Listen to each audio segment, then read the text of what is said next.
securing it, whatever it may be. Horse of the year. Bragging rights, yeah, horse of the year. It's Right. it literally does all come down to the Breeders' Crown. Weather. We got to touch on that because when it was back here in 2019, despite it being a roaring success, we know Mother Nature, she threw a bunch at us. Yeah. It was cold, it was wet, it was windy, but we got through it and it was awesome. It looks like we are going to have a great 2 nights of championship races here. Maybe a little chilly, but we expect that this time of year. But it's going to be dry, and that's the main thing. Randy Waples may or may not have made a deal with the devil to get this weather here. I don't know, right? Why would Randy make the deal with the devil? Maybe Chad made the deal Maybe with Chad the did. devil. That's right. That's what I said. Randy may or may not have, right? But I mean, don't you just love it when it's a level playing field? Well, yeah, and it's like you said, it's cool, but it's not too cool.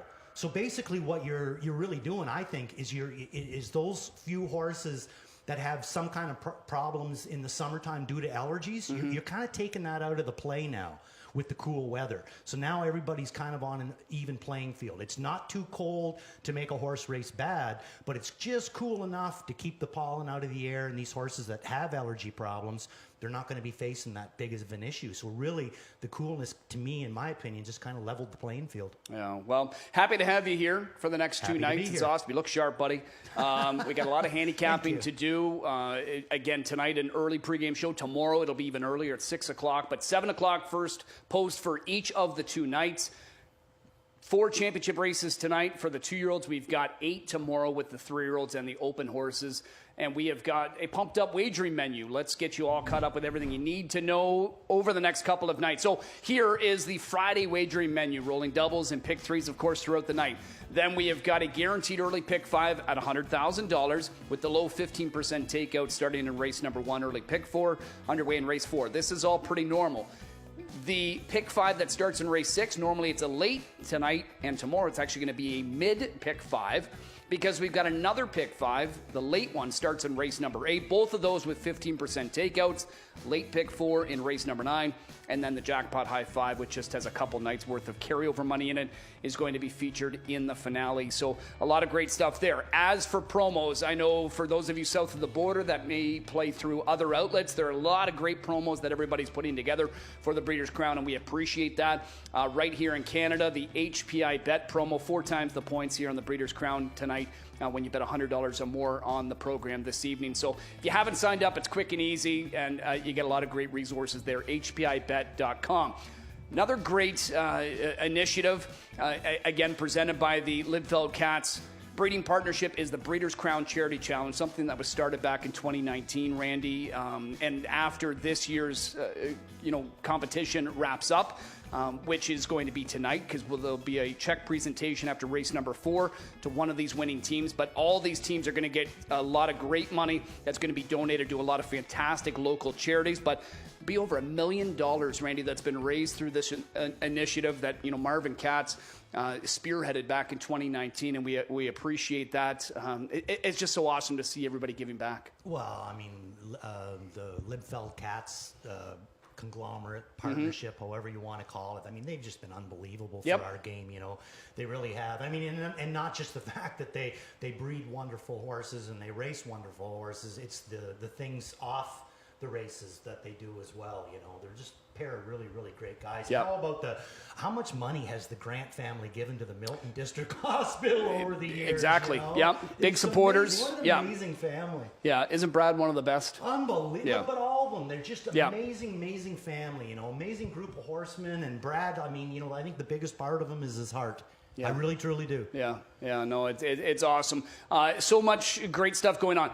I want to say thank you to everybody already that has helped make all of this possible. Welcome to everybody joining us on track and over the next 2 nights, whether you're going to be tuning in as well. Enjoy it. It is going to be an awesome 2-night championship here with the Breeders' Crown 39th edition back at Woodbine Mohawk Park.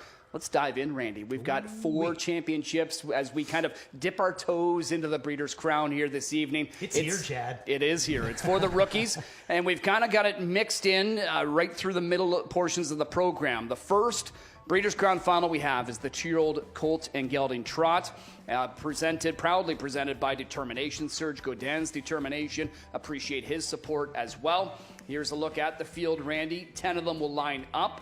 We had a pair of eliminations needed last week, and we had a couple of real sharp-looking winners. Now, we know that in the eliminations, you win it. You don't get to pick your post, but you are assured of drawing somewhere in 1 to 5. Now, kept hearing, quite a few. It seemed to be a common theme, and it has been over the last couple of years.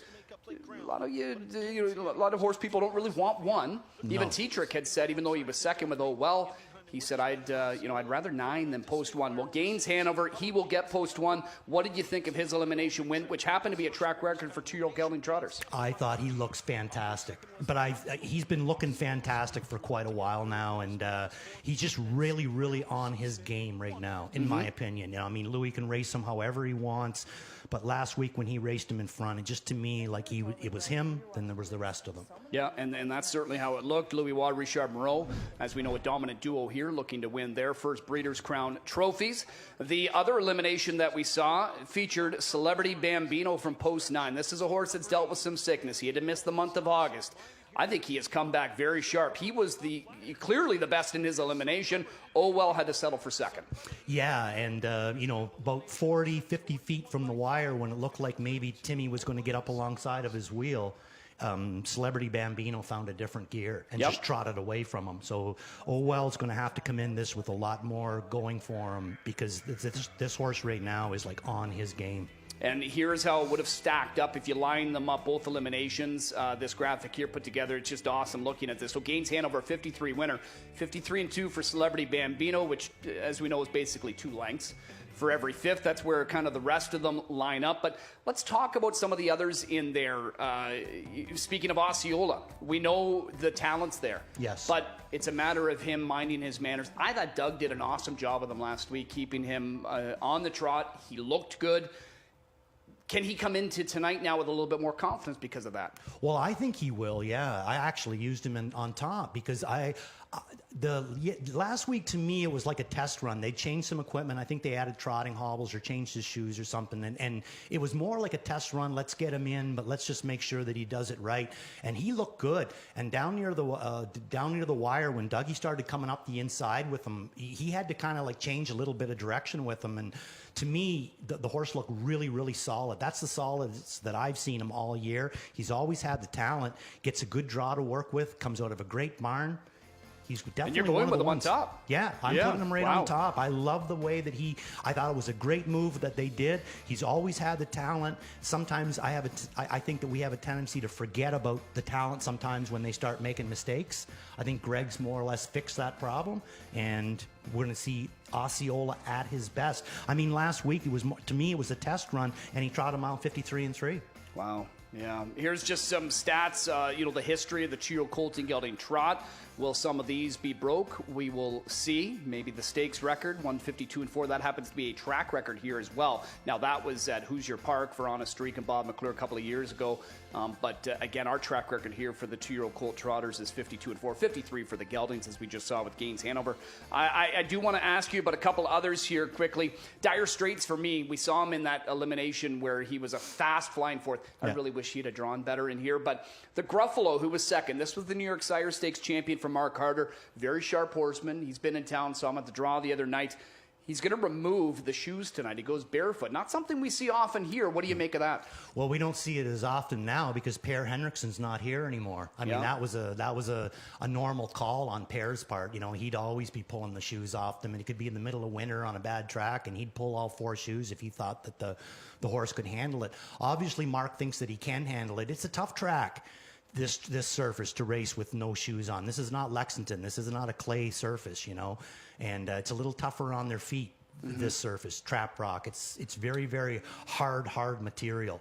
Yeah, we'll see. They do it at the Meadowlands often, but even though it's similar material, you've told me the Meadowlands is kind of a finer material. It's crushed. Yeah. Much more crushed. And you talk to the horsemen around here, and a lot of them will tell you there that the stones here can be kind of big sometimes. It can make it a little bit slippery.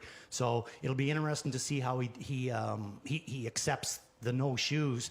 But either way, I say it's a really, really smart move on Harder's part to try to get that little bit of extra speed. If you're going to do it, now's the time to do it. Don't do it going for $10,000. Do it now. Yeah. And see if you can get you that trophy. Yeah, these purses in the program, by the way, Canadian funds, huge, $810,000 for that race there. Yes. I think there's over $7 million up for grabs over the 2 nights in Canadian funds. It's the richest series in all of harness racing, the Breeders' Crown. Let's move on. Race number 7 is coming up next. This is the Breeders' Crown final for the 2-year-old filly Pacers, and it is proudly presented by the SBOA, as us being proud here in Ontario. Obviously, this is a great program for the Standardbred Breeders of Ontario Association. And this 7th race field with 10 of them in here, Randy, headlined by the local star, Sean Stacey. He's obviously been in this situation through his father over the years, but on paper, this is Sean's very first Breeders' Crown starter in a final. I talked to him last week, and, there's got to be some nerves, yes, obviously, with that, especially when you've got the filly that everybody's coming for. Yeah, absolutely. She raced fantastic, but Bobby gave her a great trip. Now, normally, I wouldn't be as keen on a horse getting such an easy trip, like getting out, a 16th of a mile. And I like to see them do a little bit of work, make sure that they're fit and tight going in. I want to see what they're like on the outside of the track. But when a horse is racing every 7 days pretty well, the way that she has been, like she's had a lot of starts this year, 8 starts, but it's mostly been in the last couple of months that she seems like she's been racing quite a bit. I think that was a great start for her, because I don't think she needs to be tightened up. I don't think she needs to be fit. I think they got her as fit as can be. She looked fit last week. 7 days later, we're ready to go again. And she got passed there going to the last turn and then came back on, which, as we know, a lot of horses don't recover from that. Not that late in the mile, but and especially she's not a lot of horses. And especially the way he brought her out of the hole. Like, she was full of herself when she come out of that hole. He wasn't chasing her out. He was guiding her out. Yeah. And I mean, that's a good sign. This was Charleston. She hadn't raced in 27 days either. She was the runner-up in the She's a Great Lady, Sylvia Badodge, during the eliminations. She ends up winning in 50-4. Now, she was a second faster, so 5 lengths quicker. Strong Poison, who, interestingly enough, passed the wire, came back on. And ended up being clearly in front at the end. You see where Sylvia Hanover is situated here. I'm not going to read much into that. No. The races were set up totally different. We know that they got jammed up heading to the backstretch as they really slowed things down. It was quick on the end of it. Bottom line is, they're both winners. Yeah, and I mean, when you really put it down to it, who slows them down? Sylvia Hanover. Normally it is. She's a very lazy filly. You can see Bobby going to the half. He's always tapping at her and making her do her work. But the last half, she's all racehorse then. And to me, that's a filly that is such a huge advantage, because she's looking after herself. She's probably the same way in the barn, looks after herself, sleeps, eats, very smart kind of filly, goes onto the track and saves all that, i.e. Camfella. Okay, all right. A couple others in here. So we know that we're going to get a rematch between Charleston and Sylvia Hanover. Sylvia, what a great year she has. Charleston's had a great one as well. Many go in the direction of Sylvia Hanover. Mike Barbosi and I, the reason I'm going to go the direction of Strong Poison, I know it's a reach. And, did I learn my lesson from trying to pick against Sylvia Hanover in the She's a Great Lady? No, because I went with Charleston, and although she was a half length behind or 3/4 length behind, she was the second best, simply, in that she was not going by. But Strong Poison, I feel tonight, although she can be a speed filly, she can also do it from off the pace, and I feel there's a chance tonight she's going to get to chase, and she might just be better with that dynamic. Absolutely. I mean, and Yannick gets such a good draw out of it too, like with the 3-hole. He's got Charleston down on the rail. He's got Sylvia Hanover in the 5. He's basically wedged right in between them. And I mean, what a great spot, because you can see exactly where they're headed, either, not going out of there fast or going out of there fast. He can change his mind, do whatever he wants. He's in a great spot here. So, Strong Poison definitely could shake things up. Yeah, and there's some stats for the 2-year-old filly Pace. Breeders' Crown Finals. Stakes record is 150-2. Although it's chilly, I could see that being erased. I think so. I could see a 49-4 mile. Wow. Yeah, if there's certainly a lot of pressure maybe up front. As we can see, John Campbell, he's going to fill a lot of these divisions still. It seems like he's leading. Man, oh man, it's the numbers he's put up everywhere. But in the Breeders' Crown is just absolutely mind-boggling. That is they for took a sure. guy that owned the Breeders' Crown and made him the head of the Breeders' Crown. Fitting. It is fitting, isn't it? Yes. It is fitting. That's right. Okay, so that's race number 7, the Breeders' Crown Final for the 2-year-old filly Pacers. As we move on, race number 8 will continue the action. Another 810,000 Canadian purse. It is the Breeders' Crown Final for 2-year-old filly trotters, proudly presented by Diamond Creek, Adam Bowden's Diamond Creek. They are also the proud sponsor over the 2 nights of the Winners Lounge. So happy to have them on hand and such great supporters, obviously, in the sport of harness racing. As we look at this field, I'm really looking forward to this. We had some horses with buys. Instagram model, she got a win and you're in. She captured the Doherty on August the 6th, Hamiltonian Day. She has since reeled off 3 more wins for Annie Stobie, who's going to be making her debut in here. Righteous Resolve, she was offered a chance, to go right to the final with a bye, put her in the open draw. However, I don't think she was done any harm by post position number 7. No. And this is what we see from her in her most recent, which happened to be the super final victory, as she just capped off an unbelievable season at the provincial level. I mean, she just couldn't have done really any more. And I mean, she looks as good right now as she did when she started the year. And that's she needs that. Mm-hmm. She's going to need that going in against these fillies. This isn't going to be no cakewalk. But what I'm hoping, because he does have the 7-hole and Special Way and a couple of other horses have a little bit of inside speed here, I'm hoping that Paul's going to race Righteous Resolve from off the pace. I'm hoping that he's going to follow a helmet and tip her off and see what she's got at the end. Now, she can do it either way, however he wants to do it. That's fine. He's Paul McDonnell, and I'm sitting here talking about him. But my own opinion, I think that I would love to see her come off of a trip, because I think that she would just eat that rate up, and hopefully it works out that way. And she can do it from off the pace, she right? Can, She's but very she just smart, very intelligent. Yes, very just hasn't had to do it in a while. No, and we get it because she's been such a heavy favorite in so many of those races, right? When she was 5-1 in her Champlain, her Peaceful Way elimination, she got to sit behind the heavy favorite, and she was awesome. Oh, she was awesome down the lane. So she might be even better.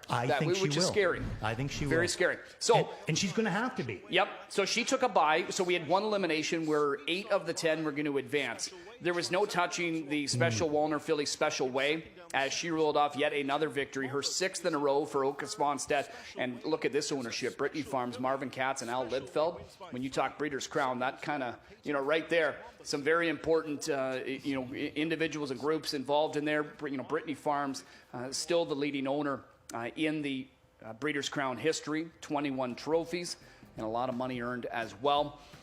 And Special Way, this is another one that I think if she's tossed into a situation where she's got to rate, she's got to maybe follow, she can do anything. I think she looks pretty intelligent as well. Oh, I agree. And I mean, Wallner's just had such an amazing year. Oh, couple of years. Oh, unbelievable. Really it is. Like, it just seems like he's, working his way to be the top trotting stallion out there, and there's no stopping him right now. It's just one Wallner after another, and they all seem to be very nice horses. I just thought she looked so comfortable last week.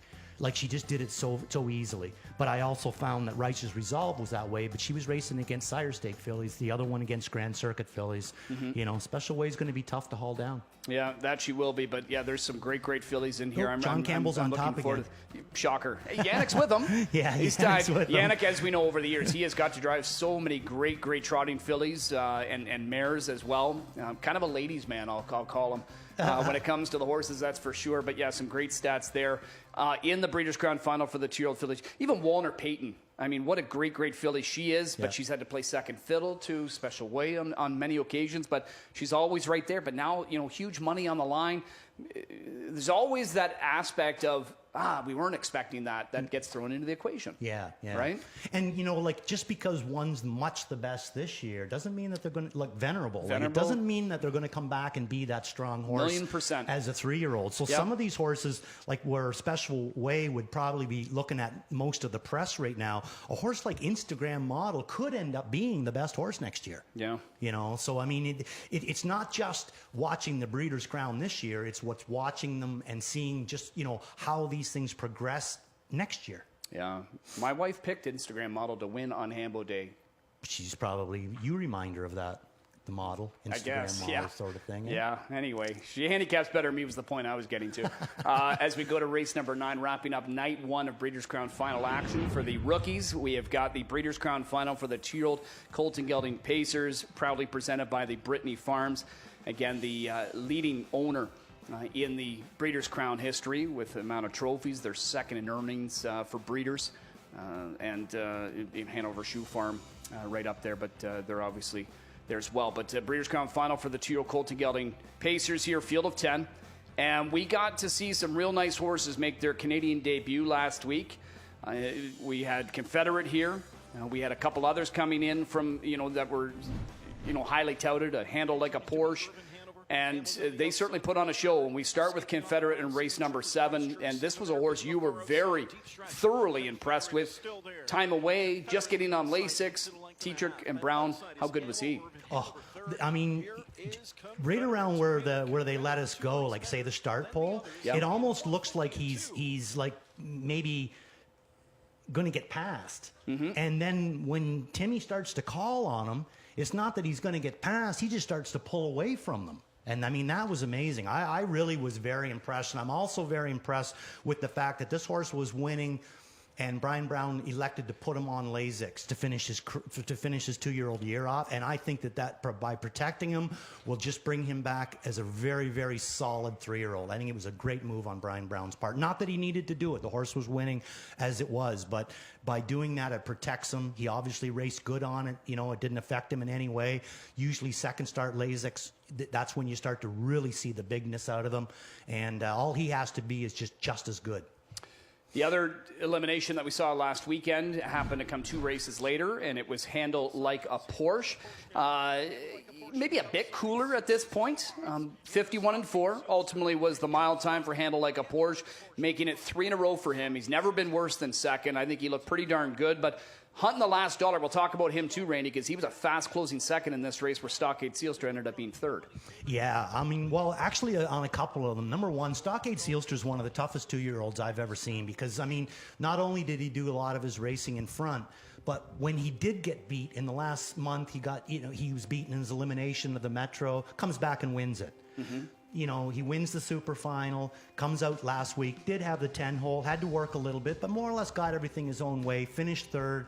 Or second, and I think that 3rd, and I think that again he could easily come back out this week and turn the tables on them. He is a very, very tough horse. Even if he's tired, I don't think he wants to be tired. I think he's just one of them horses that's just going to chase all day. So I mean, this could be interesting, and it would be really nice if somehow or another Jody was able to race him from off the pace. There's been a couple of times where it looks like he's more driving Jody as opposed to Jody driving him, and Jody's got into wrestling matches with him. And I'm sure that if Jody had it to do his way and he could race him from off the pace, he'd love it because this horse, he fires hard off of cover. And we look in the Metro when he ducked, he was parked to the half, went down into the 2-hole, followed a helmet around the last turn, come out, gangbusters. Yeah. Yeah, so he's just a tough, good horse. He is, and coming from Doc Moore's barn, I'm not sure anybody's surprised, right? No, not surprised in the least. In there, 2-year-old Colton Gelding Pace stats, stakes record 149, Sweet Lou, and Sweet Lou will have perhaps the favorite in this race, in Confederate, who is the morning line choice in here, and he was. I know last week he was on the front, despite not racing a month, getting on Lasix.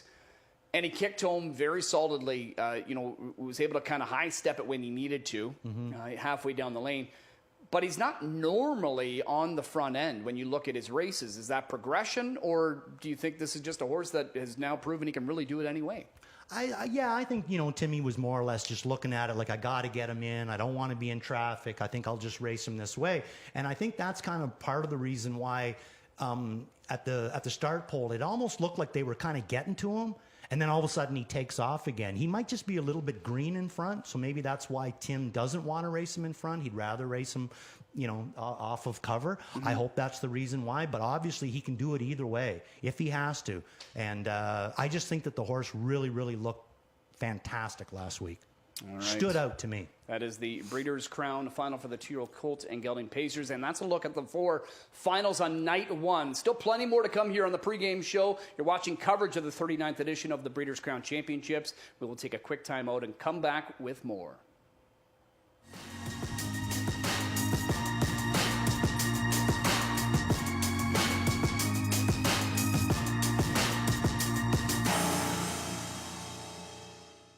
The Central Ontario Standardbred Association is working with you to ensure a vibrant horse racing community. Shared stories call for a united voice. That's COSA, representing the interests of horse people racing at Ontario racetracks.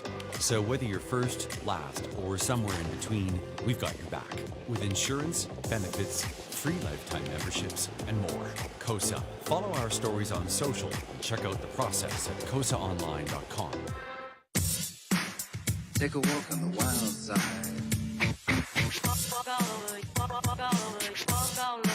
She told me to walk that way.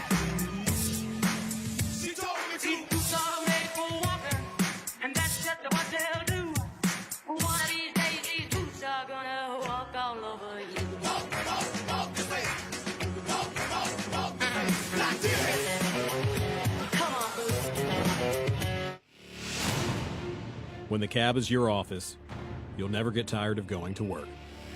Spring, summer, fall.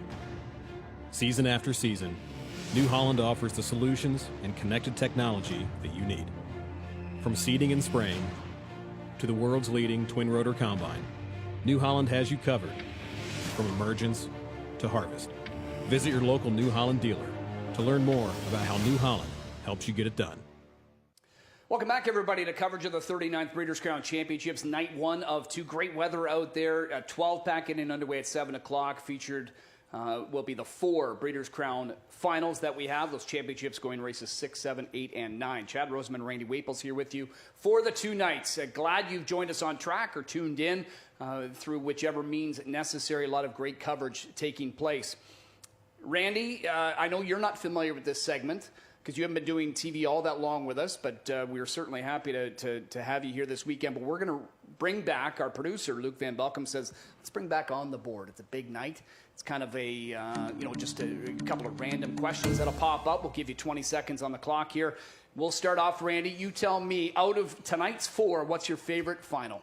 2-year-old Pace and Colts. Okay, why? I just think it's very deep, and I'm really interested to see what Stockade does in there, too, just to mix things up. Well, what I like about that race as well is that a lot of times they win that Breeders' Crown and you start thinking, oh, is this your NA Cup champ next year? Yeah. Right? We start getting into that. That's just kind of the natural progression. Yeah. For me, I'm going to go 2-year-old filly trotters because this has an opportunity to produce so many great ones. We've seen some great ones. Sure, we have a local standout here in Righteous Resolve, and I know she proved herself a couple of times at the Grand Circuit level, but now it's even deeper in the Breeders' Crown as John Bax and Paul McDonnell look to strike for the first time in the Crown since Duke of York in 01. But Instagram model, Special Way, Walner Payton, there's so much talent in that 2-year-old filly trot division. Okay, next topic up for discussion. We have got, everybody loves an underdog. So when you look at, tonight's card or the 4 Breeders' Crown Championships, who's your rookie underdog? How you rooting for? Well, I mean, I have kind of 2 rookie underdogs. Okay. But they're both out of the same barn. Okay. Yeah, I love Osceola tonight. Yeah. I think that he's got a good chance in there. I'm sure that he's going to be Team the McNair. underdog. And I like Hunting the Last Dollar. Okay. If he's somehow able to get that kind of trip where he's a little bit closer and Dougie has some free room coming down the lane there. I mean, this horse closed a ton last week, so I wouldn't be shocked on that. All right. For me, it's 2-year-old filly Pace. Again, Charleston, Sylvie Hanover. They're going to get the headlines. It's the rematch with them. But maybe Strong Poison pops up with a big effort for Team Burke. Burke's sending out 19 starters in the finals this weekend. Kind of a quiet weekend for him. Yeah, right? really, yeah. Most people don't have 19 in their barn. That's right. Okay, final topic of discussion, a bold prediction for night 1. My bold prediction would be we're going to see a new track record for 2-year-old trotting colts. Is my prediction. Which is 52-4 alarm detector. Yeah. I think that we'll go a little bit quicker, even with the cold, like the cool weather and a little bit of wind and that. I think it's a deep enough field, and I love the way that it's set up. That with Celebrity Bambino being in the middle, I just think that it gains Hanover with the rail. I just think that we're going to see a little bit of speed come out of there. All right. And I don't think 52-4 is out of any of these horses' reach. Well, and if it is faster than that, well then that's going to be a stakes record as well for me. And I'm not knocking any of these horses because I'm just trying to figure out a bold prediction, and I'm just going to say out of the 3 horses that got buys, there was a couple of winning your ins. Killmister, we had Instagram Model, and Righteous Resolve took a buy. I say that they get shut out. I just mean from the winner circle. Mm-hmm.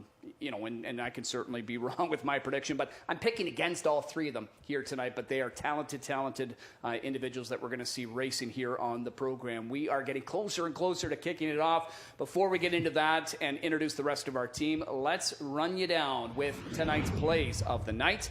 Let's see who is up first here this evening. We have got Mr. Barnsdale. He's going to go into the Mystic Moon in race number 3. This horse racing fantastic for Hunon and Upson. Best bet in the 3rd race is Mike Probose. He's going head-to-head with GB. Mike's in town, I understand. Sporty Tory for him. I just talked about Strong Poison. I'm going to keep with the Breeders' Crown theme. I'll say this one is my upset play to take the 2-year-old filly Pace final. Then as we go a little bit later on the program, race number 8, best bet for Mr. McKelvey. He says Righteous Resolve, the local star. And then best bet for Robert Reed, debuting for New Connections, is 3 Chimera Moment. And Dangerous Invader in race number 11 is Delicate Sound for Ghislain Paquette, who had a nice little play of the night last night. I think it was something like 7-1 or something. As mentioned, it's Randy and Chad here in studio, but we've got some big guns in town as well. Let's introduce the rest of our team as I welcome in our colleague, Mark McKelvey. Hey, Mark, what's up? Well, it's Breeders' Crown Friday, and it doesn't get much better than this, gentlemen. Good to see you, Chad and Randy. You guys are going to be staying nice and warm in the studio. I'm going to be between the paddock and the winner circle. Luckily, I'm going to have a little bit of help as we bring in a man that's very familiar with the Breeders' Crown, Greg Blanchard. And Greg, you were telling me of all the Breeders' Crowns that you've covered, conditions-wise, this might be right up there. Yeah, for sure. This is the best that I've had in a number of years. Recently, we've been to the Meadowlands. We've been to Pocono, Woodbine a few years back, and it always seemed to be almost like monsoon-like with torrential rains and winds and cold. We've got the cool temperatures tonight, but that's it. It's dry and it's fantastic. The track looks great, and boy, we're excited about the racing we're going to see. We certainly are. If Mother Nature takes a turn, we're blaming you, Greg. But here's a question for you before we take a quick time out. Of the 4 finals tonight, which one are you looking forward to the most, or is a horse that stands out for you? There's a couple. To me, it's a fun time to watch the local champions take on the big guns on the biggest stage. Righteous Resolve is one that I'm really anxious to watch tonight, taking on some really special fillies who've all drawn inside of her, but she's the champion here locally. That's going to be a great matchup. And of course, Stockade Sealster, what a year he's had. He was upended in his Metro limb. He bounced back and won the final. Can he do it again in the Breeders' Crown tonight? It's going to be a tall order, but he's a great one, so it's going to be fun to see if he can. 4 intriguing matchups, no doubt about that. And as I mentioned, Greg and myself will be between the paddock and the winner circle, get you that pre and post race reaction. We'll take a quick time out. We're inching towards post time. Welcome to the Breeders' Crown and welcome to Woodbine Mohawk Park.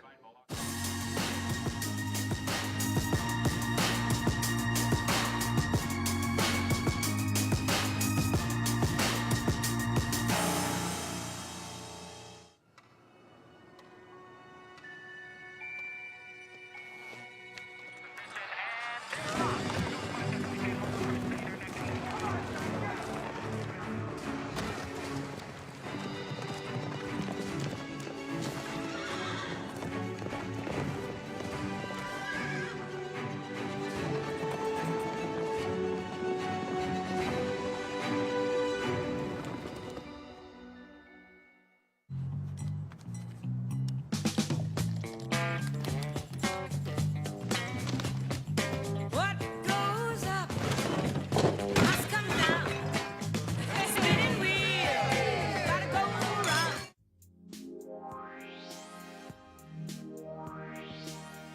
Reliable office scanning is a great start. Digitizing and automating gets even more done, quicker and with less cost. Get the right info automatically. collaborate, share, and conduct hybrid meetings more effectively. The Rico Woodbine Mile, sponsored by DDL. With over 30 years of experience in wealth planning and a lifetime of involvement in harness racing, Matt Franklin at Wire to Wire Wealth can help you build a financial plan that addresses the unique circumstances of those involved in the horse racing industry. Whether you are investing to build wealth, protect your family, or preserve your assets, Matt at Wire to Wire Wealth will work with you through the wealth planning process from start to finish.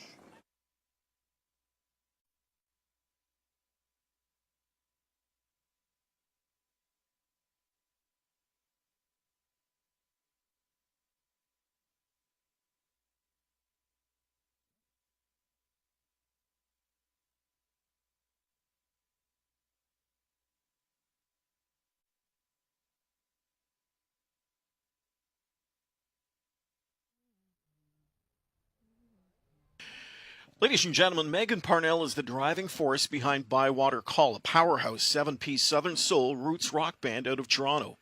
Since Bywater Call was formed in 2017, they have been Maple Blues and Independent Blues Award nominated and have made waves in the Canadian festival circuit.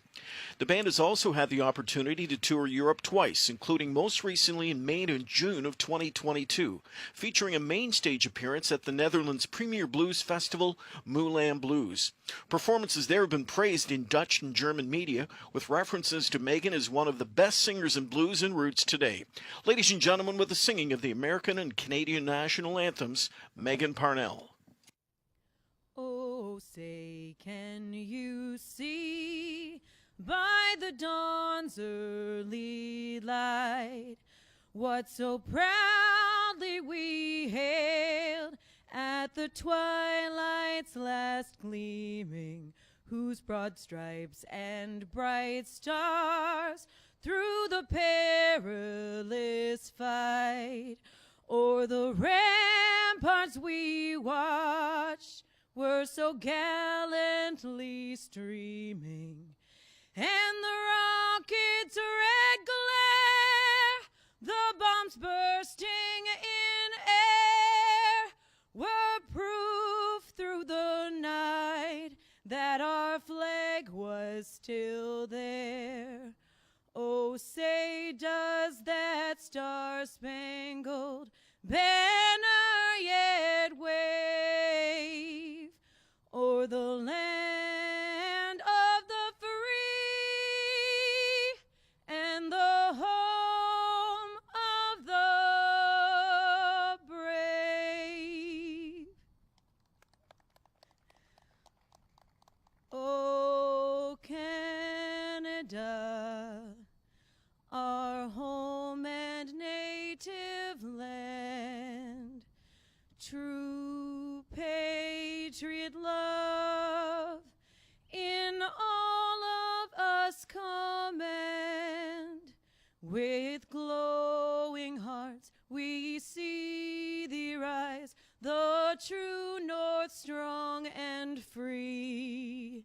From far and wide, O Canada, we stand on guard for thee. God keep our land glorious and free.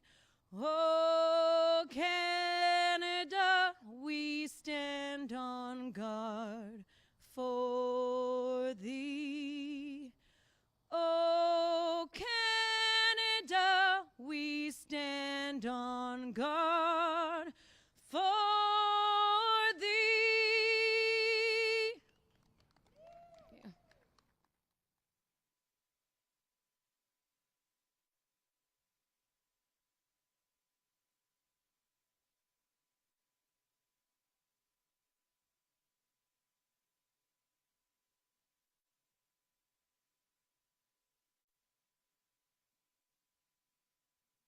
We have a late driver change in the first race. Number 4, Control to Smile. No Trevor Henry. Dexter Dunn takes over the lines. That's Dunn on 4, Control to Smile in tonight's first race.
First of 12 on the Friday program, featuring 4 Breeders' Crown Championship finals, races 6, 7, 8, and 9. It'll be the rookies here tonight.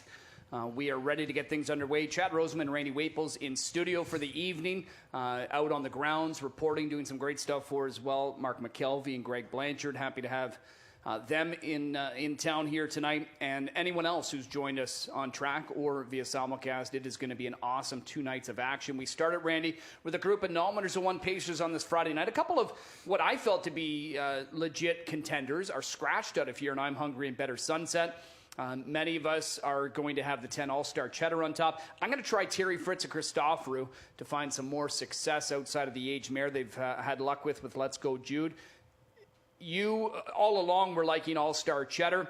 You got to like him even more so now because a couple of good ones scratch, and plus now his post's a bit better. Yeah, he definitely moves down 2 spots into the 8, so the 10's not as much of a worry, 2 less to beat.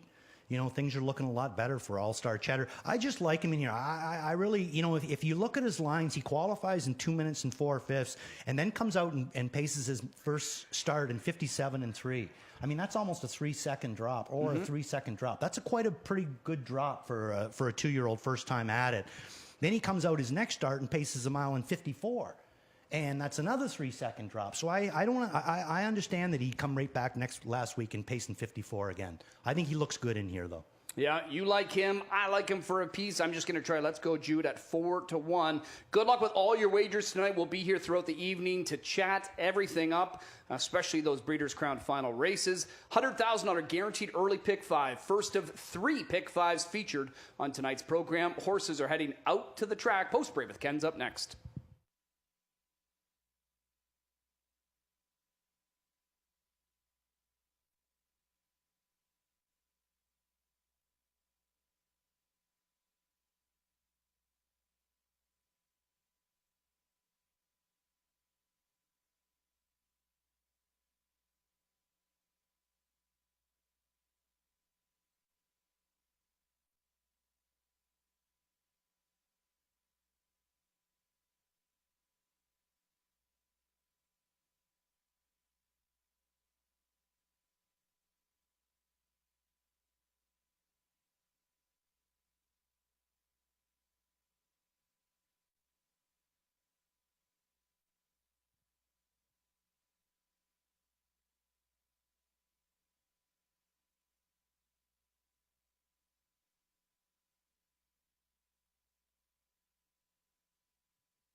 With the call of the posts, they're on the track for tonight's first race. Scratch number 1, I'm Hungry. 2 is L.A. LaRush. Doug McNair with a Herb Holland trainee. Owners Carolyn McIsaac and Legacy Racing of Delaware Incorporated.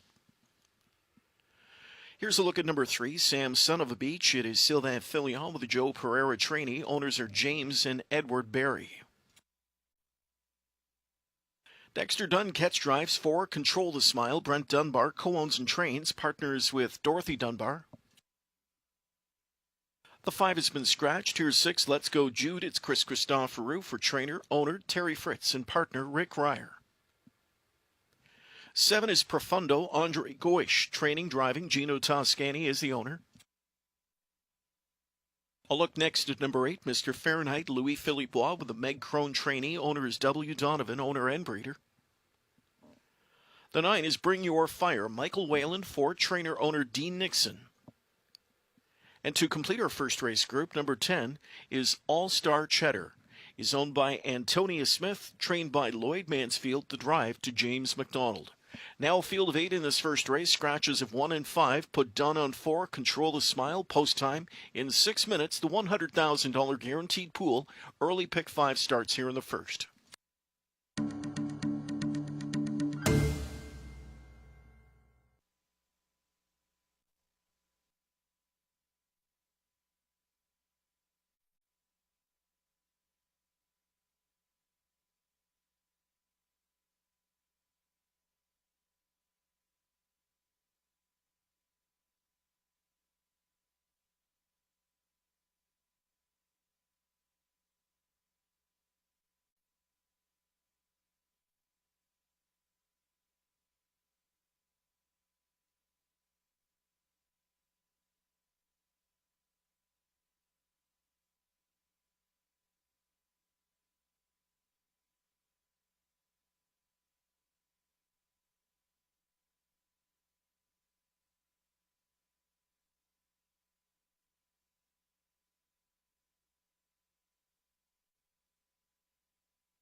Final chance to play tonight's first race, post time in about a minute.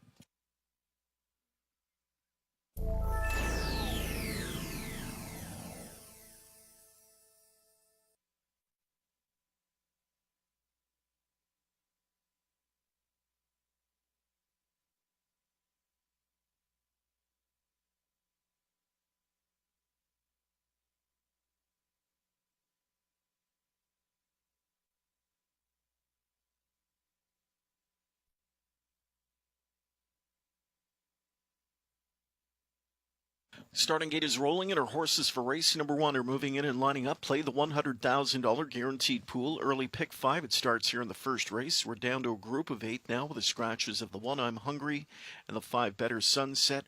Reminder, Dexter Dunn takes the catch driving assignment tonight on 4, Control the Smile. Far outside of the gate is where you find the most popular number on the starting gate. It's 10, All-Star Cheddar, now scoring post 8 on the heels of a strong second place finish in his latest, getting even money support. The gate swings off the turn and into the stretch for the first race from Mohawk Park. It's post time at Breeders' Crown Night. Here they come. Field picks up speed. They're off and pacing, leaving down the center. Let's Go Jude. 2 doors down to that one's right, Mr. Fahrenheit. Extreme outside favorite All-Star Cheddar activated early by McDonald. Then it's back inside 2, Sam Son of the Beach from in 4th. A tucked in 5th goes Control the Smile. Then 6th inside 2, Profundo. Further back we go to find Bring Your Fire. And the slow starting L.A. LaRush is back there from an 8th position. Driving their way to the quarter marker, an All-Star Cheddar favorite put into play early as McDonald slices out 27 and 4 speed to put him on top of the quarter. Into the pocket, Let's Go Jude, Mr. Fahrenheit 3rd, then Sam Son of a Beach, and Control the Smile is right now mid-pack 5th. 6th inside Profundo, 7th back to Bring Your Fire, and 3 more to L.A. LaRush as they're all past that 3/8 pole. So All-Star Cheddar carries the mail tonight, leads it just over a length. Let's Go Jude in that pocket spot 2nd. 3rd to Mr. Fahrenheit. Sam Son of Beach is tracked by Control the Smile, who starts to edge first up. 5th now, halftime in just 58. McDonald stole the second quarter of 30-1. Into the final turn, All-Star Cheddar, the 1 to catch. 4 to 5 favorite on top, leading the way to 5/8. Back in second, Let's Go Jude trips out. Mr. Fahrenheit, here comes Control the Smile as his accelerator gets depressed on the outside. Outside from in 5th swings Sam Son of a Beach as they go to 3/4 next. They're chasing All-Star Cheddar. Control the Smile brings the pressure first over. 3/4 passed by in 1:27 and 2. And it's All-Star Cheddar confronted by Control the Smile. In behind them 3rd is Let's Go Jude, who swings out 3 wide for Racetrack in deep stretch. All-Star Cheddar in a deep stretch dogfight as Control the Smile soften them up. Here comes Let's Go Jude in that 3 wide path, closing up late for Christopheru now. And Let's Go Jude on the outside, looking for the 4-1 upset. Profundo shakes loose late in between, but it's Let's Go Jude to win off a ground-saving trip. Let's Go Jude, then Profundo. All-Star Cheddar and Control the Smile in 1:54 and 4.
Top 4 on the board for tonight's first race, 6, 7, 10, 4, with a mile of 154 and 4.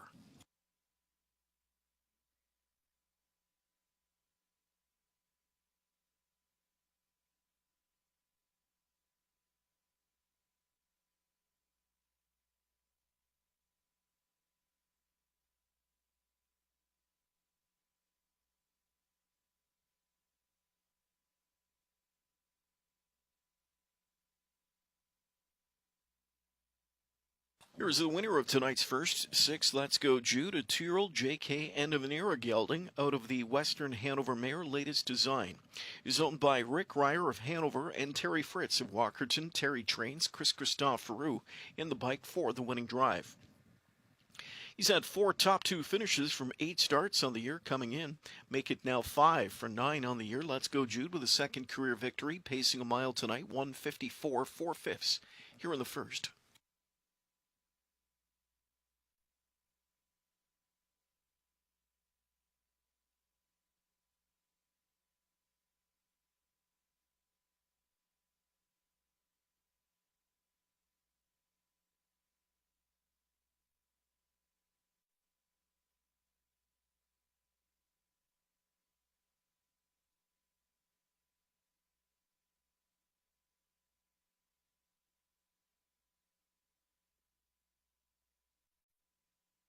$10.70, the win ticket return on 6 Let's Go Jude, top to $2 exacta, which paid $88.80. Dollar trifecta $117.50. Dollar superfecta $359.05. 166,000 plus into tonight's early pick 5 pool. Good luck if you're part of the close to $34,000 in live money. Moving on to the next leg. That's the second race coming your way next. Post time scheduled for 8 minutes from now.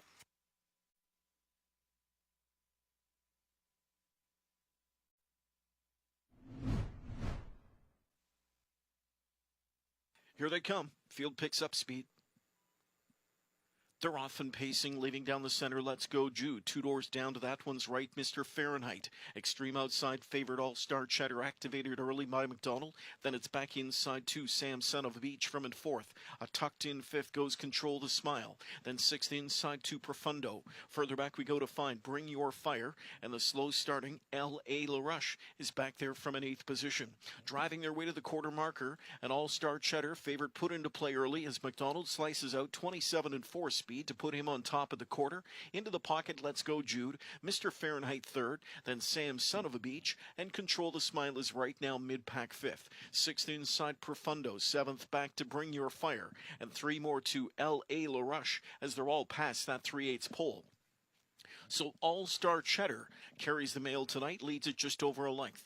Let's Go Jude in that pocket spot second. 3rd to Mr. Fahrenheit. Sam Son of Beach is tracked by Control the Smile, who starts to edge first up. 5th now, halftime in just 58. McDonald stole the second quarter of 30-1. Into the final turn, All-Star Cheddar, the one to catch. 4 to 5 favorite on top, leading the way to 5/8. Back in second, Let's Go Jude trips out. Mr. Fahrenheit, here comes Control the Smile as his accelerator gets depressed on the outside. Outside from in 5th swings Sam Son of a Beach as they go to 3/4 next. They're chasing All-Star Cheddar. Control the Smile brings the pressure first over. 3/4 passed by in 127-2. And it's All-Star Cheddar confronted by Control the Smile. In behind them 3rd is Let's Go Jude, who swings out 3 wide for Racetrack in deep stretch. All-Star Cheddar in a deep stretch dogfight as Control the Smile soften them up. Here comes Let's Go Jude in that 3 wide path, closing up late for Christopherou now. And Let's Go Jude on the outside, looking for the 4-1 upset. Profundo shakes loose late in between, but it's Let's Go Jude to win off a ground-saving trip. Let's Go Jude, then Profundo. All-Star Cheddar and Control the Smile in 154 and 4.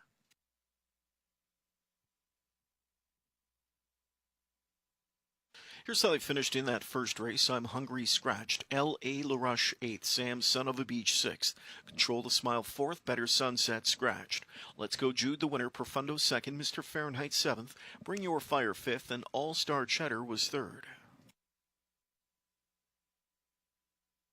11 away from tonight's upcoming second race, a Harvest Series final for 2-year-old Colt and Geldings. The one impressive dude is scratched sick. 3 looks like a good fella scratched sick. And the also eligible number 11 Beacon Beach opting not to draw in.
And with a call to the post, they're on the track for the second race, Harvest Series final. For 2-year-old trotting colts and geldings, scratch the one impressive dude. We begin with number 2, the Hazelton, Bob McClure. For trainer-owner Mark Etzel, his partners, Terry DeVos, Graham Hopkins, and Peter Porter. Scratch number 3, looks like a good fella. The 4 is Zip Me Up, Dexter Dunn. For trainer Mark Goddard, owners are Howard and Joshua Kaufman. 5 is Cruising Tom, Scott Young. For trainer-owner Mark Etzel, partners Terry DeVos, Peter Porter, and Grant Turner. Number 6 is Stonebridge Bomber, Doug McNair. For trainer-owner Greg McNair, partners with breeder Angie Stiller and Gary Coulter. The 7 is Some Kind of Magic, Roger Mayotte, training, driving for Some Kind of Magic Stable. 8 is He Will, James McDonald. For trainer-owner breeder Bill Meekins. The 9 is Snapchat Sam, in reign to Sylvan Filion, trainer Scott McEnany, sharing ownership with Aristi Varsakis. And outside to number 10, Yank My Halo, Chris Christoforou, with this Roger Mayotte trainee.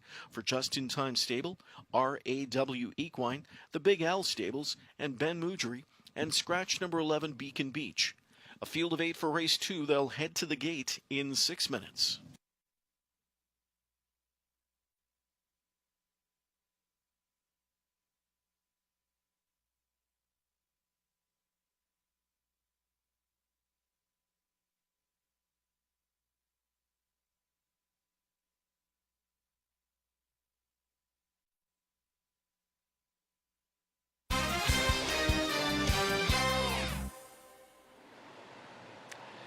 Welcome back to Breeders' Crown Championship weekend here at Woodbine Mohawk Park. I'm in the paddock location, catching up with conditioner Mark Harder. He's going to send out the Gruffalo in that 2-year-old colt and gelding trot in race number 6, Mark, and announced earlier tonight a significant equipment change. You've changed the shoeing. Tell us about the decision to go barefoot.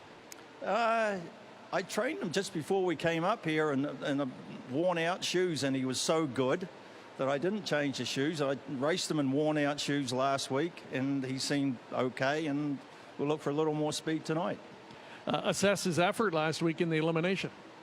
I was, he was maybe a little tired, but he hadn't really had any speed in him since the New York final. He'd had a 57 mile, I think, at Tioga a couple of weeks after the final, but he looped the field, he went good, and then a couple of slow miles at Freehold where he didn't really like it there. He hadn't really been fast in 6 or 7 weeks, so I think that really helped him. And a look at the field tonight. You've got a good post position. You've got a colt that looks like he's honest and gives you that good race week in, week out. What's it going to take to get him into the winner's circle? He's got to go a little bit faster than he did last week. A little bit faster, yeah. Well, great to have you as part of Breeders' Crown weekend again, Mark, and good luck tonight. Okay, thanks, Rick. Conditioner Mark Harder sending out the Gruffalo in a very competitive-looking 2-year-old colt and gelding trot a little bit later tonight. For more on race number 2, let's go back inside to Chad and Randy. All right, thanks a lot, Greg. Yeah, as we're in here getting set for race number 2, hearing from Mark Harder. Again, good luck to him and all the connections in the Breeders' Crown this weekend. He's in the first of 4 Breeders' Crown Championships finals presented by the Libfeld Cats Breeding Partnership. That comes up in race number 6. We've got a pair of Harvest Series finals on the undercard here tonight, Randy. The first one, scratched down to a field of 8.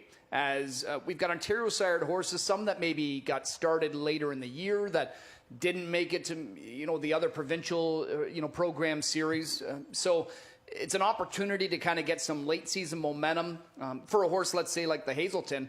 Maybe they think quite highly of him, and it'll be, let's get through this series, shut him down, focus in on, growing up and getting ready for maybe a big 3-0 campaign. Yeah, I mean, that's definitely the way I'm looking at it too. And he has been racing really good for them in this series. I went to him in front, he's got a good post position. Don't really necessarily with the scratch of the one horse. Now he's moved down to the rail, and I'm not big time keen on rail with young green trotters. I really like him in here. There's not a whole lot more to say. To me, I think he's just getting closer to that 55 kind of a mile, and I'm not sure if there's too many other horses in here that can go that. I also like He Will, but what about the horse Stonebridge Bomber? Did you give this one much look? You know what? I did. I flirted with the idea of saying, can I try and find an alternative to the heavy favorite? And obviously, at first glance you think Stonebridge Bomber, he will. And either one of them maybe will come up with a winning effort tonight. But when I look at Stonebridge Bomber, coming out of the Gold Company, when he raced last week and the Hazelton went by him, I mean, he went by him pretty easy. Yeah. You know, in deep stretch, and I think he was just clearly second best. He'll have to, and maybe find a little bit more tonight. And then as for He Will, I agree with you. I think the Hazelton is just simply quicker than them at this point. But he's been crushing. I don't know how much more he has to offer because he's looked like he's got more in the tank. Yes, and he doesn't show any paralyzingly fast last quarters. No. He's got one there in 29 flat, whereas, with the Hazelton, he shows his second last 28 flat, and the one before that 27 and 2 when he trotted a mile in 56. What can you say about Bill Meagans? No, I know. Unbelievable. This guy, he just keeps cranking out great trotters. Mm-hmm. He's been in the game for eons, decades. And yourself, he could still drive this horse if he wanted to. Absolutely. Right? Tough as whalebone, this man, and very, very sharp. The whole family, though, like the Meagans family, they're very, very competent, good horsemen. And Bill's obviously the patriarch of that family. I got to use Bill in second. As much as I like him, I'm still kind of leaning toward the Hazelton. Just whether or not the rail's going to work to his advantage or work against him. Well, he will. Things have got better for him tonight. A couple of scratches, and he's now suddenly going to line up in post 6. That's a pretty ideal spot to be as he goes for his 6th in a row. Hazelton's looking for his 3rd in a row and a sweep of this Harvest Series. He will eyeing the same thing as they get their showdown. Will somebody else spoil the party? We'll soon find out, Ken, as they line up for this Harvest Series final. 2-year Colton Gelding, Ontario sired trotters. Yeah, and a good group here. You talked about the win streaks coming in. A couple of nice youngsters here. Weren't big stars at any level earlier in the season, but nice to have these events late in the season to give these guys some opportunity to gain that experience and maybe gain some late season cash too. 4-5 on the 2, the Hazelton, 2-1 on number 8, He Will. As the gate swings off the turn, it's Harvest Series time at Mohawk Park.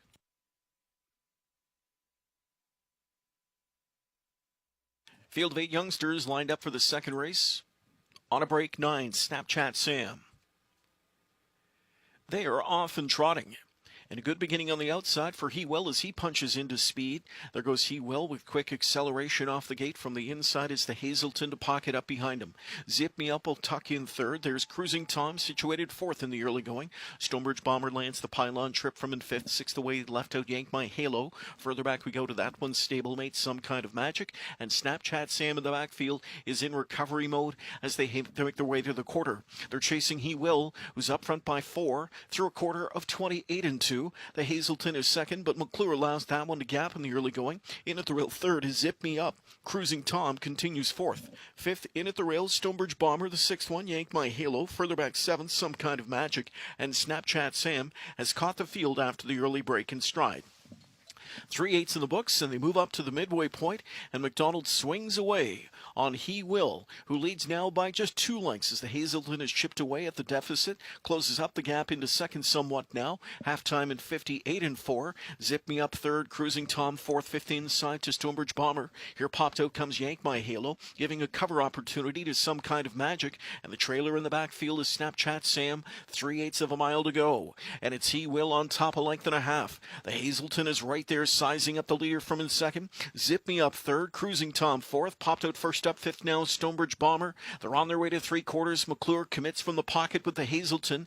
Done in behind with Zip Me Up, but the one they've got to track down is He Will. And He Will is 2 lengths in front at 3/4 in 1:28 and 1. He Will comes into the stretch under fierce pressure as the Hazelton lets him have it. And the Hazelton on the outside winning the sprint right now. The Hazelton to the front now. Back into second is He Will. Then Zip Me Up and Stonebridge Bomber. 16th of a mile of racetrack to go. And this Harvest Series goes to the Hazelton. The Hazelton sweeps it in 1:55 4/5.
Top 4 on the board for race number 2. We have 2, 8, 4, and 6. The mile 155 4/5.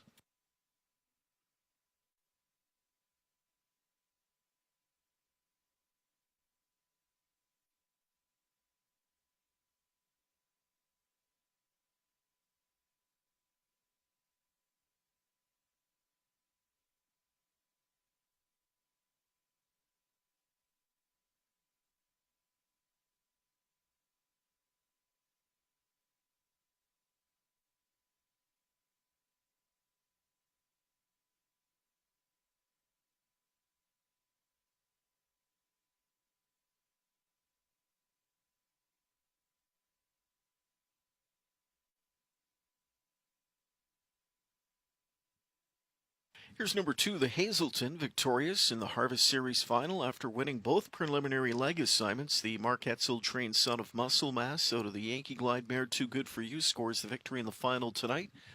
Bob McClure mapped out pretty sweet-looking trip for the Hazelton, and the Colt responds by picking up his 4th win this year from 5 assignments.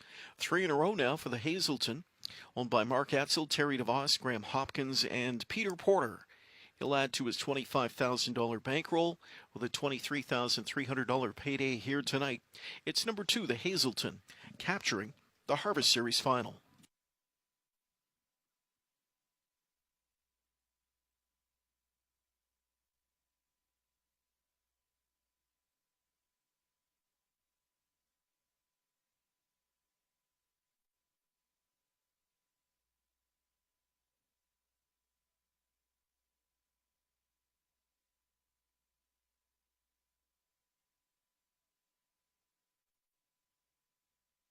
It is official. To the Hazelton paid $3.50 to win, $2 exact to $7.10, $2 daily double $23.40.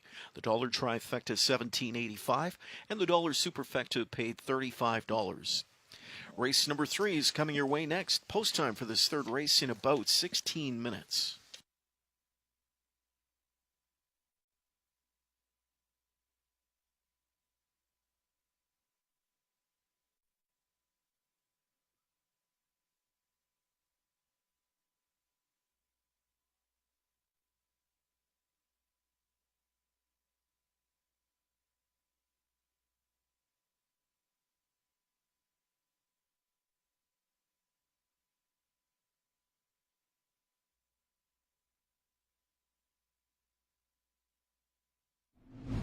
Youngsters lined up for the second race. On a break, 9, Snapchat Sam. They are off and trotting. And a good beginning on the outside for He Will as he punches into speed. There goes He Will with quick acceleration off the gate. From the inside is the Hazelton to pocket up behind him. Zip Me Up will tuck in third. There's Cruising Tom situated 4th in the early going. Stonebridge Bomber lands the pylon trip from in 5th. 6th away, left out Yank My Halo. Further back we go to that one, Stablemate, Some Kind of Magic. And Snapchat Sam in the backfield is in recovery mode as they make their way to the quarter. They're chasing He Will, who's up front by 4 through a quarter of 28 and 2. The Hazelton is second, but McClure allows that one to gap in the early going. In at the rail third is Zip Me Up. Cruising Tom continues 4th. 5th, in at the rails, Stonebridge Bomber, the 6th one, Yank My Halo. Further back 7th, Some Kind of Magic. And Snapchat Sam has caught the field after the early break in stride. 3/8 in the books, and they move up to the midway point, and McDonald swings away on He Will, who leads now by just 2 lengths as the Hazelton is chipped away at the deficit, closes up the gap into second somewhat now, halftime in 58 and 4. Zip Me Up third, Cruising Tom 4th, 15 side to Stonebridge Bomber. Here popped out comes Yank My Halo, giving a cover opportunity to Some Kind of Magic, and the trailer in the backfield is Snapchat Sam, 3/8 of a mile to go, and it's He Will on top, a length and a half. The Hazelton is right there, sizing up the leader from in second. Zip Me Up third, Cruising Tom 4th, popped out first up 5th now, Stonebridge Bomber. They're on their way to 3/4. McClure commits from the pocket with the Hazelton. Done in behind with Zip Me Up, but the one they've got to track down is He Will. And He Will is 2 lengths in front at 3/4 in 128 and 1. He Will comes into the stretch under fierce pressure as the Hazelton lets him have it. And the Hazelton on the outside winning the sprint right now. The Hazelton to the front now. Back into second is He Will. Then Zip Me Up and Stonebridge Bomber. 16th of a mile of racetrack to go. And this Harvest Series goes to the Hazelton. The Hazelton sweeps it in 155 4/5.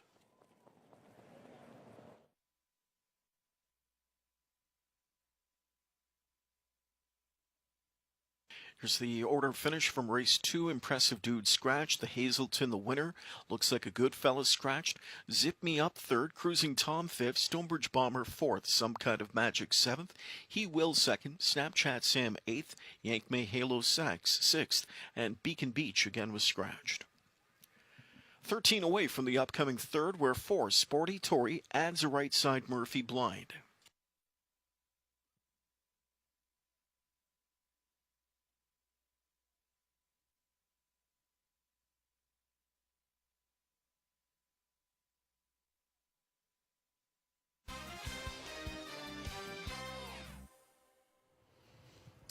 Welcome back in studio. Monique Vag last night had a couple of guests stop by, and I've got our first one of the night here, Mr. Mike Probosi of NowWhoPicks.com. We've had you here before. Welcome back to Wood by Mohawk Park, Mike. Thank you very much. Really appreciate being here, and I really like coming up for the big races.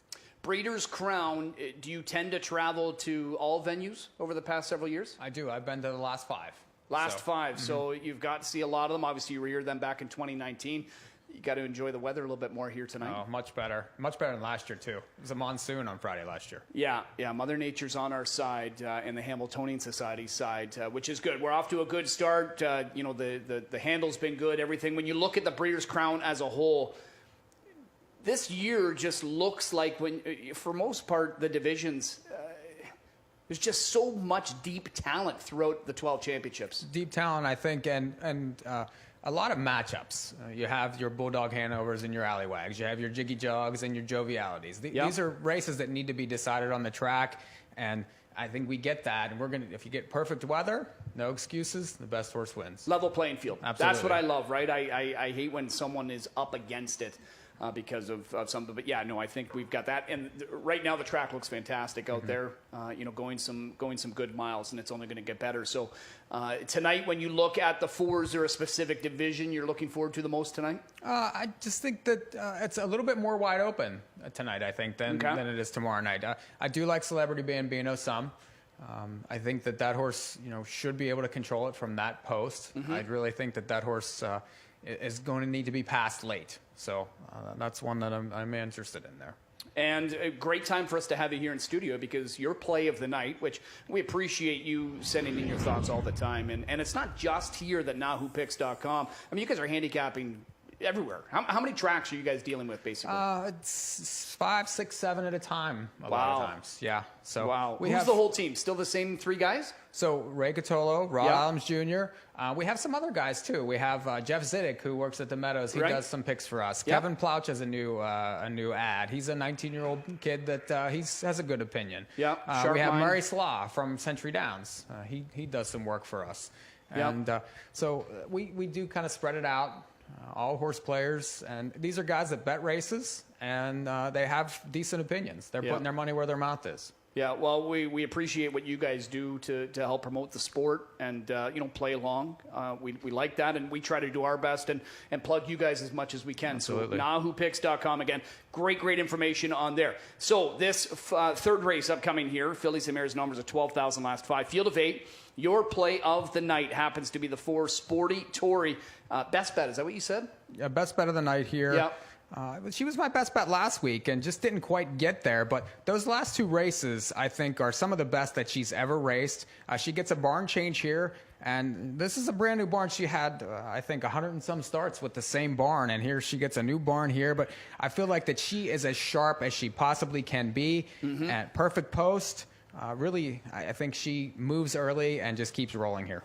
Yeah, I like her for a piece of it as well, but the one that's getting the early money, and we kind of see this reaction a lot of times, Troubled Trip Horse. And I love those Troubled Trips. And got the gold in that super final last time out.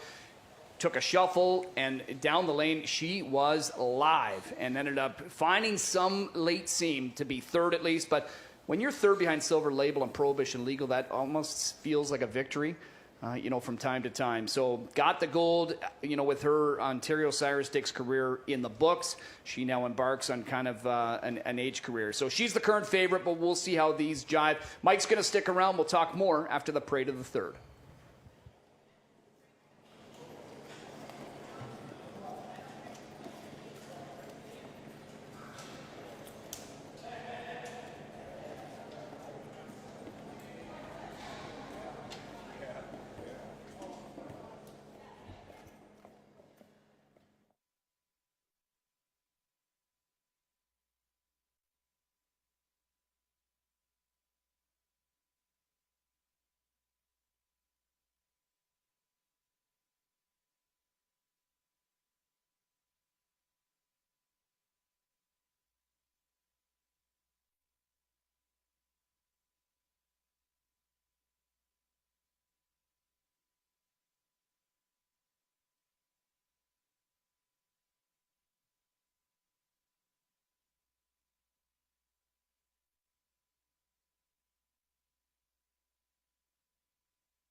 With the call to the post, they're on the track for this evening's third field of 8, led by number 1, McKella. It's Louis Philippois with the Josh McKibben trainee for M&S Racing Stable, Paul Batter, and Brandon Guerra. Chris Christopher with 2, Just Daisy, Terry Fritz, the breeder, owner, trainer. 3 is Into the Mystic Moon, Phil Houdon, training and driving, owner, breeder, Stephen Upson. Sporty Tory 4 has Bob McClure for trainer Josh McKibben, owned by breeder M&S Racing Stable. Exotic Dragon 5 gets Travis Cullen for trainer Jody Cullen, Travis and Ron Cullen, partners with Paul Sanders. Here's 6, Got the Gold, Sylvain Filion for trainer Dr. Ian Moore, owned by Let It Ride Stables and Jamie Millier. Here's 7, Better Be Donna, Doug McNair for trainer Carmen Osiello, the owner Stephen Klunowski. And the 8 is Parisian Blue Chip, handled by James McDonald, trainer Sean Stacy, owners Stephen Klunowski and David McDonald. Third race coming your way next in 6 minutes.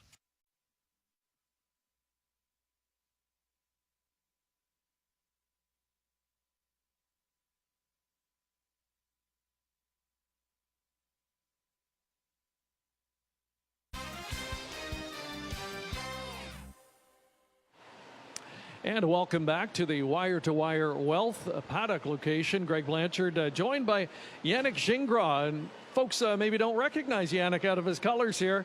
You're starting a little bit later this evening, race number 4. So you'll have one drive before we get into our Breeders' Crown Championships tonight. Yannick, is that important to you to get one kind of under your belt, or does that really matter? No, it don't really matter. It's more about to see how the track plays out. But, I mean, you can watch that. You don't have to really be in it. And, of course, you, like everyone else, love Breeders' Crown weekends, and everybody gets pumped up for it. What's your routine like on a day like today prior to tonight? It's a little different this year than usual. Usually we'll all fly together with the guys and get here a little late. But Vicky, my wife, wanted to come today, and so we flew early this morning, flew commercial. We went shopping this afternoon, and then I had a little lunch. But so, you know, a little different routine than usual. But, you know, it's all the same thing. You know, you go to races, and, you know, it's exciting. It's exciting to be here. But at the end of the day, when the gate open, it's just another race. And you'll have drives in all 4 of the Crown Championships tonight. Is there one that you think has maybe your best shot at getting a win? I know you're hoping for more than that, but is there one that you really like? If I had to pick only one, I would probably go with Bambino, Celebrate Bambino, and the 2-year-old trot. I mean, he's coming into the race really good. He was great last week. I think he'll be, you know, even better tonight. You know, like we said last week after the elimination wins, we had high hope for him, and hopefully he can fulfill them now. And you know what it's been like on Breeders' Crown nights in recent years. You're a native of Canada, so you know how the weather can get. You know, how nice is it to get here and see the conditions that we're going to be playing under this year? It's a lot better than we've seen in the last 10 or 15 probably. It's crazy how it's been bad. It seemed like every year, you know, going back to 2012, I think it was at Pocono. It was a horrible, and no, 2015 maybe, whatever. But like, yeah, we haven't had no luck at the Breeders' Crown. It's great. No, when I look at the forecast a week or so ago, it didn't look so good for this weekend. But yeah, we got lucky. It's perfect. You know, it's a little chilly, but it's Canada in October, so we're not surprised with that. But the wind's not going to be a factor. So I think, no, let the best horse win. Well, good luck tonight. Thank you. Thank you very much. All right, we'll let Yannick Gingras go get suited up and get ready for action tonight. Breeders' Crown Night 1. Just a few races away from kicking that off. Right now, let's go back inside to our paddock host location. Once again, here's Chad and Mike. All right, Craig, appreciate that. Yes, back here in studio with Mike Probosi of NahooPicks.com. Some great stuff there from Yannick as he is hoping for a huge 2 nights here at Mohawk Park. He's had plenty of success over the years in the Breeders' Crown Championships, of course, looking to add to his 24 trophies that he has. Let's talk some others in here, Mike. Again, I'm on to a trouble trip, got the gold last time, just playing that angle. You really like Sporty Tory. But your second pick, Parisian Blue Chip, my second pick as well. She's 5-1 with leading driver James McDonald. We don't often, as you know, we don't often get a price on him anymore. But this is a mare with some back class that I feel right now is kind of getting back into form. I agree, and I think that she's capable at upper levels when she's right. And, you know, she dropped to numbers of 6,400 and was able to win that off a fairly easy trip, but left last time again and was 2-1 versus these types. I think she's very good when she's up close, and I think you'll know early if she's good because she'll be up close. The 3 into the Mystic Moon, that is Garnet Barnsdale's play of the night. He's going head-to-head against you. You don't mind a little competition. Never. Nor does he. Tough to argue against this one's form. She's been great. You know, Phil, as we know, the last couple of weeks has been able to rack up, you know, some wins at a more frequent rate, and she's been part of the success. But it's another move up for her. But it seems every time we kind of question her, she just says, well, that's fine. You question me all you want. The thing about her is she's making her own trips. She's coming first up and winning. She's coming from tough spots and winning. She's not trip dependent. She's not dependent on the pace or anything. She's just been dominant, I think, in those numbers of 3 races. This is a step up, though. These are tougher horses. When you're looking at Sporty Tory and you know, with 20 grand in the win pool, we know there'll still be more in there, but this is a good gauge at around what she'll be odds-wise. 2-1. Is this kind of what you were thinking? I thought so, yeah. And usually whenever she's good, she takes a lot of money. And just those last 2 races are really hard to ignore. I think she's been very sharp. I love the fact that she can get a trip in the race, and I think that she's going to move early. Gordon McKnight's done a great job with her over the years, but now Josh McKibben takes over. Bob McClure, that'll bring her aboard, and Bob and Josh have had tons of success here over the past several seasons. They are lining up. Appreciate you sticking around. Enjoy the Breeders' Crown, my man, and enjoy the 2 weeks or 2 nights here. I hope you're able to cash some big tickets. Absolutely. Thank you very much for having me. All right, Kenny, that's Mike Probosi of NahooPicks.com in town for the 2 nights Breeders' Crown World Championships, as we will get those underway tonight in race number 6. But up first, we get set to wrap our first pick 3 of the night. All right, good group here, as the top board indicates. 3-2 on Sporty Tory, quality mare coming in, almost 300,000 on her card career-wise. Bob McClure looks for the driving double, in fact, looking for a round trip to victory lane. It's post time for race 3.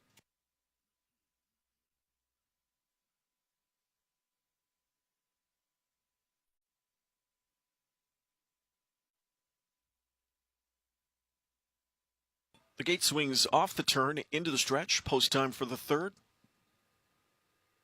Great looking start. They're off and pacing.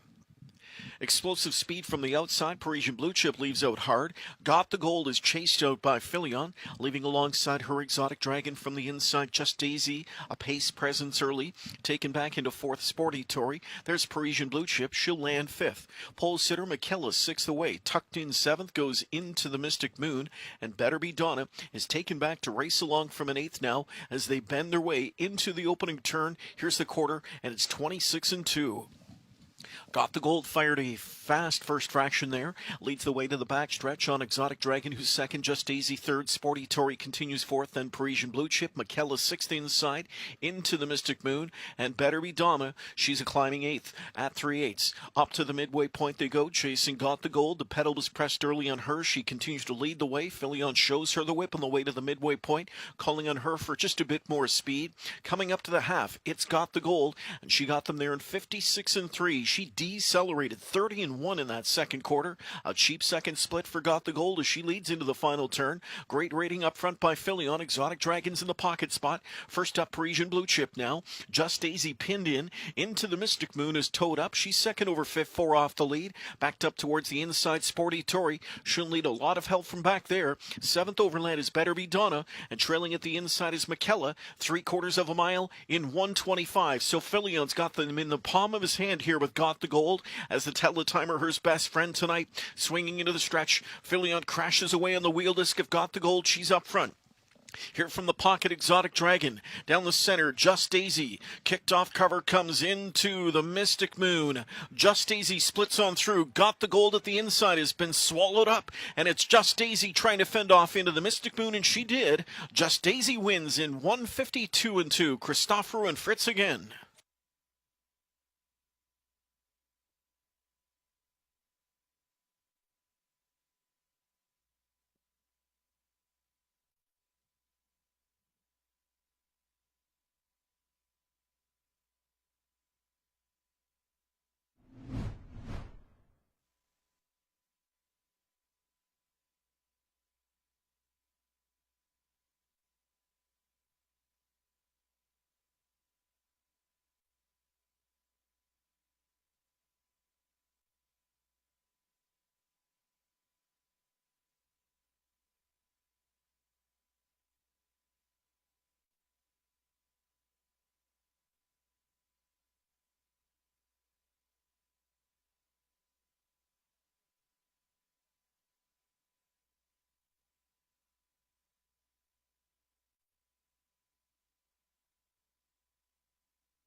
Top 4 on the board, 2, 3, 6, and 5. Mile time 150, 2 and 2.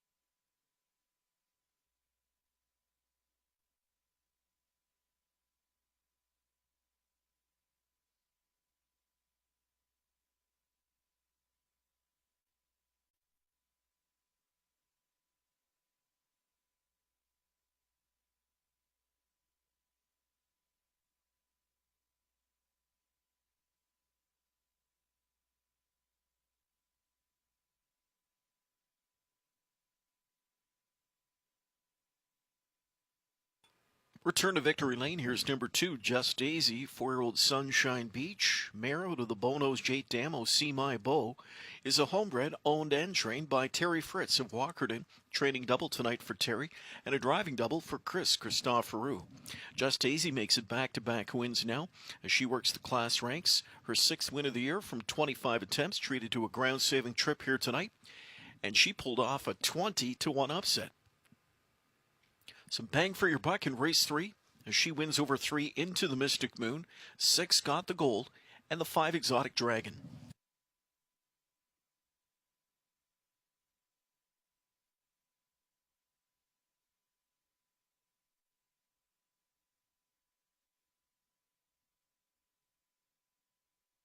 And the price is up for race 3. 2 Just Daisy lights it up, $43.10 the win ticket, $2 exact to $190.80. The $2 daily double, $48.20. Dollar trifecta, $313.10. Dollar superfecta, $1,476.95. And the $1 pick 3 paid $135.05. 3 in the books. We move on. 4th race next. Kicks off tonight's early pick 4. Post time for the 4th race in about 12 minutes. Post time for the 3rd. Great looking start. They're off and pacing. Explosive speed from the outside. Parisian Blue Chip leaves out hard. Got the Gold is chased out by Filion, leaving alongside her Exotic Dragon from the inside. Just Daisy, a pace presence early. Taken back into 4th, Sporty Tory. There's Parisian Blue Chip. She'll land 5th. Pole sitter McKellar 6th away. Tucked in 7th, goes Into the Mystic Moon. And Better Be Donna is taken back to race along from an 8th now as they bend their way into the opening turn. Here's the quarter, and it's 26-2. Got the Gold fired a fast first fraction there. Leads the way to the backstretch on Exotic Dragon, who's 2nd. Just Daisy 3rd. Sporty Tory continues 4th. Then Parisian Blue Chip. McKellar 6th inside. Into the Mystic Moon. And Better Be Dama. She's a climbing 8th at 3/8. Up to the midway point they go. Chasing Got the Gold. The pedal was pressed early on her. She continues to lead the way. Filion shows her the whip on the way to the midway point. Calling on her for just a bit more speed.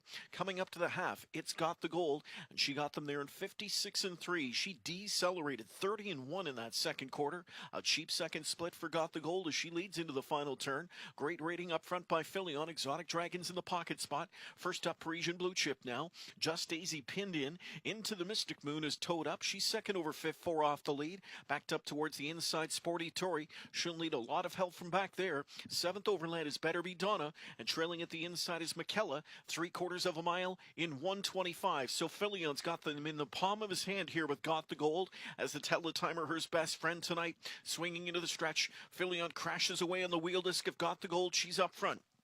Here from the pocket, Exotic Dragon. Down the center, Just Daisy. Kicked off cover comes into the Mystic Moon. Just Daisy splits on through. Got the Gold at the inside has been swallowed up. And it's Just Daisy trying to fend off into the Mystic Moon, and she did. Just Daisy wins in 152-2. Christoforou and Fritz again.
Central Ontario Standardbred Association is working with you to ensure a vibrant horse racing community. Shared stories call for a united voice. That's COSA, representing the interests of horse people racing at Ontario racetracks. So whether you're first, last, or somewhere in between, we've got your back. With insurance, benefits, free lifetime memberships, and more. COSA. Follow our stories on social and check out the process at COSAonline.com. In a field lies hope, anticipation, from the biggest races to the brightest stages. Forbidden Trade with a gigantic upset. Desperate man, there's no desperation in those strides. It's Bulldog Hanover, the fastest mile in harness racing history. For the glory, the pride, the payoff, enter the field. The Ontario Sire Stakes program, from Ontario farms to the world stage.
Back in studio with Chad and Randy as we get closer and closer to the first set of Breeders' Crown Championship finals, which will be coming up in race number 6.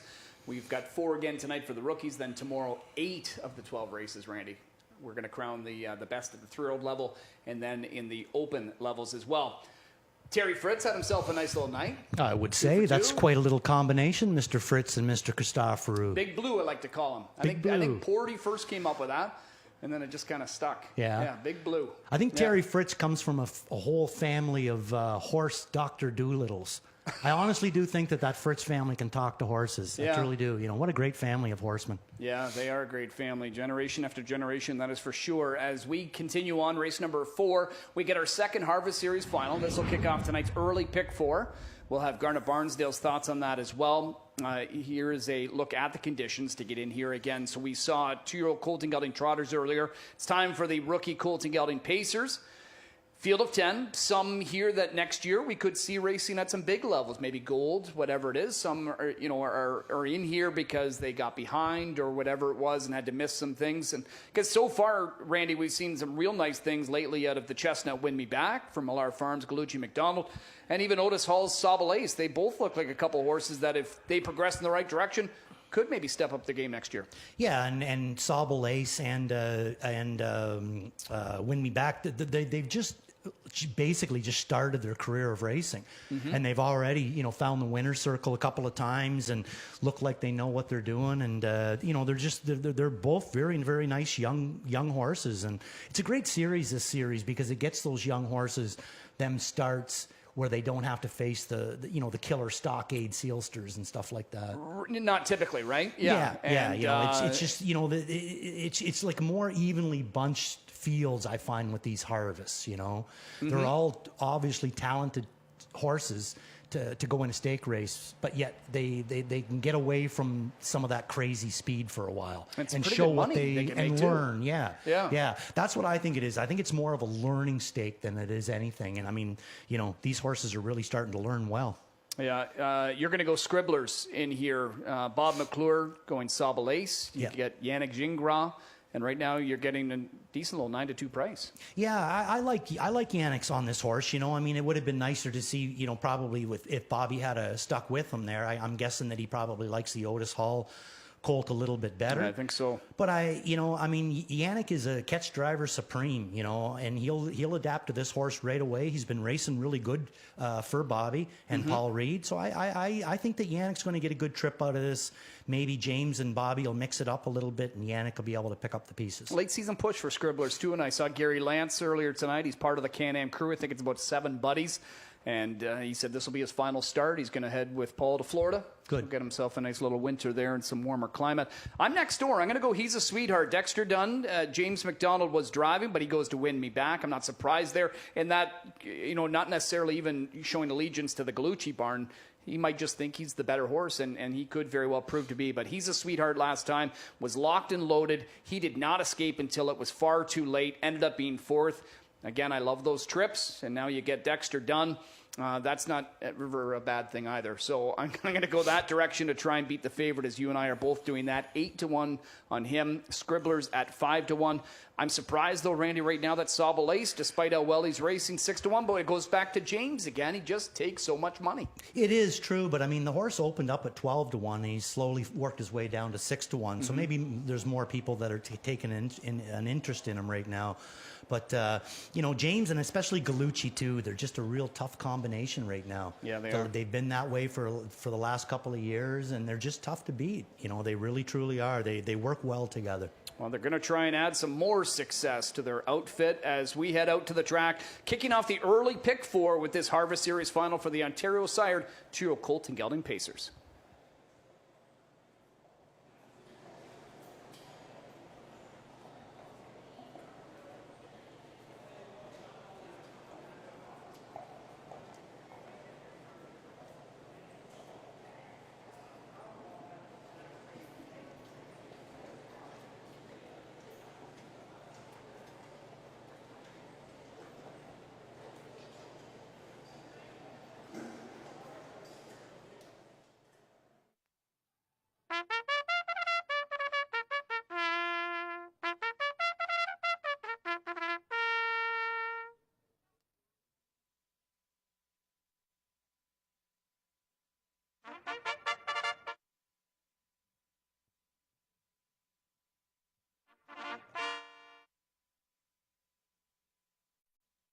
All right, they're on the track for the 4th race kickoff flight to the early pick 4 Harvest Series final for 2-year-old Colt and Gelding Pacers. The one is Sabalace, Bob McClure with the Otis Hall trainee, homebred owned by Sobble Hill Farms and Nascito Racing.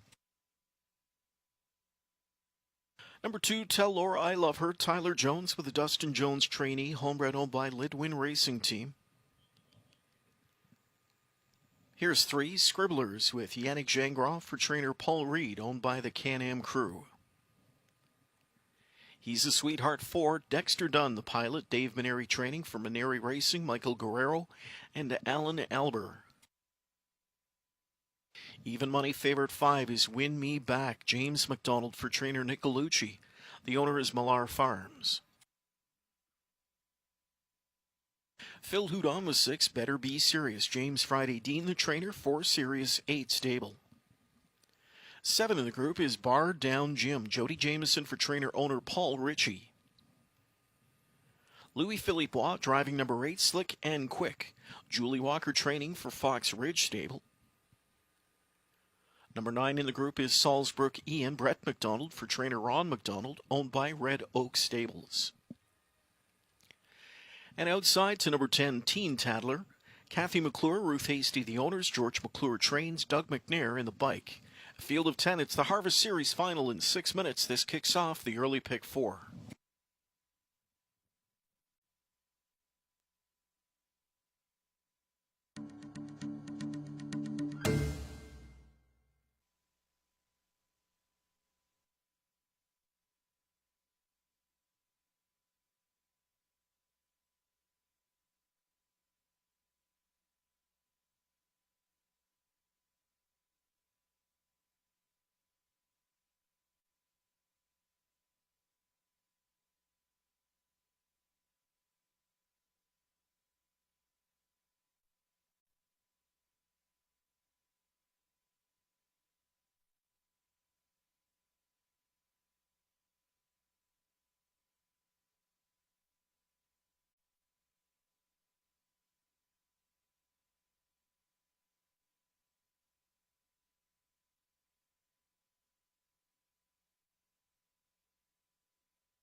Here's a late shoeing note in tonight's 7th race. Number 1, Charleston. They've made a shoeing change, steel to aluminum all around. A late change submitted for the 1 Charleston race 7, as she will go steel to aluminum shoes all around.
Horses head to the gate for the 4th race. We kick off tonight's early pick 4. It's a second Harvest Series final on tap tonight. 2-year-old Colton Gelding Pacers this time.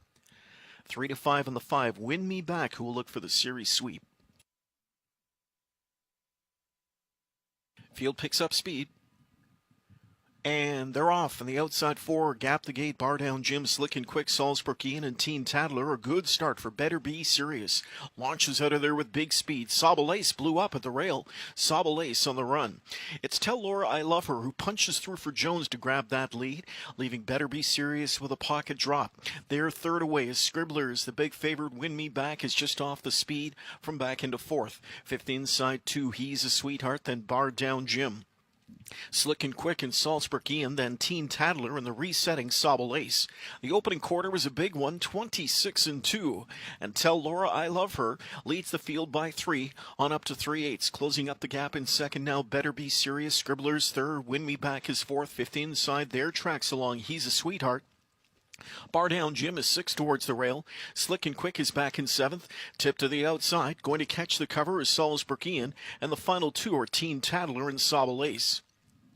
Halftime is 56, second panel 29-3. They move into the final turn, chasing long shot leader Tell Laura I Love Her. Scribblers on the outside now, pressing first up for Gingras. Right there in the pocket spot is Better Be Serious. A golden toe for Win Me Back, perfectly poised if good enough from in 4th. 3 wide from in 5th there. He's a Sweetheart with a final turn adventure for Dunn. In between horses, Slick and Quick is coming on through. 3/4 of a mile, and it's Scribblers working to the front. Tell Laura I Love Her has given way at 3/4 in 1:24-1. Win Me Back launches off cover now, and those big powerful strides of Win Me Back have got to be a growing concern for Scribblers. Scribblers has given way as Win Me Back blows by. Here late with pace is Better Be Serious. Splitting through late is Bar Down Jim, but it's Win Me Back in deep stretch for McDonald with a Harvest Series sweep, won it by 2. Up the inside, Bar Down Jim was 2nd, Better Be Serious 3rd. Teen Tadler from out of the clouds to be 4th in 1:52.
Top 4 on the board posted for the 4th race. We have 5, 7, 6, and 10. Back to Victory Lane returns 5, Win Me Back, a 2-year-old shadow play gelding out of the Riverboat Kingmere Winback Speed. Bred by Winback Farm, owned by Millar Farms of Stouffville, trained by Nick Galucci, James McDonald in the bike for the winning drive. Win Me Back makes it 4 wins from 7 starts this year, 3 in a row now for the gelding, pacing a mile this evening in 1:52.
Pacers this time. 3 to 5 on the 5. Win Me Back, who will look for the series sweep. Field picks up speed. And they're off on the outside 4. Gap the Gate, Bar Down Jim, Slick and Quick, Salzburgian, and Teen Tadler. A good start for Better Be Serious. Launches out of there with big speed. Sabalace blew up at the rail. Sabalace on the run. It's Tell Laura I Love Her, who punches through for Jones to grab that lead, leaving Better Be Serious with a pocket drop. Their third away is Scribblers. The big favorite Win Me Back is just off the speed from back into 4th. 5th inside 2. He's a Sweetheart, then Bar Down Jim. Slick and Quick and Salzburgian, then Teen Tadler and the resetting Sabalace. The opening quarter was a big one, 26-2. And Tell Laura I Love Her leads the field by 3 on up to 3/8. Closing up the gap in second now, Better Be Serious. Scribblers third, Win Me Back is 4th. 5th inside there, tracks along He's a Sweetheart. Bar Down Jim is 6th towards the rail. Slick and Quick is back in 7th.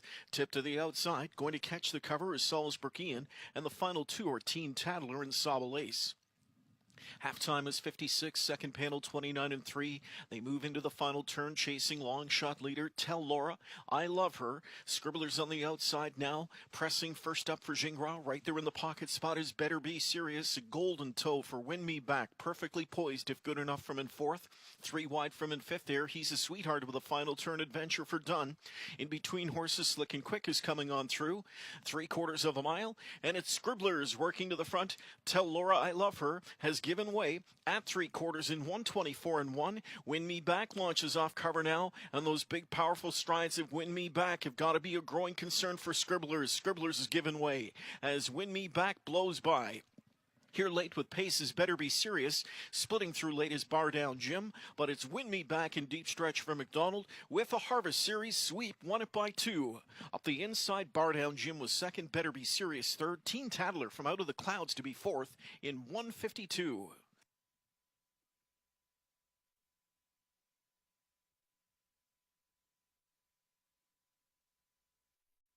Here's a rundown of tonight's fourth race. Sobble Ace 9th, Tell Laura I Love Her 8th, Scribbler's 6th, He's a Sweetheart 10th, Win Me Back the race winner.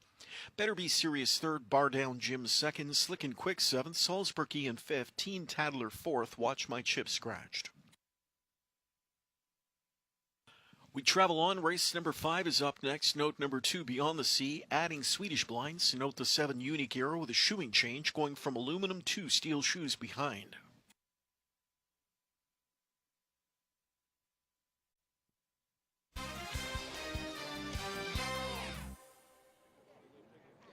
Well, we're underway on Breeders' Crown Friday night here at Woodbine Mohawk Park, and at this time we have a special presentation. In fact, we have a set of presentations, as here it is time to unveil the winner of the 2022 Breeders' Crown Charity Challenge. Now, of course, the Breeders' Crown Charity Challenge began back in 2019 right here at Woodbine Mohawk Park, and it has grown over the last several years. We are so happy to be able to continue the challenge this year once the Breeders' Crown was announced to come back here to Mohawk Park, and after the last several weeks of competition, we're going to be able to announce our winners. Now, keep in mind, there were several factors that were able to earn money for the various charities that were participating. In fact, we had a driver's challenge that was based off of the Ontario Sire Stakes driver standings, the Lampman Cup. We had a charity foot race last week, which was a lot of fun, and I think we might have to bring that back next summer because it certainly created those competitive juices amongst our racing participants. We also had a social media challenge. So combining all that together, we've been able to come up with our winner.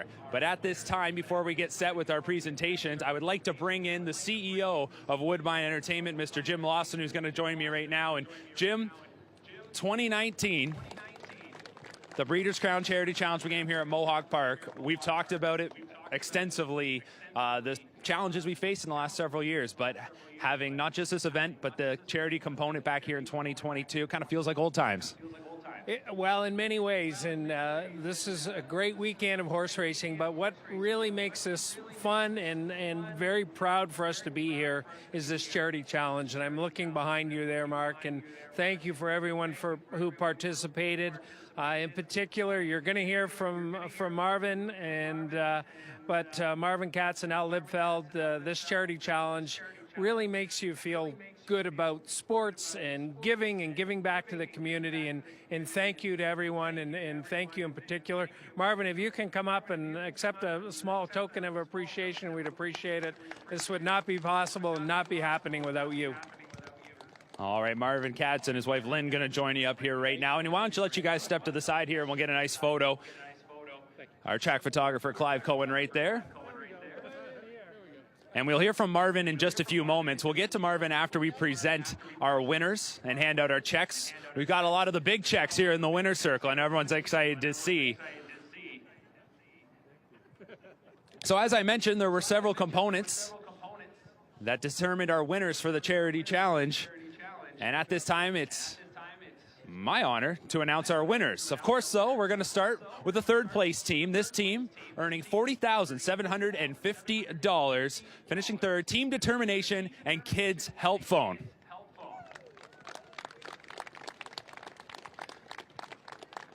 And with us here tonight, we have Lynn Katz and Bonnie Grant to present these checks to the various charities. Team Determination, Serge Godin's Determination, their driver Bob McClure.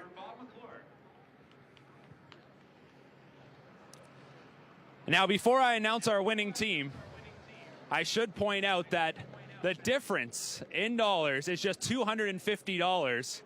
In fact, last week, the charity foot race made things very interesting when Doug McNair came out on top.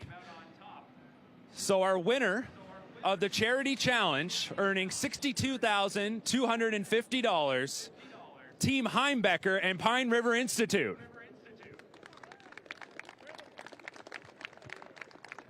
And with that, Team Grant and the Milton District Hospital Foundation earned $62,000. So just a difference of $250. Congratulations.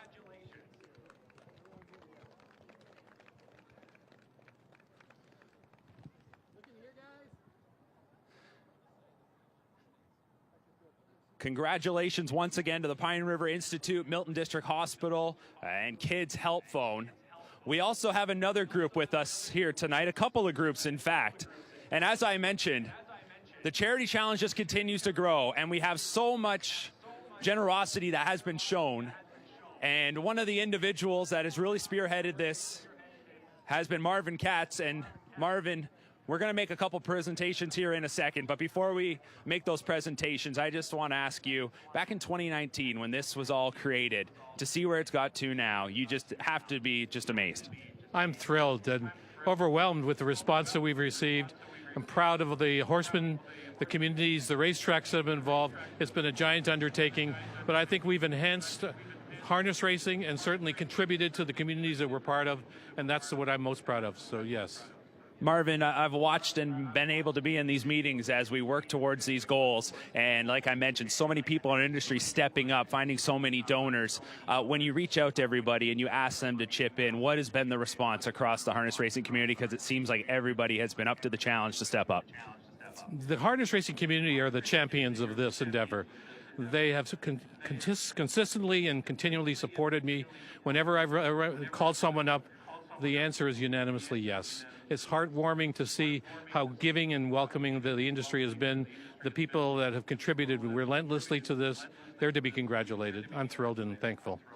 Well, right now it's my great honor to announce that we have a couple additional donations that are going to be going to our charities here this evening. In fact, when I got the script here today, it really caught my eye. First of all, Al Libfeld, we're sending Al our very best. He's unable to be with us here tonight under the weather, so we're wishing him a speedy recovery. But Al, here is a special presentation on your behalf as you are donating $200,000 to Sick Kids Hospital. And at this time, Marvin and Lynn Katz, we'd love to have you guys present the check here to the Sick Kids Hospital. Mark, can I just say something? Yes, absolutely. Sorry, I want to say hi to Al. I know he's home watching. I miss you, buddy. Get well soon, and love to Rachel. Be well, and it's a beautiful gift. All right, well, Al Libfeld, we wish you could be here tonight, but your generosity on full display as well. We have an additional $100,000 donation from Marvin and Lynn Katz that is going to go to the Peter Monk Cardiac Center for $100,000 as mentioned.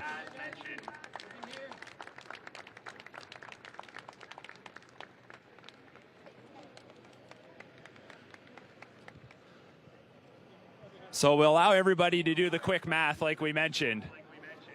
But in total now, since it's inaugural year back in 2019, the Breeders' Crown Charity Challenge has now raised over $1.4 million for local charities of the host cities of the Breeders' Crown. Once again, that's $1.4 million, and so much of that courtesy of the generosity of our participants in this wonderful industry.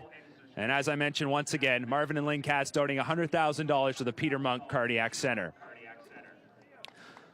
Once again, ladies and gentlemen, how about a big round of applause for all of our donors, all of our sponsors, and of course, all of the charities. Thanks so much for being with us. A big shout out to our drivers, Louis Waugh, James McDonald, Doug McNair, and Bob McClure. Thank you for your participation. And we look forward to seeing the Charity Challenge continue in the years to come. Thank you, everybody, and enjoy the rest of the night as we're inching towards that first Breeders' Crown race in race number 6. Hello, everyone. My name is Michael Tobolo, and I'm the MPP for Vaughan Woodbridge and the Minister responsible for mental health and addictions. I want to congratulate all teams and participants in this year's Breeders' Crown Charity Challenge. Your hard work and determination have made it possible for funds to be raised for 5 incredible organizations, including Milton District Hospital, Kids Help Phone, Pine River Institute, the Peter Monk Cardiac Center, and Sick Kids. These funds will help these organizations provide essential care to those that need it.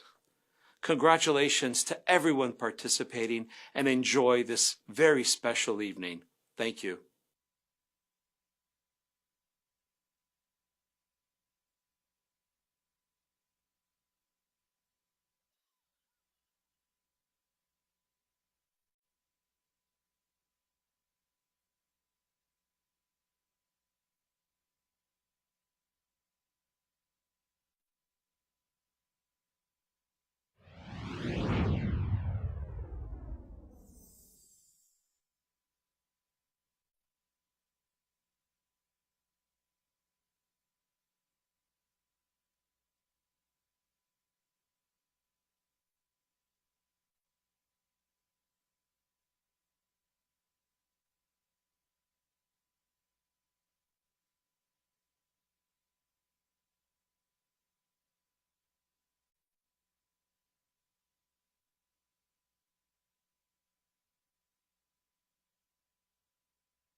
The horses are on the track. It's the 5th race now. 1 is Ivory Hanover, Chris Christopherou with the Clark Bealby trainee, Coyote Wind Farms, the owner. Scott Young on 2, Beyond the Sea. Bob Young trains, owner Sarah Emery.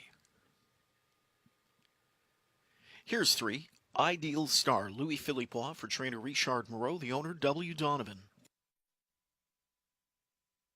James McDonald with 4, Queen of Soul, Scott McEnany training for Hut Racing Stable. Doug McNair with a 5, Tall Dark Beauty, Greg McNair trains for owner breeder Jim Averett. Here's 6, Ipanema Hanover, Paul McDonnell training and driving for the Schooner 2 stable. Here is 7, Unique Era, Dexter Dunn for trainer Mike Bishop. John Davidson is the owner. Watch Her Fly 8 gets Tim Tetrick for trainer owner breeder Craig Bars, partners with Nurko Sokolovic. Here's 9, Ardine's Moment, Tom Smith for trainer Jane Walker. The owner is John Lago. And outside to number 10, Baby Bonita, it is Sylvain Fillion for conditioner Bill Budd. The owner is Bruce Davey. Post time for race 5 in 5 minutes.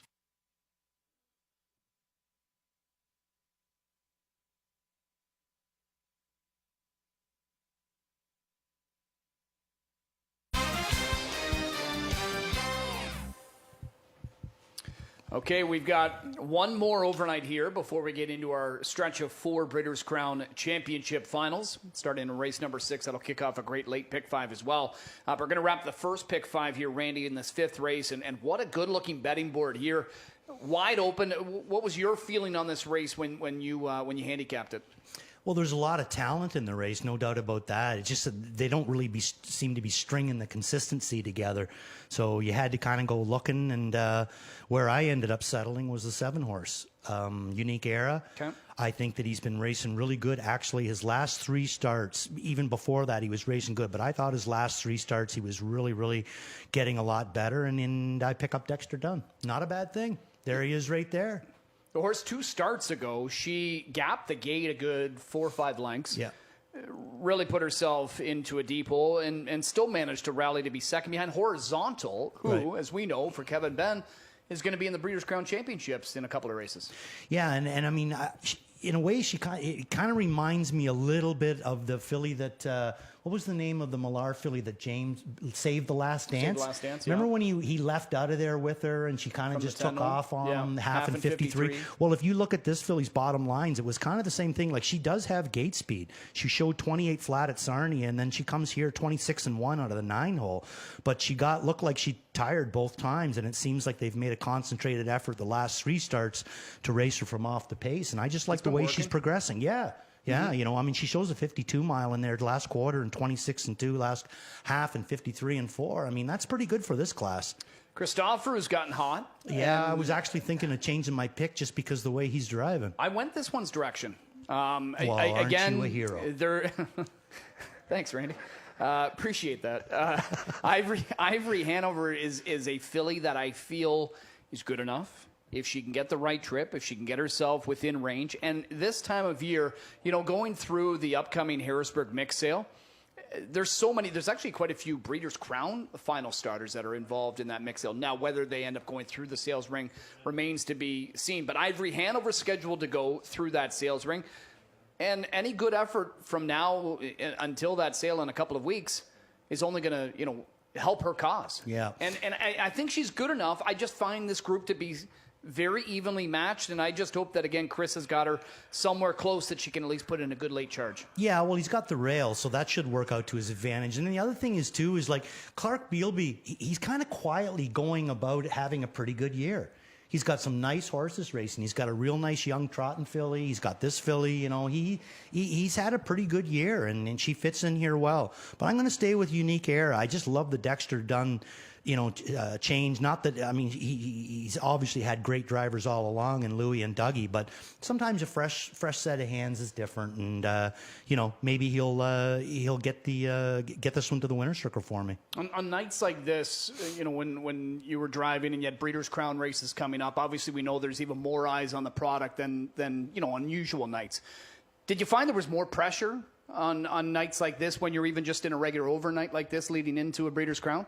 Or no? Or you didn't look at it any different? Yeah, not me anyway. Yeah. You know, I never really did that. My father told me years ago, he said, pressure's only put on you by one person, and that's yourself. And that's kind of the way I always looked at it. You know, I mean, he never seemed like he drove with pressure, and I tried to do the same thing. You know, I just kind of always tried to go into it with as clear a head as possible, you know, and try to win as many races on those big nights as possible. And hopefully one of those wins would be one of the bigger ones. But the overnight races, they're important for a catch driver. You know, keeps you at the top of the standings, keeps clientele coming towards you, keeps that winning feeling going. You know, so I think that they're all, you know, a race is a race. Once you get behind the gate, you want to beat everybody else. Well, the jury's not still out on that advice, because I think it worked out pretty good for you and your dad throughout your career. Certainly did for him. Anyways, okay. As they get called to the gate, we're getting set to wrap up this early Pick 5. Just a reminder, tonight and tomorrow, there are 3 Pick 5 wagers. We've got our usual second one that starts in race number 6, but we're going to call it the mid Pick 5 tonight and tomorrow, because there's a late Pick 5 getting underway in race number 8. Tomorrow, I believe the mid Pick 5 is guaranteed at $100,000 as well. But I think even tonight, both other Pick 5s that we still have will be big pools. Make sure you jump on in with that low 15% takeout. But good luck if you're trying to cash the early one. The lowest payout on the 2 Beyond the Sea at just over $1,400 as they line up behind the gate, Ken. All right, race number 5, wrapping up that early Pick 5 here. We've got a full field of 10. Very good betting board. 9-5 right now makes 7 Unique Era. A slight choice over others. 2 wins from 15 on the year for that Mike Bishop trainee. Daughter of J.K. End of an Era. I've already seen one of his offspring win earlier on the card tonight. It's a full field of 10. The anchor leg of the early Pick 5 is next from Mohawk Park.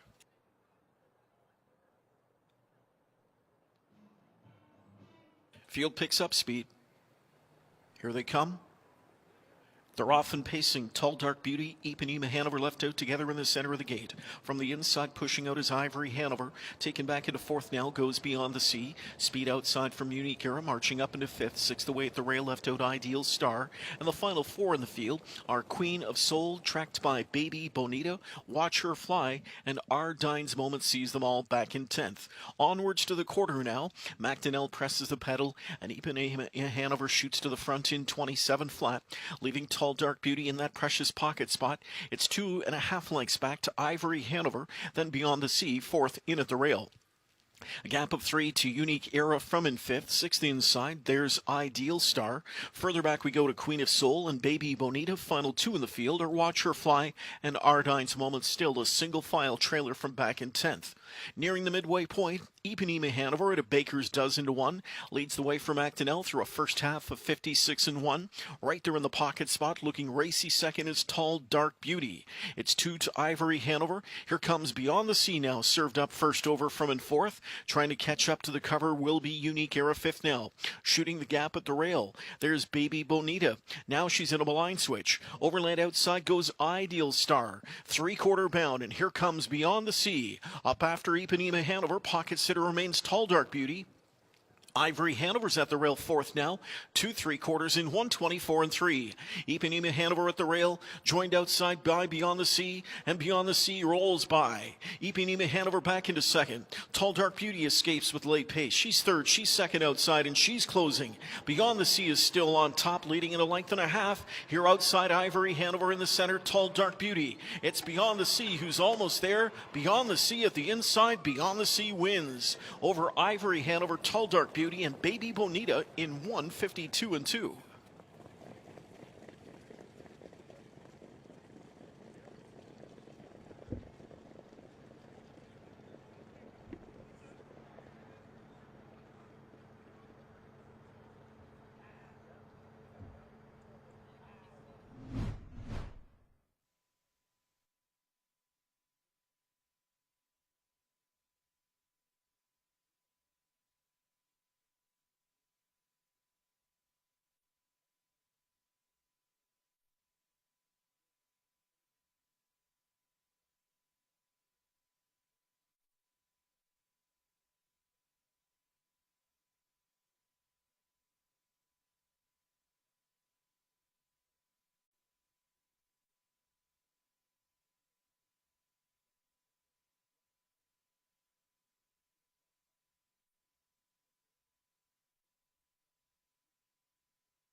Top 4 on the board for tonight's 5th race. We have 2, 1, 5, 10. Return to victory lane. It's number 2, Beyond the Sea, a 3-year-old Down by the Seaside filly out of the Rock and Roll Hanover mare, Hot Legs.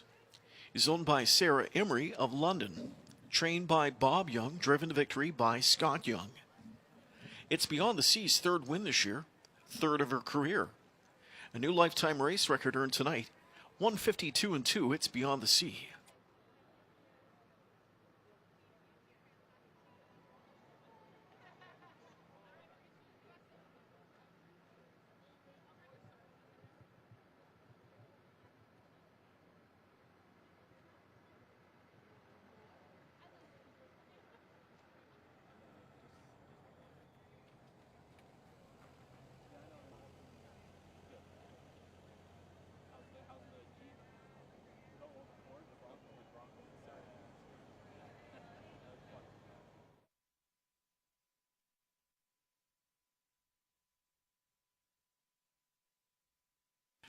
Fifth is official, 2 Beyond the Sea, 8.10 to win. $2 exacta, 40.20. $2 daily double, 16.90. Dollar trifecta, 96.65. Dollar superfecta, 606.95. Dollar pick 3, $195.15. And the $1 early pick 5, $1,424.80.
Field picks up speed.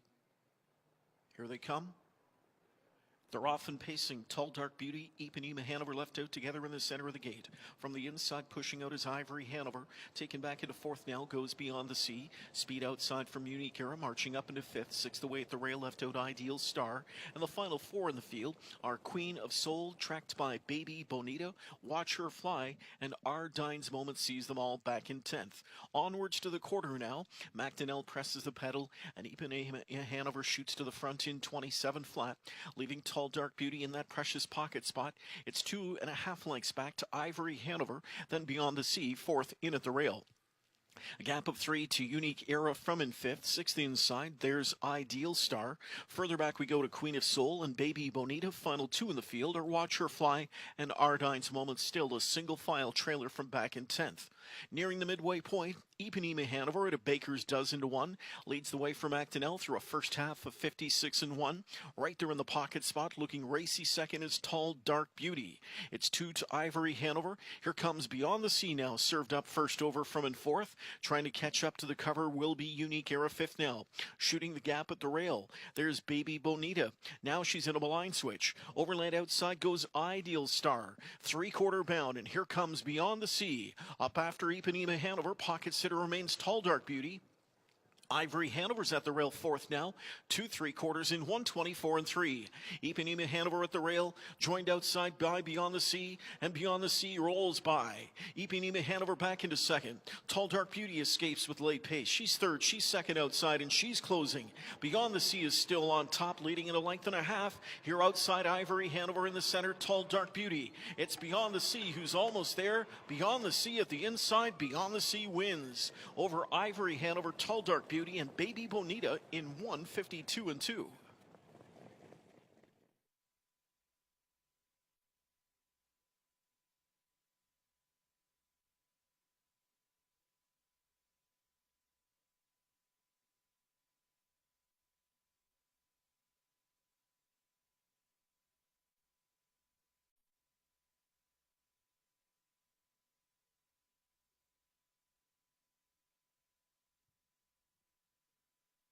So look at the rundown of tonight's fifth race. Ivory, Hanover second. Beyond the Sea, the winner. Ideal Star eighth. Queen of Souls sixth. Tall Dark Beauty third. Ipanema Hanover fifth. Unique Era ninth. Watcher Fly seventh. Ardine's Moment 10th. And Baby Bonito was fourth. Off we go to the sixth race. And it's time for the Breeders' Crown Championships to get underway. 2-year-old trotting colts and geldings up first. This kicks off the mid-pick 5 wager. Note number 2, the Gruffalo, the all-around shoeing change. Aluminum shoes come off. The horse race is barefoot all around. We have a late equipment change submitted for tonight's 8th race now. Race 8, number 10, Secret Volo, blinkers coming off.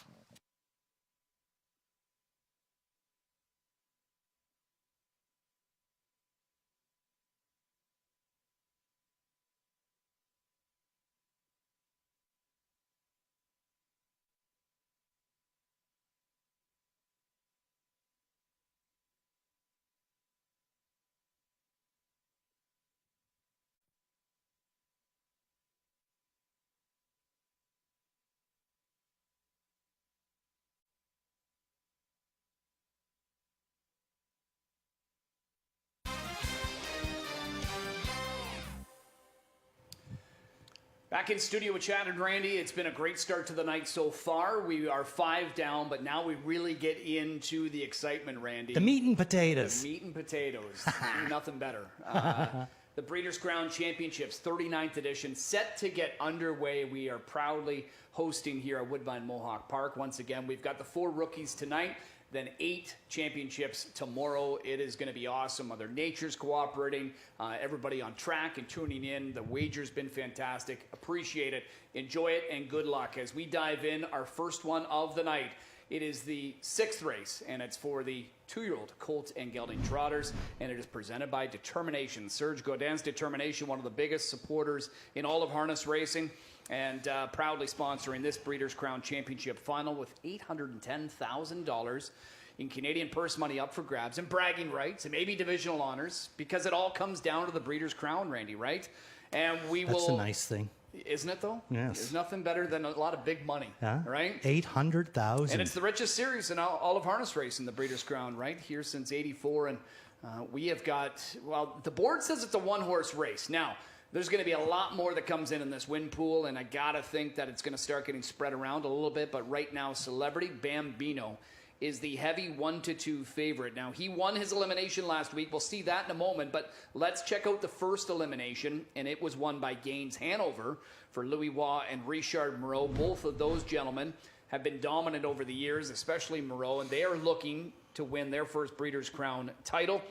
This was the Cantab Hall 2-year-old gelding, setting a new 2-year-old gelding track record in 153, and to me, didn't it look like he maybe had a bit more left in the tank? He certainly wasn't stressed, that's for sure. He was just buggying with him.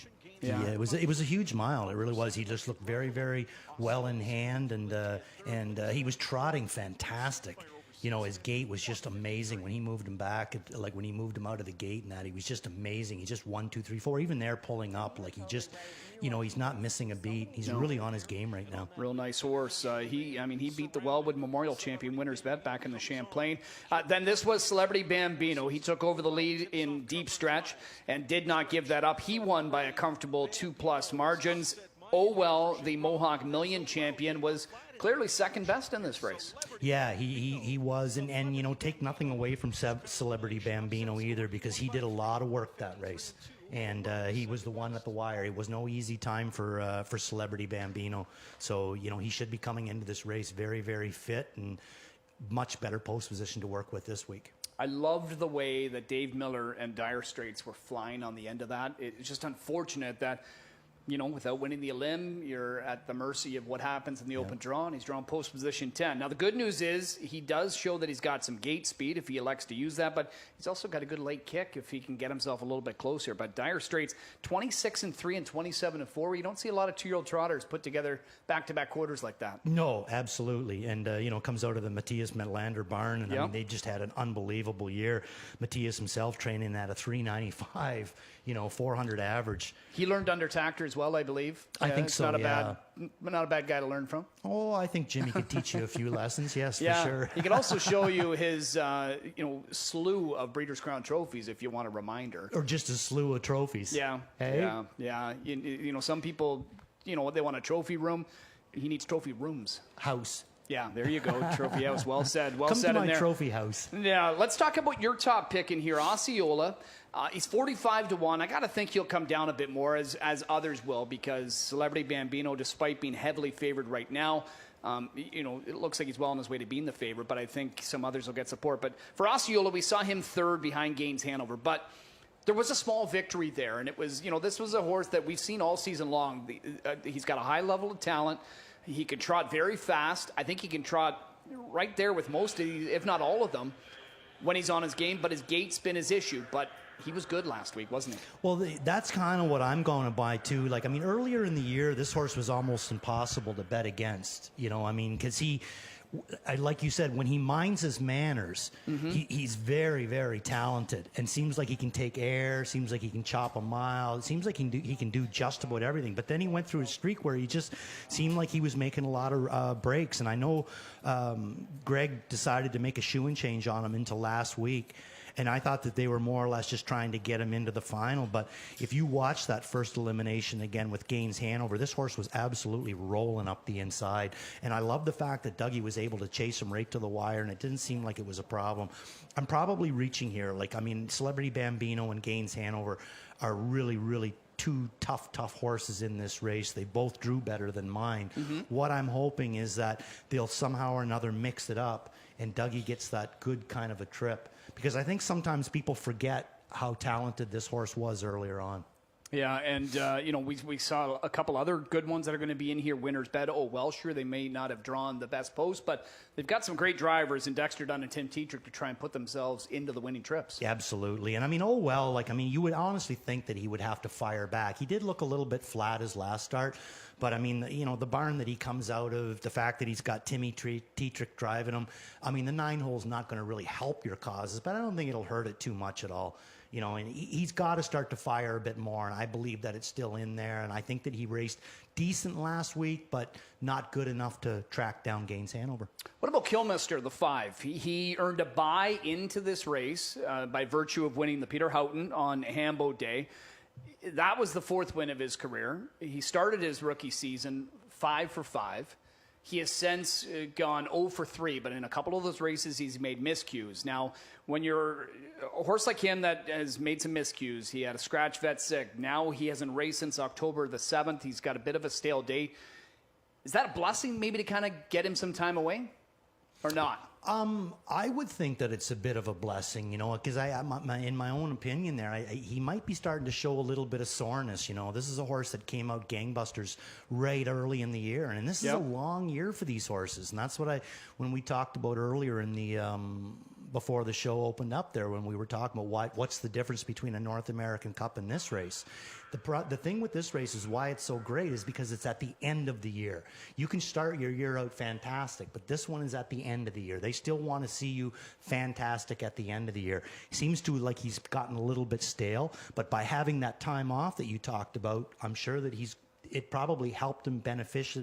It freshened him up a little bit. If there was a little bit of soreness issues, they could get some work done on him because he had that nice big window to work on him, So this could very well play into his hands. And you talking Dexter Dunn and Tim Tetrick, we also got Brian Sears in here too. Yep, second only to John Campbell in Breeders' Crown victories.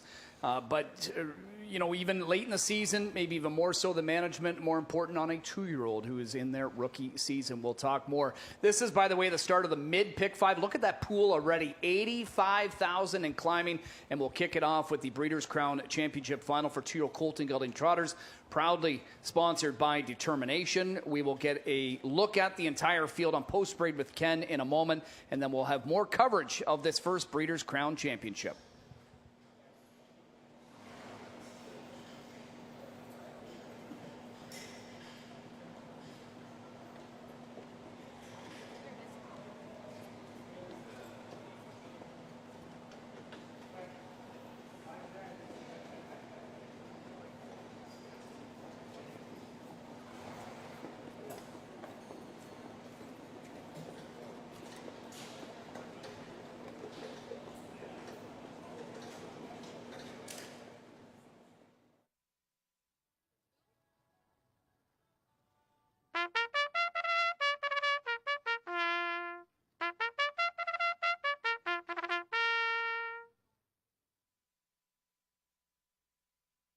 With the call to the post, they're on the track for tonight's sixth race. Meet the one Gaines Hanover Louis Philippois with a Richard Moreau trainee owned by Gestion JY Blaze Incorporated. Number 2, the Gruffalo with Todd McCarthy for trainer Mark Harder, owned by Racing Team of America Dina Frost. Harder shares ownership, as does Emma Peterson. 3 is Kierkegaard with Oka Svanstedt training driving, owned by Knutson Trotting Incorporated.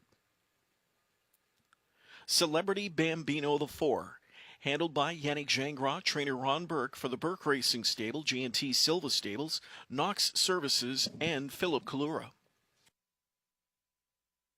Kill Mister is the 5, Brian Sears wears the colors of owner Courant Incorporated, trained by Marcus Melander. Spitfire Overseas, the 6, gets James McDonald for trainer Dominic Ladew, owned by the stable Spitfire Overseas.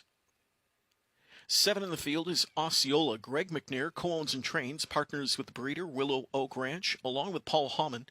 Doug McNair is in the bike. The 8 is Winner's Bet. Dexter Dunn dons the colors of co-owner Lindy Farms of Connecticut, their partner Robert Rudolph, this one trained by Domenico Cecere.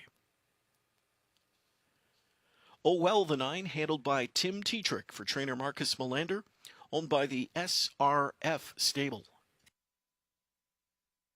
And to complete this Breeders' Crown field, number 10 is Dire Straits. Owners Richard Gutnick, Tommy Pontone, and Gary Cacho. Matthias Melander is the trainer, and in the sulky, it's Dave Miller. The 2-year-old Colt and Gelding Trot. Next, post time in 8 minutes.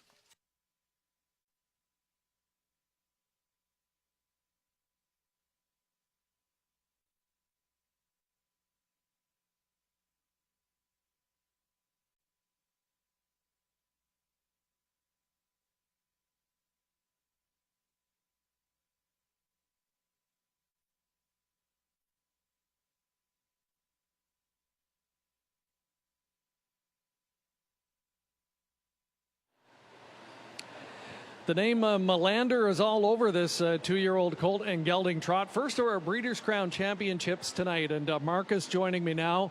You've got 2 starters here, Marcus. Let's talk about Oh Well first of all. Suffered the first loss that he had in quite some time in his most recent start, but what was your thought on his effort and how did he come out of it? It was a good effort. You know, he hadn't raced in a month and he really needed that race, so you know, I gambled a little bit and didn't qualify him when we had 4 weeks there. And, you know, I thought he raced well. You know, we draw a little bad here today, but, you know, I thought he had a good week and I expect a good effort from him. And what should we expect from Kilmister? I mean, when he's been on his game, a top colt as well, but a scratch and then a break last time out. What's his week been like? No, but he's been having a good week since he got home from Lexington. Obviously, he went straight to the final.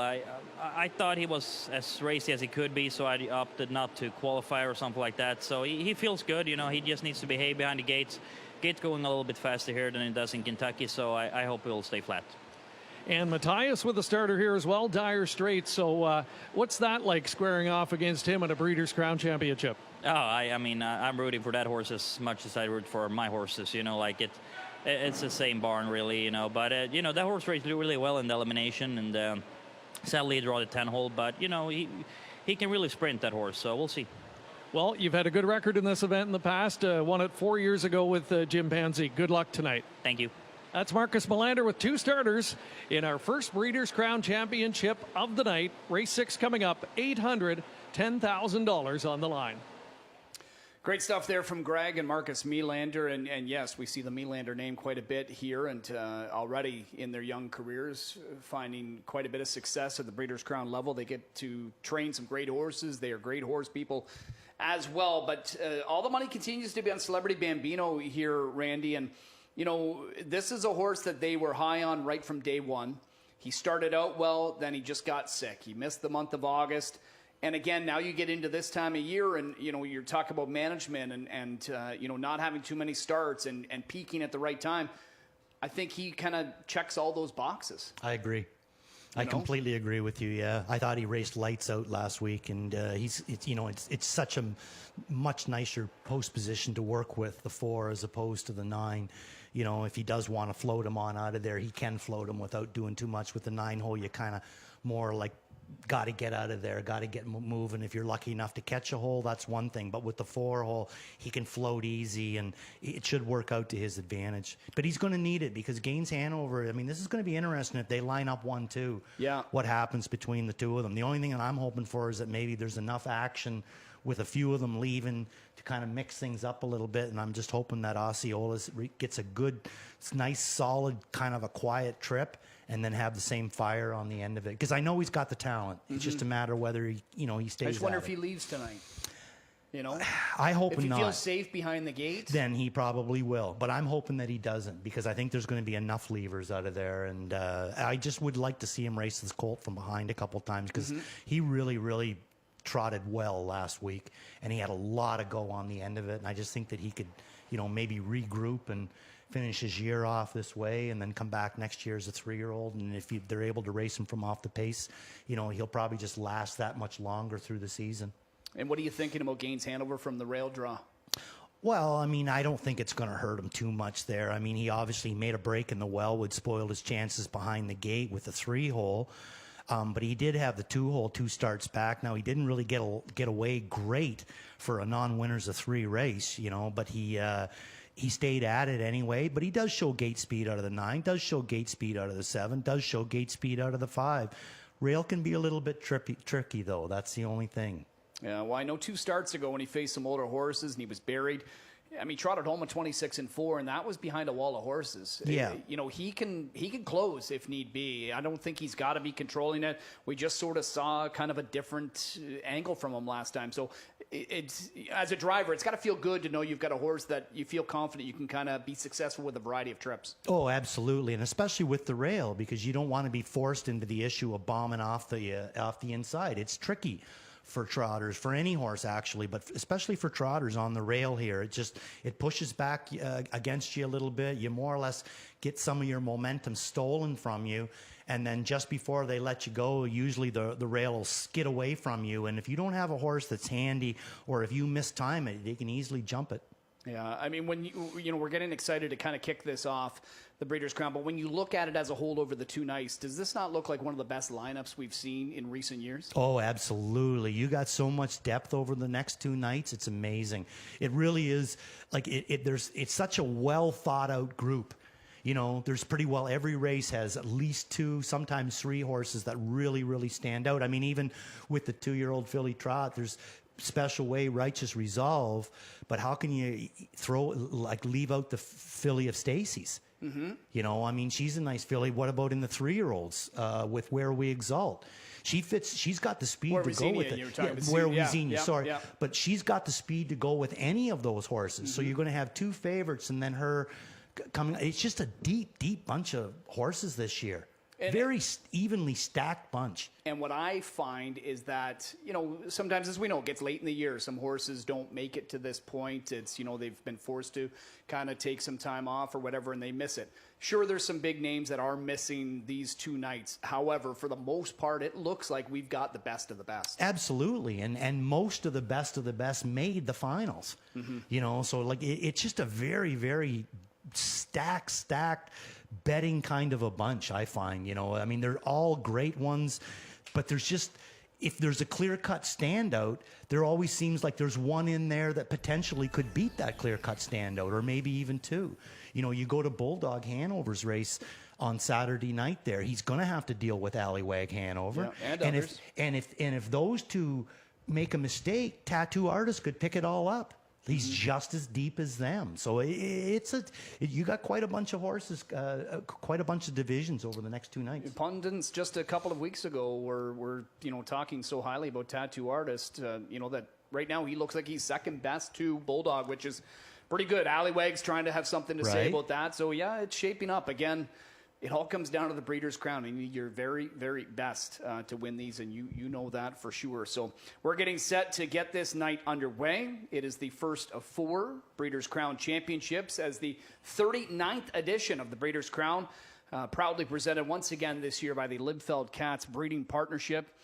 This race, the first of the night, the 2-year-old Colt and Gelding final with over $800,000 Canadian up for grabs, and bragging rights will be proudly presented by Determination. and it's going to start this mid-pick 5 as well. Look at that pool. There's still time to jump in. They've been called to the gate. They're going to start lining up. 130,000 at climbing. Don't forget a 15% low takeout on that. Good luck, and good luck to everybody competing in this weekend's Breeders' Crown as we head upstairs, and we'll catch up with our track announcer, Ken Middleton, who gets ready to call Crown action here in 2022. All right, mid-pick 5 getting underway here, as you mentioned. Terrific pool, 135,000 in climbing. Told you about the great incentive to play through HPIBet.com over the next couple of nights. Bet $100 and you get 4 times the bonus points on your play through HPIBet.com. Here's the group of 10 to line up for this Breeders' Crown final. It's the 2-year-old Cold Trot. 6-5 the offering on the 4 Celebrity Bambino. High praise from both trainer Burke and Gingras in the media this week about this trotting son of Muscle Hill following that impressive win last weekend. 5-2 on the 9-horse Oh Well. For me, 9-1 on Kill Mister is absolutely amazing. Trotter comes in here with some red flags in recent weeks, but certainly capable. It is a great group. Enjoy it. It's the Breeders' Crown final. Lined up in behind the gate. Here they come. Gapped off 6, Spitfire Overseas. And they're off and off stride. Oh well, Teacher lost oh well as he bubbled over at the start and made a break. A good beginning in the center for Kilmister. Firing up on the outside, Dire Straits. From the inside, there's the Gruffalo into third.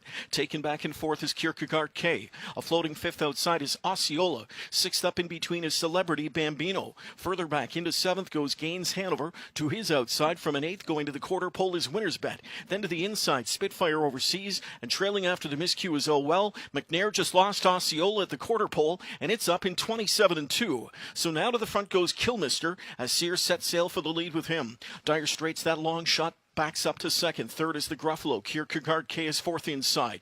Gingras sitting 5th right now with Celebrity Bambino, tracked by Gaines Hanover 6th. He tips to the outside. He's waiting on Gingras to move. Further back in at the rail is Spitfire Overseas. Getting underway in the backfield now. Trots up Winner's Bet. Scooting up the rail is Oh Well, and they've gone a dawdling half of 57 seconds flat. The pedals get pressed now. Kilmister's got the advantage going into the final turn. Celebrity Bambino's first over into attack mode.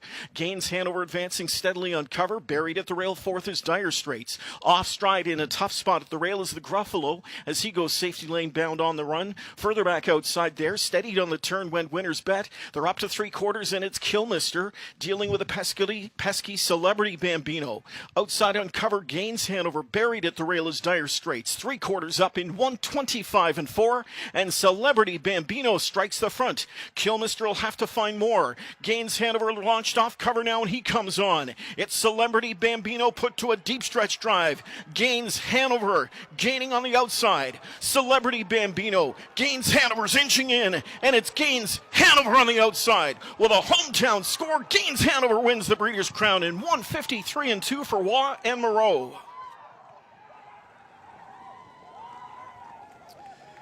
Well, the locals strike first, and it is a first for Louis Waugh, Richard Moreau, Gestion Jean Blais, and it's Gaines Hanover, and Louis could not have mapped out a better trip for his horse, could he, Randy? No, absolutely not. He did everything absolutely perfect. He settled in the right place, had the right horse behind him, drafted it for as long as he could, kept coming after the horse down near the wire, even when it looked like maybe his horse was getting a little bit tired. He just kept pushing it, and sure enough, 20 feet before the wire, you could see that inside wheel of Louis edging past Dave's, edging past Yannick's, and he had him. He was clearly the horse to beat in here. He's been a remarkably nice animal all year. Yannick tried his darndest to get the exact same trip that Louis worked out. He tried to get Kierkegaard and Swanstedt to, take the bait and come first over in the backstretch, and maybe that would have been the difference maker. But it didn't work out. He had to come first over. It was kind of tepid fractions. He still raced great. He's a top-level talent. But again, Louis got the trip with Gaines Hanover. And, for a trainer like Richard Moreau, who is our perennial top trainer, what's he got, 8 or 9 O'Briens in a row, I think, as top trainer. And now to add a Breeders' Crown to his already impressive resume, it's just remarkable for him. Oh, absolutely. Like I said, these races are so impossible to win. Like, not impossible, but very, very difficult. So, Richard, enjoy it. Put the trophy up with the rest of your trophies, and be very proud of it. Because, like I said, the Breeders' Crown are not easy races to win. And, you know, for a driver like Louis Waugh, I think the consensus was it's just a matter of time before he gets one. Oh, absolutely. They'll all get one at some point, I think. You know, Louis will get one, and anybody else that hasn't got one yet that are the top drivers up here. Oh, it's a nice sign there. Yeah. Beautiful. But any of the top drivers up here, they'll get the right horse and they'll get them. You know, even I got a couple of them. So, I mean, there's hope for everybody. There you go. Upstairs we go. Back to you, Ken. All right, Gaines Hanover victorious here in our first Breeders' Crown Championship, capturing the 2-year-old Cole Trot, proving he's no one-trick pony. Last week, his elimination score was in front-stepping fashion, an efficient score in 153. Tonight, Tracked Cover explodes off that helmet late and produces his biggest victory to date. It's Gaines Hanover escorted back to the Winback Farm Winners Circle by caretaker Justin Turcott. That 2-year-old son of Cantab Hall out of the muscle massive mare Gatka Hanover. $50,000 Harrisburg ticket last fall. Bred by Hanover Shoe Farms, owned by Chestion J.Y. Blaze of Montreal, Quebec. Trained by 9-time O'Brien Award winner Richard Moreau, and was driven to victory tonight by Louis-Philippe Waugh. Gaines Hanover with a 4th win from 8 starts on the season. Incredible form here late in the season for that trotting son of Cantab Hall, as he has captured the Breeders' Crown tonight, winning at a time of 1:53 2/5.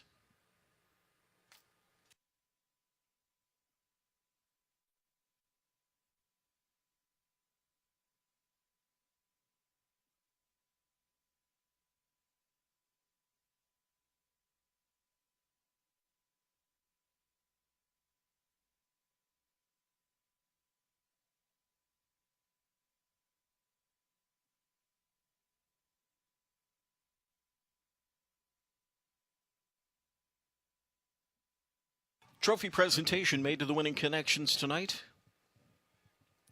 Luc Blais on behalf of Determination, the stable name of owner Serge Gaudin. As it is Vive la Quebec in that Winback Farm Winners Circle here. Gaines Hanover scoring in 1:53 2/5.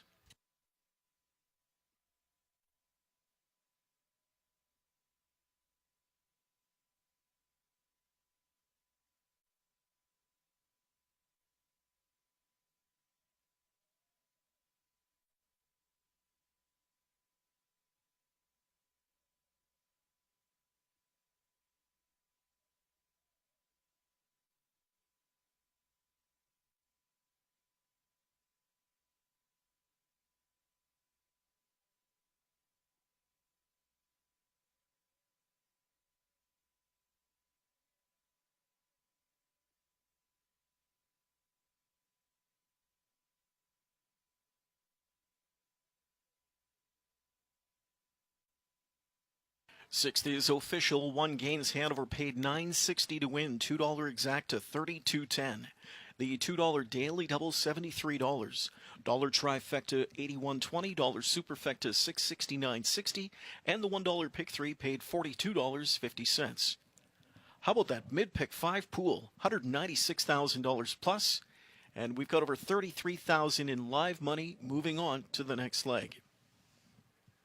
Winner's Circle reaction and more coming your way in a few moments. The 7th race, post time in 15 minutes.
Our first Breeders' Crown of 2022 goes to Gaines Hanover, and I'm joined by winning driver Louis Waugh, who is all smiles here in the winner's circle, getting a lot of congratulations. Your first Breeders' Crown victory. How sweet is this?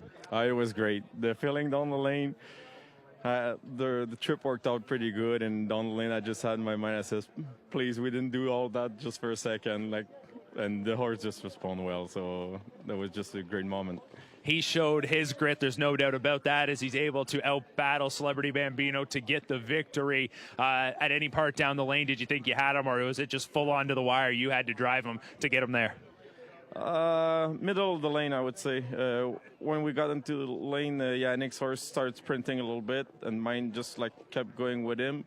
He wasn't really gaining ground, but later on, and I would say by the half of the stretch, I was like, oh, well, that's happening, and it was great. You talk about the trip working out perfect, a beautiful steer, Louis, but midway up the backstretch there, you're sitting behind Yannick. He's maybe waiting a little bit as well, going up the backstretch. So did you think you were in the perfect spot? Yeah, definitely. I feel like Yannick was in the same way as me, as we didn't want to anybody in front to have too easy fraction, but we didn't want also to have to use horse too early. So Yannick was kind of sitting on the outside, waiting a little bit. He knew that he had a pretty good horse on his back, so he didn't want to tow me in too early. I feel like he drove his perfectly, but mine just showed up. He was a little bit better there, I think. As I mentioned, your first Breeders' Crown victory. You get to do it here at your home track coming into this weekend. What were your emotions coming into this weekend, your confidence level? You got a few good shots, but this guy specifically, you must have thought, I really got a good chance to get this first crown. Yeah, definitely. With the way we raced last week, the only thing that was bothering me a little bit was the rail. It's a tough spot here. I didn't know how it would turn out. It actually worked pretty good. So now I'm coming in with the weekend with a few good drives that I never really had the chance to win a Breeders' Crown, as much good chance, I should say, like that happening today. So I'm just excited for the whole weekend. Well, congratulations, Louis. There's a lot of people waiting here to congratulate you. Job well done. Thank you. Gaines Hanover, a Breeders' Crown champion, Louis Waugh with the perfect steer, takes our first Breeders' Crown championship of the weekend.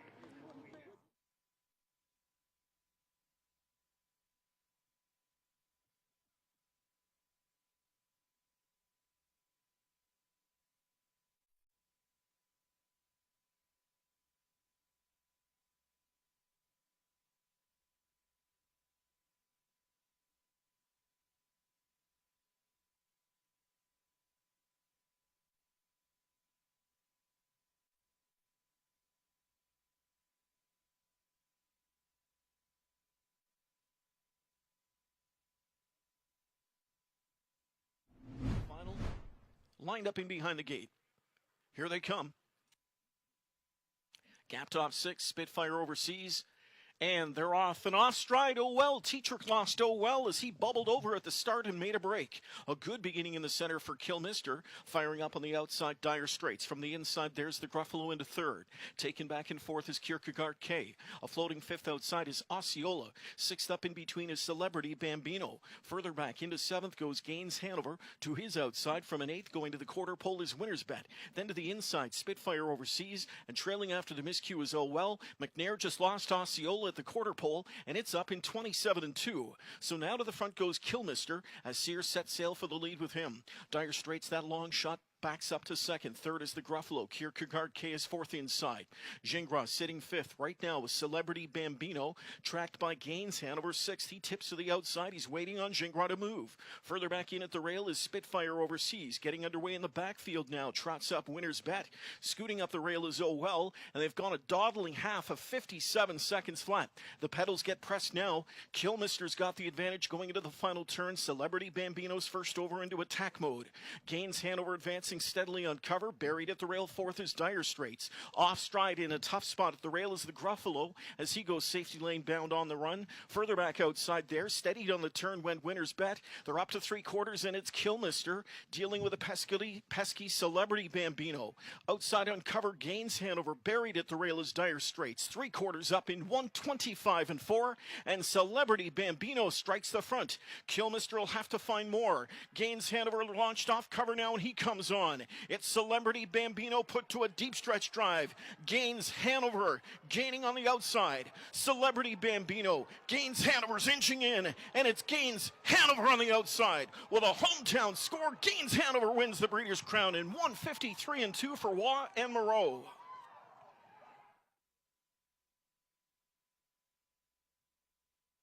Here's a look at the complete rundown from that sixth race. Gains Hanover, the winner, the Gruffalo ninth. Kierkegaard K fifth. Celebrity Bambino was second.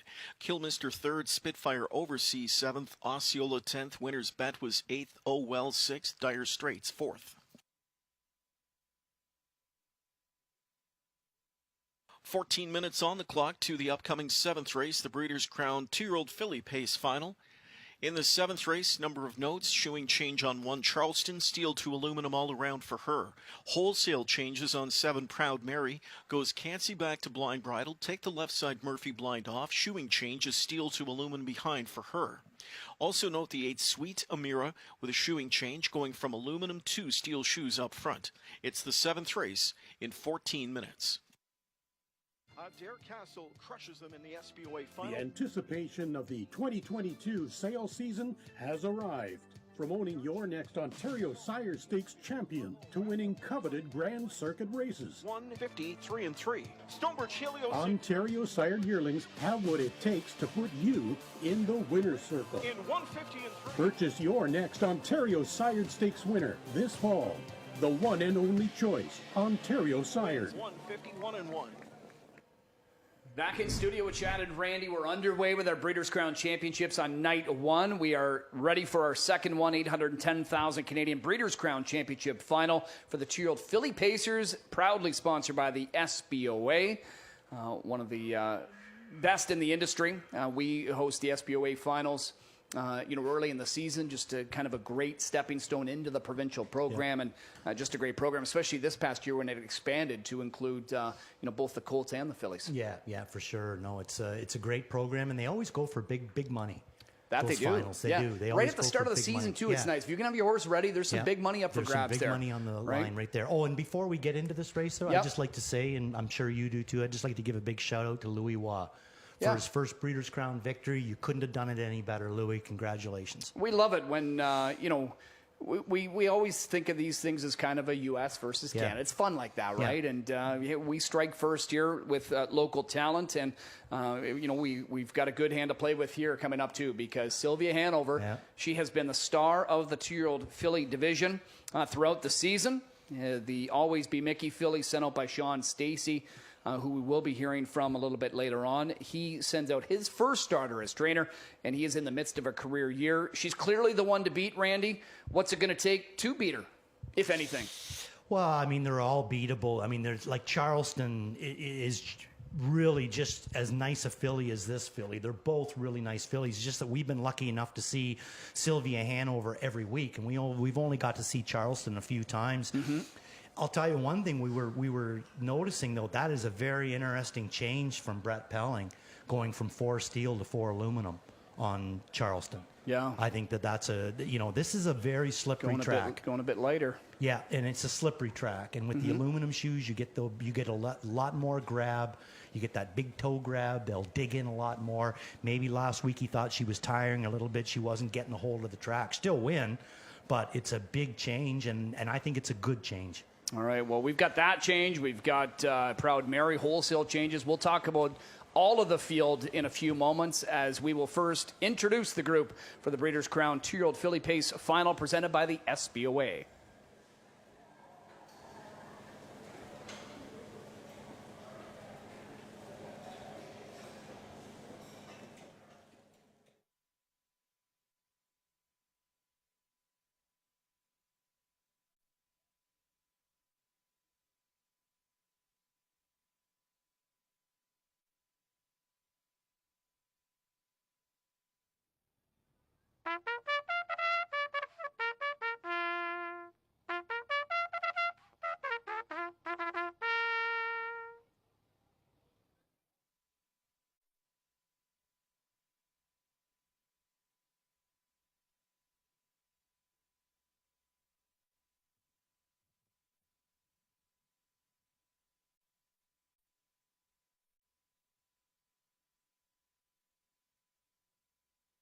With the call to the post, they're on the track for tonight's 7th race, Breeders' Crown 2-year-old filly pace final. Led by 1, Charleston. Dexter Dunn with that Brett Pelling trainee for Diamond Creek Racing. Number 2 is Strong Poison. Yannick Gingras for trainer Ron Burke for the Burke Racing Stable, J&T Silva Stables, Knox Services Incorporated, and Beastie LLC.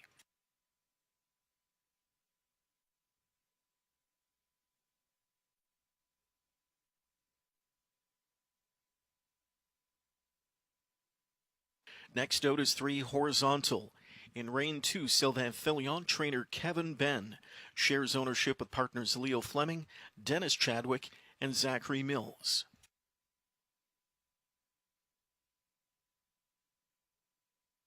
Here's the 4, McSeaside, handled by Tim Tetrick for trainer Ron Burke, again owned by the Burke Racing Stable, Beastie LLC, J&T Silva Stables, and Knox Services Incorporated.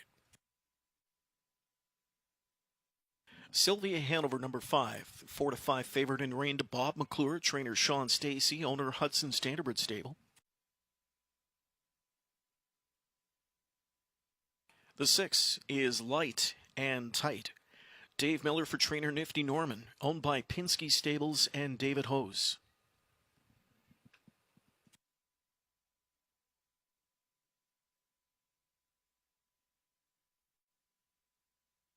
Proud Mary, number 7.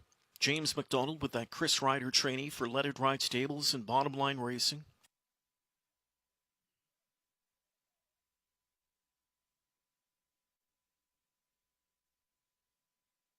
Number 8 is Sweet Amira. Louis-Philippe Bois driving for trainer Chantel Mitchell, owned by Lindsay and Connie Rankin.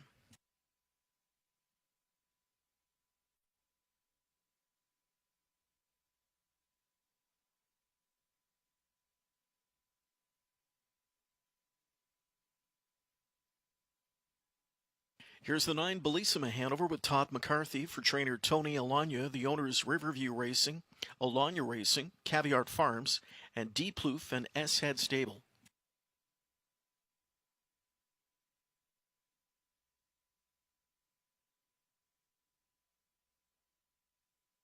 And to complete the field for this 7th race, number 10, this is Zanata, with Joe Bongiorno for trainer Jen Bongiorno, owned by One Legend Stable Incorporated.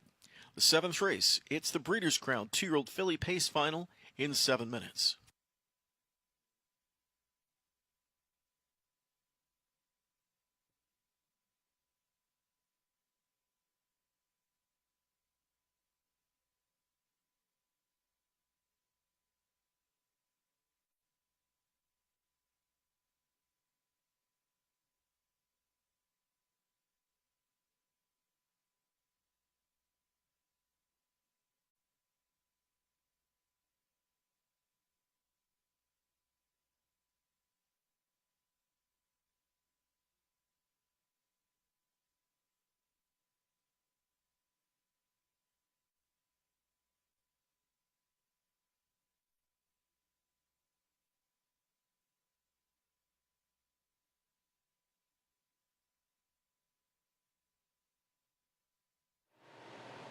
Our second Breeders' Crown event of the night is coming up in mere moments. It's a 2-year-old filly pace joined by Sean Stacy, the trainer of Sylvia Hanover.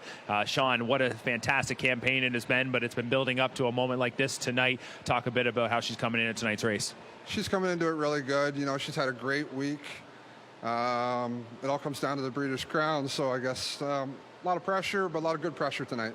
She's given you a lot of great moments this season, and when you start to look back on it, you'll do this later on when the season's done, but it's been a great ride. But how important and how much did you have this race circled, and at what point were you really aiming for the Breeders' Crown?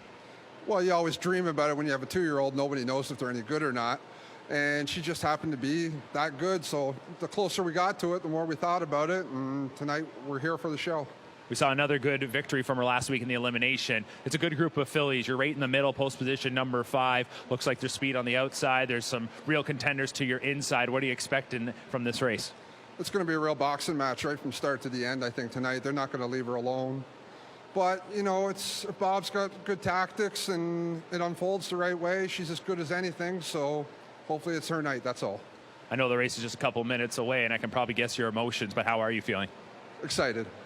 Excited is good. Best of luck, Sean. Thank you. All right, the 2-year-old filly pace final coming up in just a couple of minutes. Thanks a lot, Mark, and good luck, Sean, as he sends out Sylvia Hanover. And we heard him, Randy, talk about, tonight, obviously, with the big money on the line here, they're going to be going after her, right? Now, with her, again, it's well documented. She's a lazy filly. Yes. Right? She can go at the beat of her own drum, and that's because she's that talented. But would it be a good thing if, they kind of kept at her because, to keep her interest going? Yeah, I suppose so. I'd personally like to see him maybe change his tactics a little bit and not put her in the front and race her from off the pace, let her follow a helmet. Now, that's easy said where I'm sitting. You got to have the right one coming out of there to follow, or you got to be able to drop down on the right one's back. You do not want, either Charleston or Strong Poison or one of those to get the jump on you. But I really do think that this filly coming off of a helmet is her best trips. I personally don't think that she likes being in front, but she's so good that she can do it and get away with it. But one of these times I'm scared that one of them's going to lap her going in at the half when she really gets sleepy, get around her, and then she might not be able to get out. She was lucky to get out last week. Right. Because Dexter looped her. and because the three of them they were away from the rest of the pack. Yeah. But if you get them now, like I get what you're saying, if they're all closely kind of bunched together and somebody does that, she could just be stuck in a tough spot. Yeah, and I mean, I think that she races every bit as good off of a helmet. I mean, she does have one loss, and I think that she raced from off the pace that time, but she only got beat very little, like from being way out of it. So I know she can race that way. I hope that it works out that way, that he can race her that way. If he's able to race her that way, I don't think there's anything in here that can touch her. If he races her in front, that can be a different story because she gets sleepy.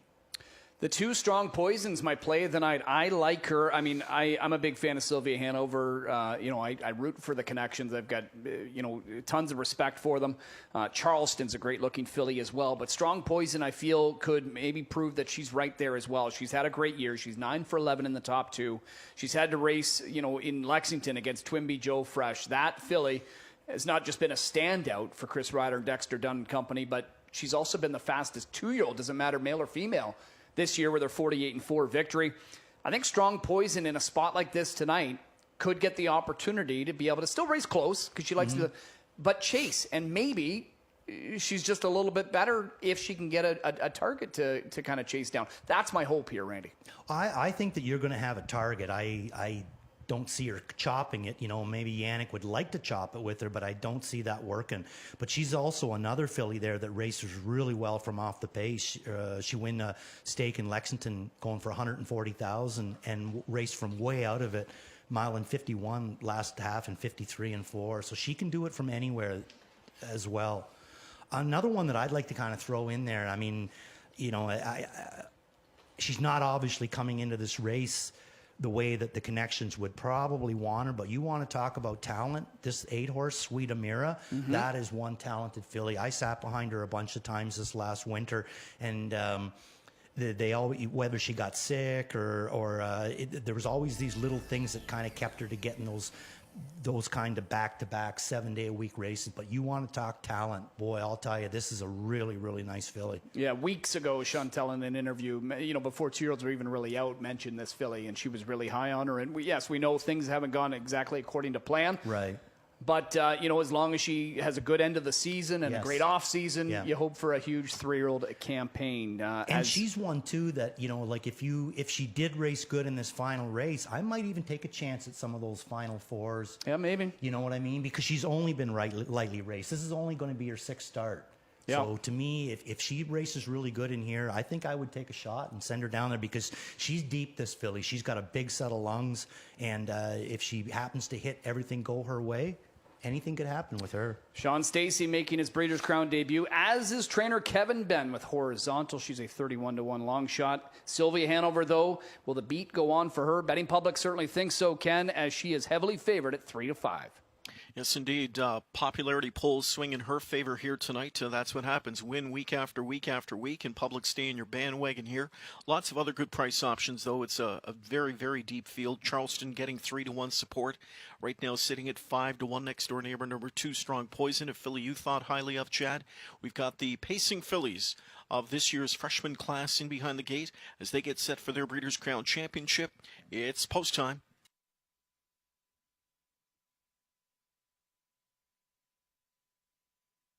Field of 10 lined up, set to go. They're often pacing in a big start outside. Bellissima Hanover charging out of there. Leaving out with her is Sweet Tamira. Down the center, forwardly placed is Sylvia Hanover. Then from the rail is Charleston, 4th away. Strong Poison retreats to 5th. There's Horizontal 6th inside. Taken back into 7th now goes McSee's side. Through at the inside, light and tight. Proud Mary next to last. And the early trailer is Zanata. As they make their way to the quarter marker, they'll chase long shot leader Bellissima Hanover. On top in 27-3. And the leader to the backstretch will be Bellissima Hanover, though McClure is already on the move out of 3rd. Here comes Sylvia Hanover. She gets marching orders in the backstretch. So a quarter pole attack now. As rushing up to take the lead goes Sylvia Hanover at 3/8. Back into 2nd goes Bellissima Hanover. Right there with them from in 3rd is Sweet Tamira. Charleston from in 4th now. 5th outside tips Strong Poison trying to force the hand of Dunn, and Dunn goes first up now. Charleston, like a shot, is coming after Sylvia Hanover as McClure works her over to a 57-second half, and on the outside, Charleston sweeps on by. Charleston tried to get by in tight quarters at the rail. Sylvia Hanover now outside 3rd comes Strong Poison 2nd, and she sweeps up to take the lead. Overland from in 4th now. Horizontal moving up on cover McSee's side to 5th. Then it's back to quarter pole leader Bellissima Hanover 6th inside. Gapped on her cover outside, light and tight. Through in at the rail is Sweet Amir. Got the shuffle on the turn. Zanata gets underway, trailing Proud Mary 3/4 in 1:23-4. A wild finish coming up on that lead. Still Charleston trying to get past her on the outside. Strong Poison. Sylvia Hanover, just as she did last week, escapes to the outside now, and she brushes up alongside. And now by for the lead in deep stretch. It is Sylvia Hanover fighting on at the rail as Charleston. Strong Poison in between is 3rd. Sylvia Hanover into the final 16th, and it's Sylvia Hanover's crown. Sylvia Hanover wins again in 151 and 1/7 straight for Sylvia Hanover. That looked a lot like last week's elimination. Yeah. And Horizontal was involved in the mix there. She was one of the 3 when Bob, had to give up the lead because Dexter took a shot. He did with Charleston in here. Maybe it works if others were in the mix and she could have been pinned in, but she couldn't. She found her room, and she is clearly the best, and she gets her crowning moment back-to-back for the locals here. Randy, what do you think of Sylvia Hanover? Oh, I love Sylvia Hanover there. I've loved her all the time, and I just hope next year when they bring her back, they're going to make a concentrated effort and try to get her to race from off a helmet.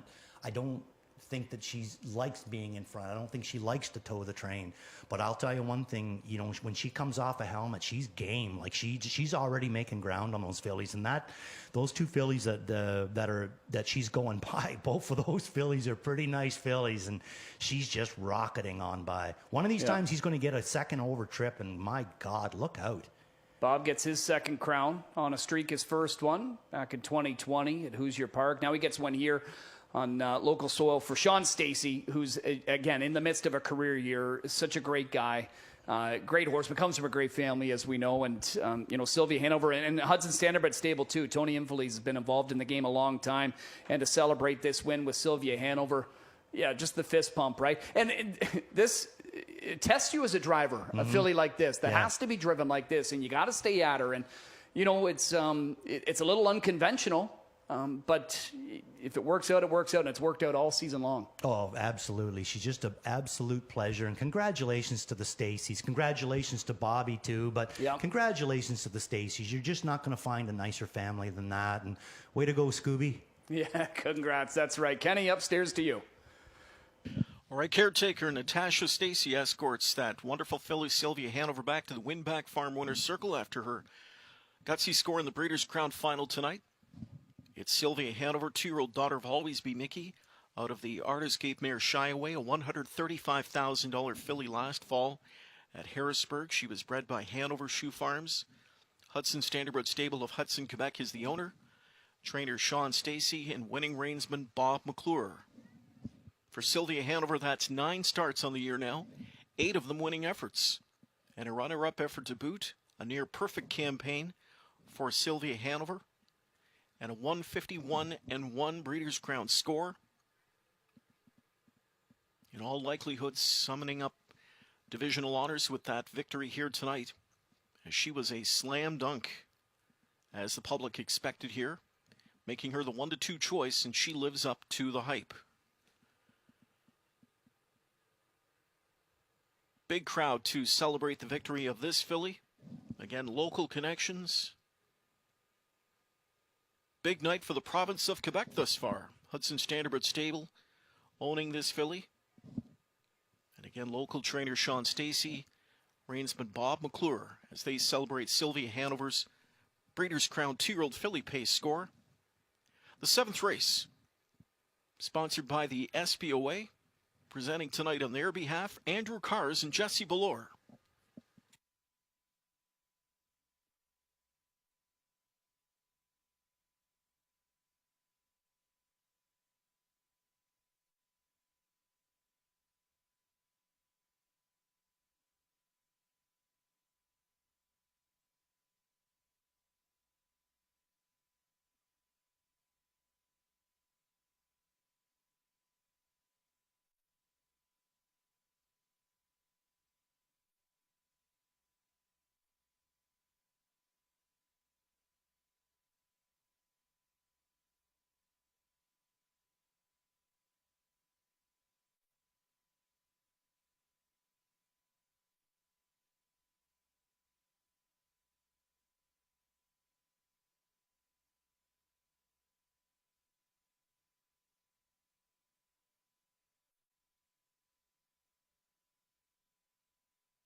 Pari-mutuel details to share with you from tonight's 7th race. 5 Sylvia Hanover paid $3 for the win. $2 exact to $7. The $2 daily double $18.20.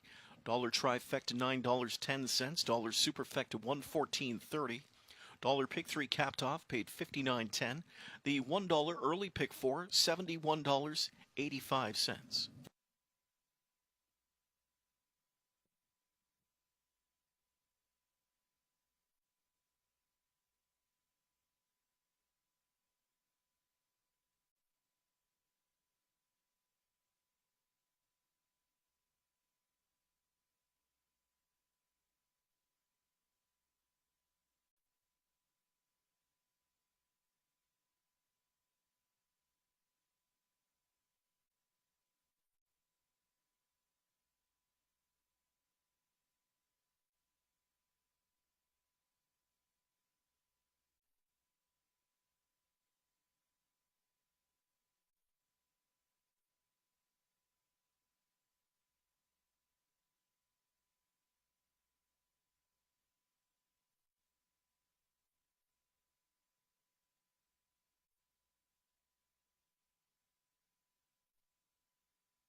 Champion filly Sylvia Hanover gets it done. A crowning achievement tonight, winning the 2-year-old filly pace. And Bob McClure gets his 2nd Breeders' Crown title. And Bob, it took every bit of skill, I think every bit of energy you had. It was unconventional, but she continues to amaze. Just walk us through the trip from your perspective. Well, actually, I fully intended to just come from off cover with her. I figured 2nd over, 3rd over. Thought the inside 4 would leave. I knew there'd be a couple levers from the outside, but I got up on the gate and none of the inside horses were pushing out, and I couldn't get away 7th or 8th and give them that advantage. So I decided to try my luck at that trip again, and she got caught again. And luckily, we got really lucky. I wouldn't call it any skill. I just got extremely lucky to get out. If Sylvain can keep up the cover, I'm probably still in there. Yeah, I mean, it's got to be, as much mentally as physically challenging for you, because you know that the filly, just like she did last week, for whatever it is, you have to sort of keep at her the whole race. But boy, when the racing gets down to crunch time, she knows what to do. Yeah, from the 3/4 pole on, there's no driving on her. She gives you everything she's got. She's great leaving the gate, and it's just that middle half. But you know what? You can sit there and knock her down for, that trait and the odd trait. She is finicky, she is lazy, but man, she definitely knows how to get her nose to the wire first, and she's proven that. If it weren't for the 11-hole 1 week, she'd have been undefeated this year. So just extremely lucky to be along for the ride with her. Yeah, back-to-back remarkable efforts. Congratulations, Bob. Thank you very much. Right, we're going to bring in the Infelices here from Hudson Standardbred Racing, the proud owners. And Tony, how's it feel? It feels fantastic. Betty and I have been in this business for 40-odd years. First Breeders' Ground. We've been in a few, and it just feels so sweet. We're so appreciative for the hard work of all of Team Stacy, the efforts of Bob McClure right from the first start, and choosing a filly like this, you need some luck. Mark was great at looking at the conformation and so on, and we worked on the pedigree together. It's very, very special after all those decades of being in this business and enjoying. It's a fabulous business. I encourage anybody, don't expect to make money every year necessarily, but it's a wonderful business. It gives you a lot of, not as many highs as lows, but they're really worthwhile when they happen, and this is a phenomenal one. It's probably one of our best in the business so far. Well, fantastic. Betty, I want to ask you, we talked to Bob about what it was like as the race was unfolding. What's it like from an owner's perspective watching how things are going? Your heart is racing like crazy. I was shaking like a leaf, and I'm so excited, and I can't thank Sean enough for everything he's done to get this horse ready for this race. I really appreciate the Stacy clan. We've been with them for a long time, and they're amazing.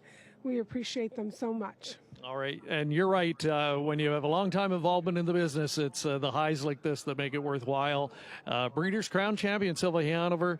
I want to wish you best of luck with her if there's anything left this season, and certainly looking ahead to next year. Got a well-deserved rest now. Un petit mot de reconnaissance pour nos amis québécois. Il y en a beaucoup ici ce soir.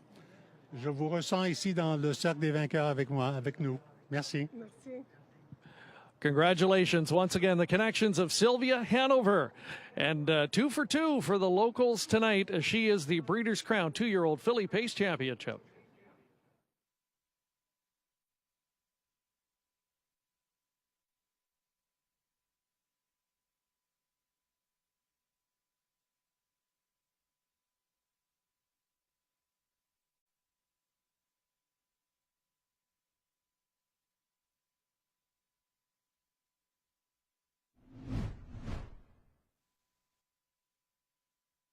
Field of 10 lined up, set to go. They're off and pacing in a big start outside. Bellissima Hanover charging out of there. Leaving out with her is Sweet Tamira. Down the center, forwardly placed is Sylvia Hanover. Then from the rail is Charleston, fourth away. Strong Poison retreats to fifth. There's Horizontal sixth inside. Taken back into seventh now goes McSee's side. Through at the inside, light and tight. Proud Mary next to last. And the early trailer is Zanata. As they make their way to the quarter marker, they'll chase long shot leader Bellissima Hanover. On top in 27-3. And the leader to the backstretch will be Bellissima Hanover, though McClure is already on the move out of third. Here comes Sylvia Hanover. She gets marching orders in the backstretch. So a quarter pole attack now. As rushing up to take the lead goes Sylvia Hanover at 3/8. Back into second goes Bellissima Hanover. Right there with them from in third is Sweet Tamira. Charleston from in fourth now. Fifth outside tips Strong Poison trying to force the hand of Dunn, and Dunn goes first up now. Charleston, like a shot, is coming after Sylvia Hanover as McClure works her over to a 57-second half, and on the outside, Charleston sweeps on by. Charleston tried to get by. In tight quarters at the rails, Sylvia Hanover. Now outside third comes Strong Poison. Second, and she sweeps up to take the lead. Overland from in fourth now, Horizontal. Moving up on cover, McSeaside to fifth. Then it's back to quarter pole leader, Bellissima Hanover, sixth inside. Gapped on her cover outside, Light and Tight. Through in at the rail is Sweet Amir, got the shuffle on the turn. Zanata gets underway, trailing Proud Mary, 3/4 in 1:23 and 4. A wild finish coming up on that lead, still Charleston. Trying to get past her on the outside, Strong Poison. Sylvia Hanover, just as she did last week, escapes to the outside now, and she brushes up alongside. And now by for the lead in deep stretch. It is Sylvia Hanover fighting on at the rail as Charleston. Strong Poison in between is third. Sylvia Hanover into the final 16th, and it's Sylvia Hanover's crown. Sylvia Hanover wins again in 1:51 and 1/7 straight for Sylvia Hanover.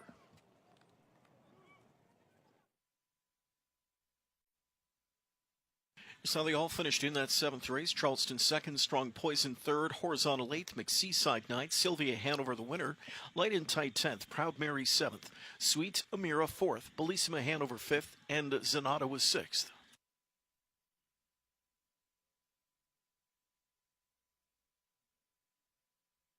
Eighth race is the 2-year-old filly trot Breeders' Crown Final. It starts the late pick 5 this evening. Note the blinkers come off. Number 10, Secret Volo, in this upcoming eighth race. Post time in about 14 minutes.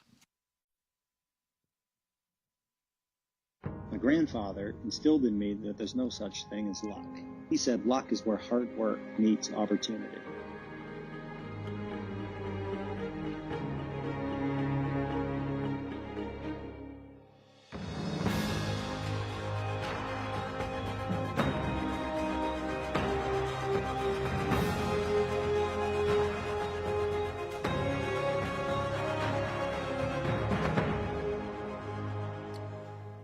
Happy to have Diamond Creek Farms being part of this year's Breeders' Crown Championships. They'll be the proud sponsor of our upcoming Breeders' Crown Final, the 2-year-old filly trot with $810,000 once again up for grabs. They are also the proud sponsors of the Winners Lounge over the 2-night event. So winners, go make sure you stop by the Diamond Creek Farms Winners Lounge and enjoy it.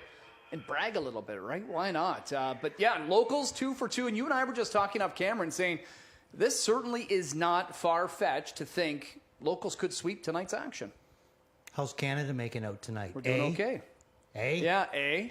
Yeah. About time. Isn't that what, right? No. But yeah, I mean, when you think about it coming up here, we've got Righteous Resolve, obviously. She's a great ticket to have in here. Then you've got even a couple other locals in the 2-year-old Colts and Gelding Pacers. The main one that most of us would, gravitate towards wouldn't be Stockade Sealster. Right. Of course, but there's a couple others in there too. But we do have a shot of actually these the hometown connections being able to sweep these. It's a lot to ask, I mean, it truly is.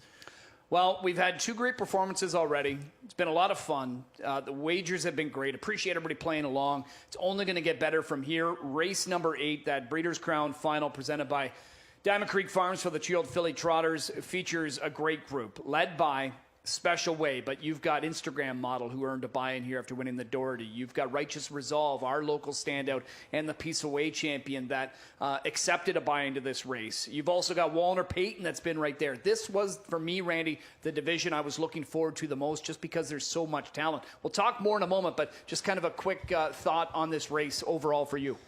Well, my quick thought on this race is that there's 10 horses in this race, and 6 of them are Walners. Wow. Now, that's a stat, too. Yeah, that's why we can't afford Walners. I'm thinking that's got something to do with it. Yeah, but I mean, like, what a year this horse has had. Oh. You know what I mean? Couple of years, I mean, unbelievable. But, like, this year, though, like, 2-year-old filly trot, final, Breeders' Crown, and he's got 6 of his offspring in a 10-horse field. That is amazing. What a stat that is. It is incredible, and we are going to talk about the participants. But first, we're going to meet the field as we turn things over to Ken for the introductions.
With the call to the post, they're on the track for race number 8, Breeders' Crown 2-year-old filly trot final.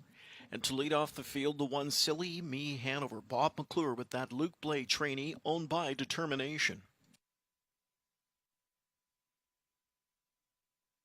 Number 2 is Tactical Planner.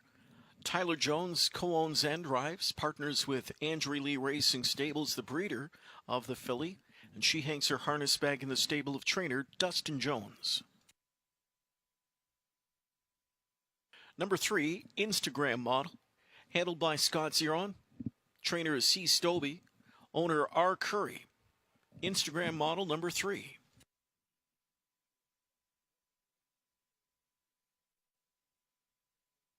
Number 4 in the group is Special Way. Even money favorite Ocas Fonstead, training and driving, owned by Brittany Farms, Marvin Katz, and Al Libfeld.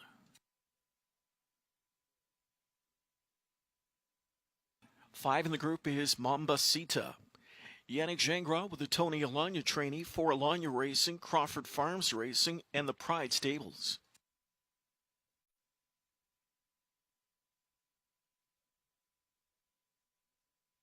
Next to parade is 6, Walner Payton, with Dexter Dunn aboard that Chris Ryder trainee for Kenneth Jacobs.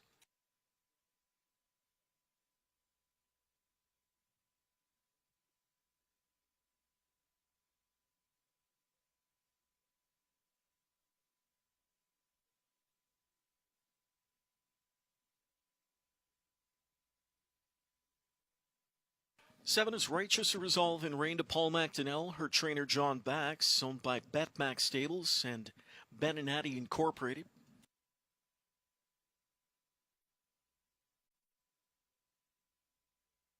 Here's the 8, Life Itself, Tim Tetrick with the Ocas Fonstead trainee, owned by Sant Andrea Incorporated. 9 in the field is Blonde Bombshell with Dave Miller for trainer Nifty Norman, owners David McDuffie, Mel Hartman, and Paul Bordonia. And to complete the field, we have 10 Secret Volo, owned by Kenneth Shelgren, along with the Height Stable and Rick Wallstead. Marcus Melander trains. In the bike, Brian Sears. 8th race, Breeders' Crown 2-year-old filly trot final in 8 minutes.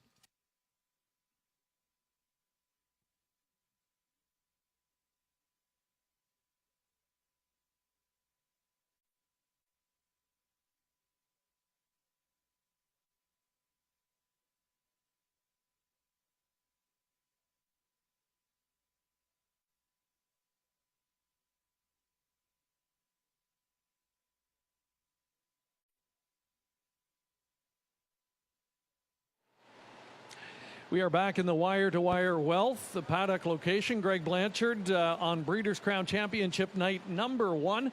And what would a Breeders' Crown night be without the presence of trainer Chris Ryder? He's got a couple of starters coming up here in the next 2. Here we'll see Walner Payton. And you've been up here for the week, coming off a good effort. What has the week been like for this guy coming into tonight? The week's been the same as all the others. Just jog her lightly, train her, real light, and trying to keep her fresh. And she's jumping out of her skin tonight. She feels pretty much like a live wire, yeah. So. Making the trek north for events like the Breeders' Crown, do you have to change up the routine much at all, or do you try and just keep it as normal as you can? No, just try and keep it simple, but it seems to be the more we travel, we just try and do a little less, with them at home. Traveling, we assume it takes something out of them, but it's amazing how well they do travel. So, she's been to Lexington and up here, and she's doing super. So. Let's talk about handle like a Porsche. We're going to see in that Cole Pace final. He's done exactly that, and especially last week in the elimination. Could you have been any happier with how he performed? No, I was delighted with him. I knew it was a step up from Lexington because the race is divided, even though they were divided last week. But he met some good horses, and I like the way he put them away, and fingers crossed, yeah. You've been at this a long time. Is there a particular key to trying to keep your horses fresh and pointed for big races like tonight? Honestly, the training part it's really not that complicated. Just keep it simple. Once they're fresh and once they're racing and going every week, we don't need to do too much with them. The key is to get the right horse in the barn. So we're just lucky enough to get him. And maybe just one final thought on the Breeders' Crown Series. Again, you've been here on these championship nights. How much extra excitement is there for you and the entire barn? There's definitely a bit more electricity in the air tonight, especially with the weather being good. It really helps. It's just good to be in the finals, and it's got some pizzazz about it. They do a good job presenting it, and really appreciate it. Yeah. We appreciate you joining us for a few minutes. Best of luck. Right, thanks. Chris Ryder, he'll send out a starter here in Walner-Payton, and we'll see handles like a Porsche a little bit later on in that Colt Pace final as well. Getting set for our next Breeders' Crown Championship. It is the 2-year-old filly Trotters presented by Diamond Creek Farms. It's going to kick off the late pick 5 as well. I know we're underway in a pick 5, but we've got another to jump on in with. 33,000 and climbing in that pool. Even money, Randy, on Special Way, the 4, which happens to be the top pick of yours truly. Just a special filly for sure. 6 for 8. She's won 6 in a row. Marvin Katz and Al Libfeld are presenting sponsors of the 39th edition of the Breeders' Crown. They've won this race 4 times, the 2-year-old fillies. They've had so many great ones over the years, and this looks like their latest star. I just think that this one, if she's thrown into any kind of situation, whether she had to control it or she had to stalk or she's got to do it from off a helmet, I think she can do that. So I like her like that, but part of me, kind of like with Sylvia Hanover, tough not to root for the locals, especially when you get one like Righteous Resolve in here. What is it going to take from her to beat this kind of group? Well, I think she's going to have to get one of the better trips of the fillies. He missed last week. He took the bye, and it's not that it really bothers me, but it doesn't make me think that she's going to go into this race at her absolute best. Okay. I think I would have given more. Now, I did use her in front because I'm just so high on her. I just think that she's amazing. I watched her, race 3 times in against Grand Circuit horses, and all 3 times that she won. He's going to have to probably get her out of there some way, and I'm hoping that he's going to be able to find the right trip. The best scenario I think would happen is that Paul was to be able to leave out of there, drop right down on Oka's back with Special Way, follow along, and hopefully get out and be able to track it down and get another win for Canada. Well, I know in a lot of these wins, when we talk to Paul, or John Bax, it sounds like they haven't gone to the bottom of the well with this filly, and they've probably been waiting for a moment like this. I know there's a lot of, people outsiders that are, observers on social media that they want to see this opportunity. I know a lot of them want to see her in the Mohawk Million, against majority boys in there, obviously. But now in this spot here, yes, she beat them in the Peaceful Way, but now I think the waters are even a bit deeper with talent like this in Special Way. But with the right trip, I think, again, she can keep this local streak going tonight. I think so, too. And John's done a really, really good job of trying to max her right to the end of the year. Like you said, he missed a few races, and he's trying to, I think, trying to get as many starts into her as long as they're not hard starts and I think she is coming to the end of her season, and he just couldn't have her any better. I mean, I've watched her race, and any time that I thought that there was one out there that could beat her, she always seemed to be able to come out there and win. But she's in tough with the Oka horse, that because this filly really looked fantastic last week too, and Righteous is giving up 1 week's. Annie Stobie, trainer of the 3 Instagram models. She's got a great filly here under buy-in here with her Doherty victory. She'll be making her Breeders' Crown debut, and obviously is got to be excited. This filly only has 1 loss to her credit. Yeah, absolutely, and she picks up a good driver in Scotty Zier on tonight, and reunited with Scotty, right? Yeah, he was sidelined with injury. That's why he lost the drive. Yeah, but he gets her back, and she's just been winning, and that's not going to change any with Scotty Z on the bike, because boy, when it comes to driving for money, this I shouldn't say kid, because he's not a kid anymore. I guess he'll always be a kid in my eyes because I've known him for so long. But he really comes. His game seems to me like it almost picks up or elevates when there's big money on the line. That's when you see like the real stunning greatness of this guy. Maybe a quick comment on is talking about kids. Tyler Jones making his Breeders' Crown debut. Hearing a lot of us talk about being high on his driving ability and that this guy's going to, be around here for years to come. What do you think of him? I think that you're right. I think he's got great hands. He comes from a great family of workers. Dustin, I don't think people gave his father as much credit as a driver as they should have. He was a pretty sharp driver himself. He might not have done it for a profession, but he could drive. Mm-hmm. And I think that this kid's looking at being a driver as a profession. And with that hard work ethic that family comes from, anything can happen for him. Well, he is set to go for his Breeders' Crown debut. Field of 10, Kenny, for the 2-year-old filly trot, sponsored by Diamond Creek Farms, is up next. Public banking on 4 special way to keep the ball rolling. 6 wins from 8 starts coming in, 6 in a row for this Oka Svanstead phenom. Trotting Daughter of Walner now down to 1-2. 3-1 in the 7 Righteous Resolve. She's an outstanding rookie in her own right. 9 starts, 8 of them winning efforts. Never worse than second. A titanic clash awaits. It's the Breeders' Crown final. Here they come. They're off and trotting and leaving hard in the center. There goes Mambasita, out fastest of them all. Righteous Resolve punches out with her between horses early is Walner Payton. Their 4th away came Special Way. Retreating into 5th is Instagram Model. 6th out there at her wheel is Blonde Bombshell. Then through at the inside, Tactical Planner.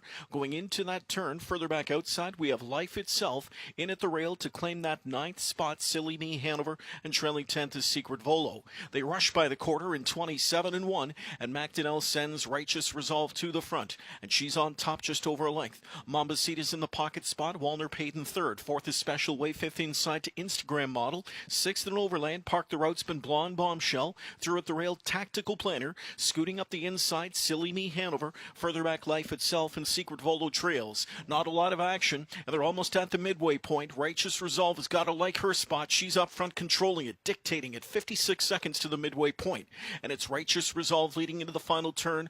Mambasita's in the pocket spot. Walner Payton 3rd. Svanstead flips the switch on Special Way. First up out of 4th she goes now. Tracking cover Instagram Model into 5th. The others start to separate from the top 5 as the speed quickens going to 3/4. It's Righteous Resolve on top.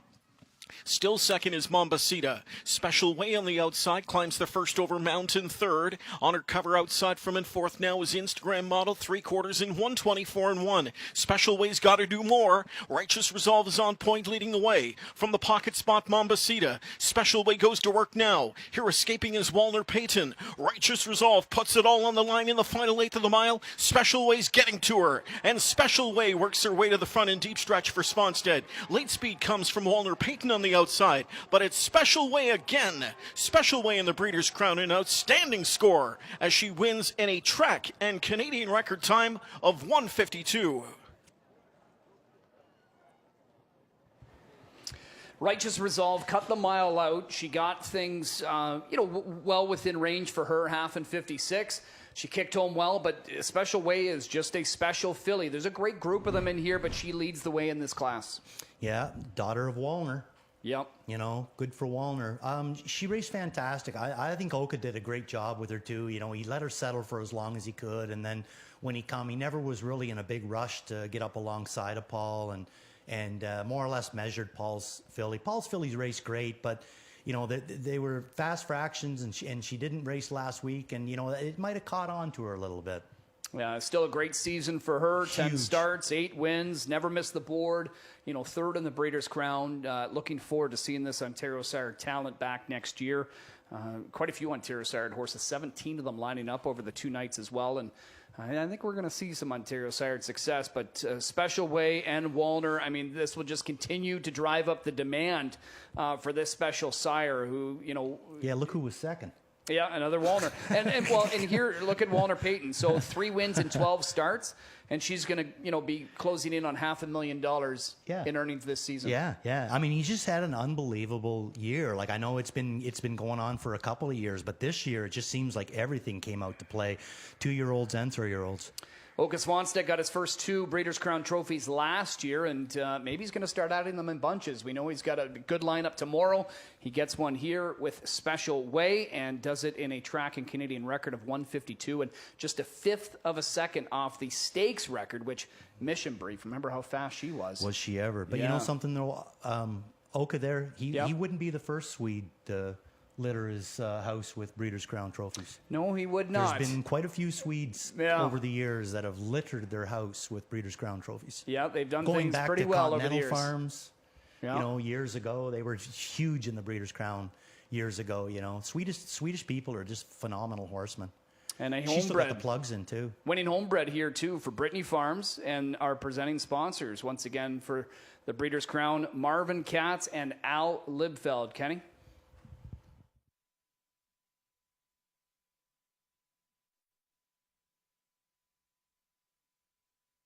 A gutsy effort here tonight for Special Way. The overwhelming favorite delivers here this evening. And she did it her way. That's win number 7 now from 9 starts in the season. 7 consecutive victories for the trotting daughter of Walner out of the Muscle Hill mare Special Hill. Bred and owned by Brittany Farms along with Marvin Katz and Al Libfeld. Oka Svanstedt, the trainer-driver. Special Way with a track and Canadian record performance here tonight. By virtue of that 152 mile, she erases a record set back in 2014 by one of the most outstanding 2-year-old trotting fillies in a lot of people's eyes in Mission Brief. She just missed Mission Brief's stakes record by a 1/5 of a second, and of course Mission Brief still holds that world record. And Special Way's got the qualities. When you talk about the likes of Mission Brief in the conversation, great trotting fillies, and this is certainly one of them, Special Way, as she makes her way back to the Winback Farm Winner's Circle. Tonight's 8th race, presented by Adam Bowden and Sean Lugani for Diamond Creek Farms, as they congratulate Team Special Way on a Breeders' Crown triumph here in tonight's 8th race. Stakes Canadian record performance of 152.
We'll hear from the connections in a few moments, recapping pari-mutuel details from tonight's 8th race for you. 4 special way, paid $3. The $2 exact is $7.20, $2 daily double $5.20, dollar trifecta $11.55, dollar superfecta $43.15, and the $1 pick 3 completed was good for $18.95.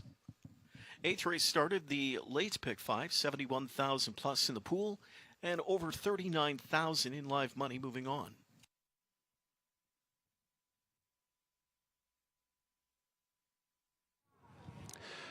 It is a Canadian record performance, 152 special way. Oka Svanstead getting the job done here in the 2-year-old filly trot Breeders' Crown. Oka, quickly here, because I know you got to get back to the paddock. Just take us through the race. You're waiting on your filly, and did she ever just power home? That's a good filly that she beat down the lane, but you had to be really happy with how this race went. Yeah, it's a very great horse, and she did a strong race today. First over the last half, and she really want to win. Just looking at this filly, and you've had a lot of real nice trotters, but it's been an unbelievable 2-year-old season. Where does she rank among some of these nice horses that you've had since you've relocated here in North America? I think it's the best filly I have had.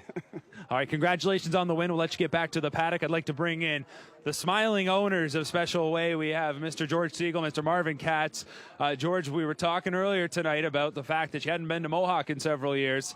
You come back and you come right to the winner's circle. That's how you do it. We did it 4 years ago, and we do it tonight. But let's say hello to Al Lipfeld, one of our partners who's not here tonight. Yes, as we mentioned a little bit earlier, Al unfortunately could not be with us, but we're all sending our best to him. I want to ask about the connection here. This is a homebred for you. Tell us the backstory. We're partners.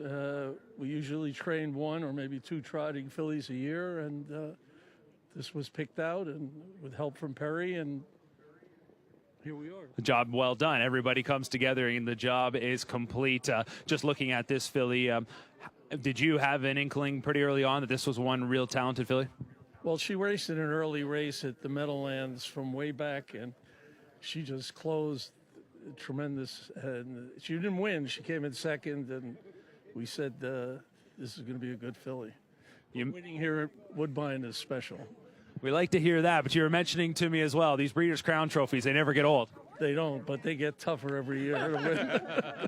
Congratulations, Marvin. I'm just going to slide you in here. We were talking earlier about the camaraderie in our industry. Winning with great partners like this has to be what it's all about. Yes, I'm ecstatic. I'm thrilled.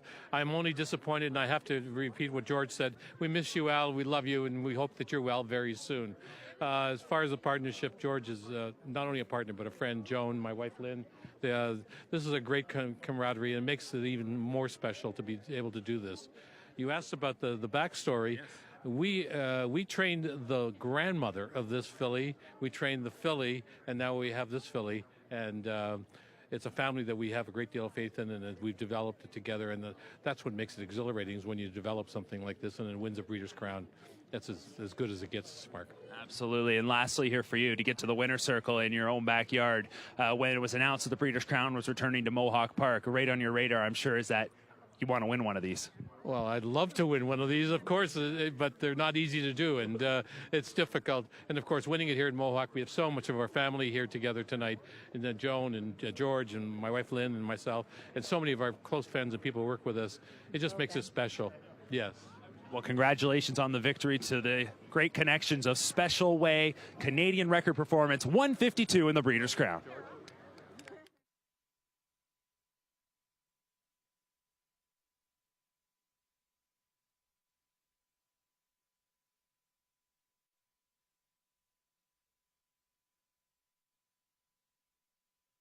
Never worse than second. A titanic clash awaits. It's the Breeders' Crown final. Here they come. They're off and trotting and leaving hard in the center. There goes Mambasita, out fastest of them all. Righteous Resolve punches out with her. Between horses early is Walner Payton. Their fourth away came Special Way. Retreating into fifth is Instagram Model. Sixth out there at her wheel is Blonde Bombshell. Then through at the inside, Tactical Planner. Going into that turn, further back outside, we have Life Itself. In at the rail to claim that ninth spot, Silly Me Hanover. And trailing 10th is Secret Volo. They rush by the quarter in 27-1. And and McDonnell sends Righteous Resolve to the front, and she's on top just over a length. Mambasita's in the pocket spot, Walner Payton third. Fourth is Special Way, fifth inside to Instagram Model. Sixth in Overland, Park the Route's been Blonde Bombshell. Through at the rail, Tactical Planner. Scooting up the inside, Silly Me Hanover. Further back, Life Itself and Secret Volo Trails. Not a lot of action, and they're almost at the midway point. Righteous Resolve has got to like her spot. She's up front controlling it, dictating it. 56 seconds to the midway point. And it's Righteous Resolve leading into the final turn. Mambasita's in the pocket spot. Walner Payton third. Svanstead flips the switch on Special Way. First up out of fourth she goes now. Tracking cover Instagram Model into fifth. The others start to separate from the top five as the speed quickens going to three-quarters. It's Righteous Resolve on top. Still second is Mambasita. Special Way on the outside climbs the first over Mountain third. On her cover outside from in fourth now is Instagram Model. Three-quarters in 1:24.1. Special Way's got to do more. Righteous Resolve is on point leading the way. From the pocket spot, Mambasita. Special Way goes to work now. Here escaping is Walner Payton. Righteous Resolve puts it all on the line in the final eighth of the mile. Special Way's getting to her. And Special Way works her way to the front in deep stretch for Svanstead. Late speed comes from Walner Payton on the outside, but it's Special Way again. Special Way in the Breeders' Crown, an outstanding score as she wins in a track and Canadian record time of 1:52.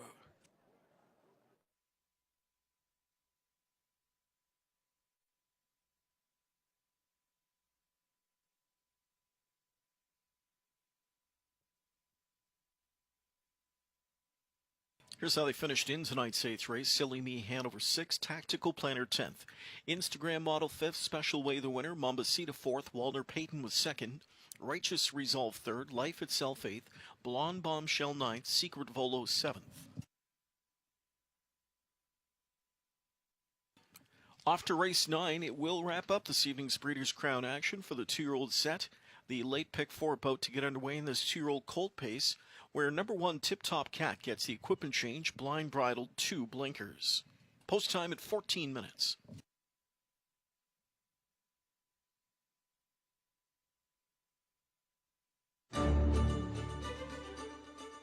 We say in harness racing that it all comes down to the Breeders' Crown.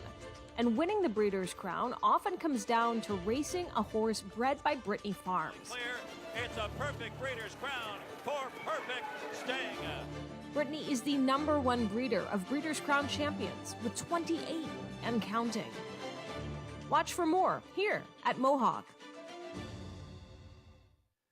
Back in studio getting set for our 4th and final Breeders' Crown Championship on this opening night of the 2-night championships. Race number 9 for the 2-year-old colt and gelding pacers. Their Breeders' Crown final going for 810,000 Canadian and proudly sponsored by Brittany Farms. Fresh off a victory there as they continue to be the leading owner in Breeders' Crown history. That's 22 trophies for them. Marvin Katz, that's his 15th. And Al Libfeld, 10. You know, they've done pretty darn well, and obviously they breed quite a few as well. But as far as the breeding, it's Hanover Shoe Farms and Brittany Farms. So far tonight, Hanover's bred a pair of winners. That gives them 29 trophies, and now Brittany Farms pulls even there with 29 of their own, with being part of that breeding along with Katz and Libfeld.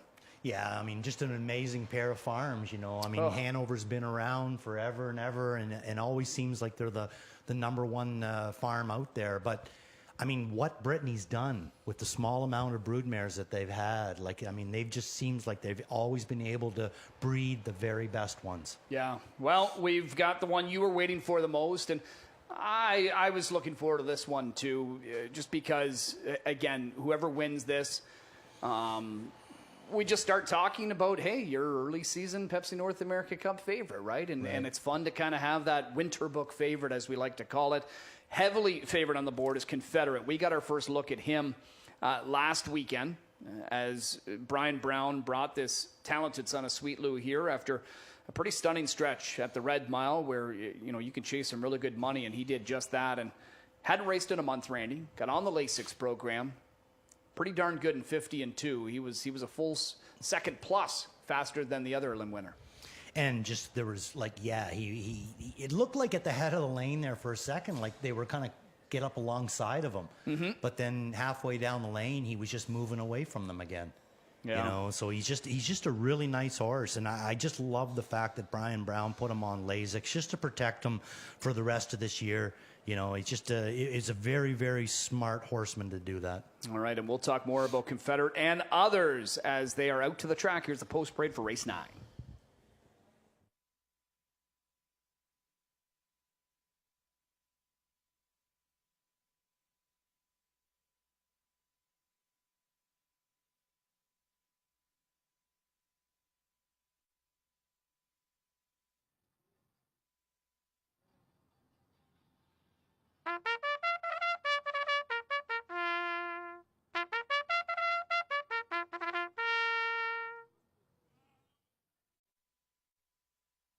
With the call to the post, they're on the track for the 9th race. 2-year-old Colt Pace, Breeders' Crown Final, led by 1 Tip Top Cat. Yannick Gingras for trainer Ron Burke for the Burke Racing Stable, Weaver Buscemi, Frank Canzone, and Larry Carr.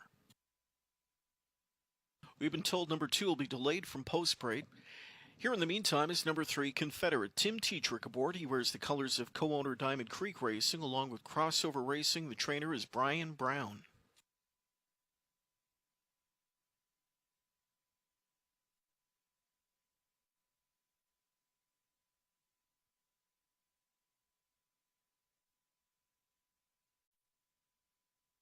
Andy McCarthy turning number 4, Christchurch, to parade next, and out by trainer Nancy Tactor for Diamond Creek Racing and Far East Standardbreds Corporation. This is the 5, Huntin' the Last Dollar, with Doug McNair for trainer-owner Greg McNair, partners with Steve Heimbecker.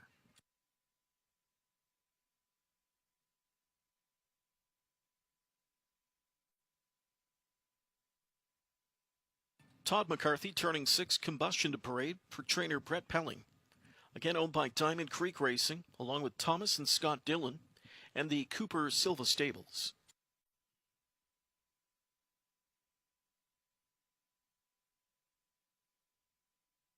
Here next is number 7, Stockade Sealster. In rein to Jody Jameson for trainer Dr. Ian Moore. The owners are Sally McDonald and Paul McDonald.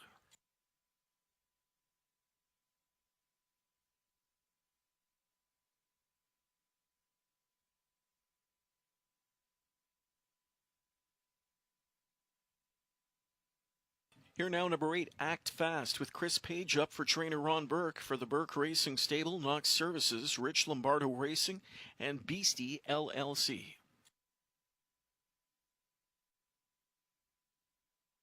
Dave Miller driving 9, Ammo, trainer Joe Holloway, the owners Valdor Farms, and Ted Gewurtz.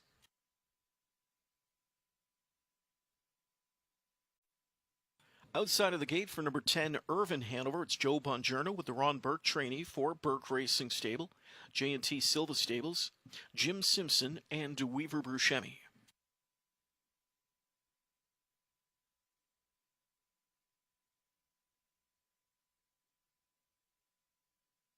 And we're just waiting on number 2, Handle Like a Porsche. We'll get you a good visual of that one once he makes his way to the track, and he will complete the field. We've got about 7 minutes to go before this 9th race.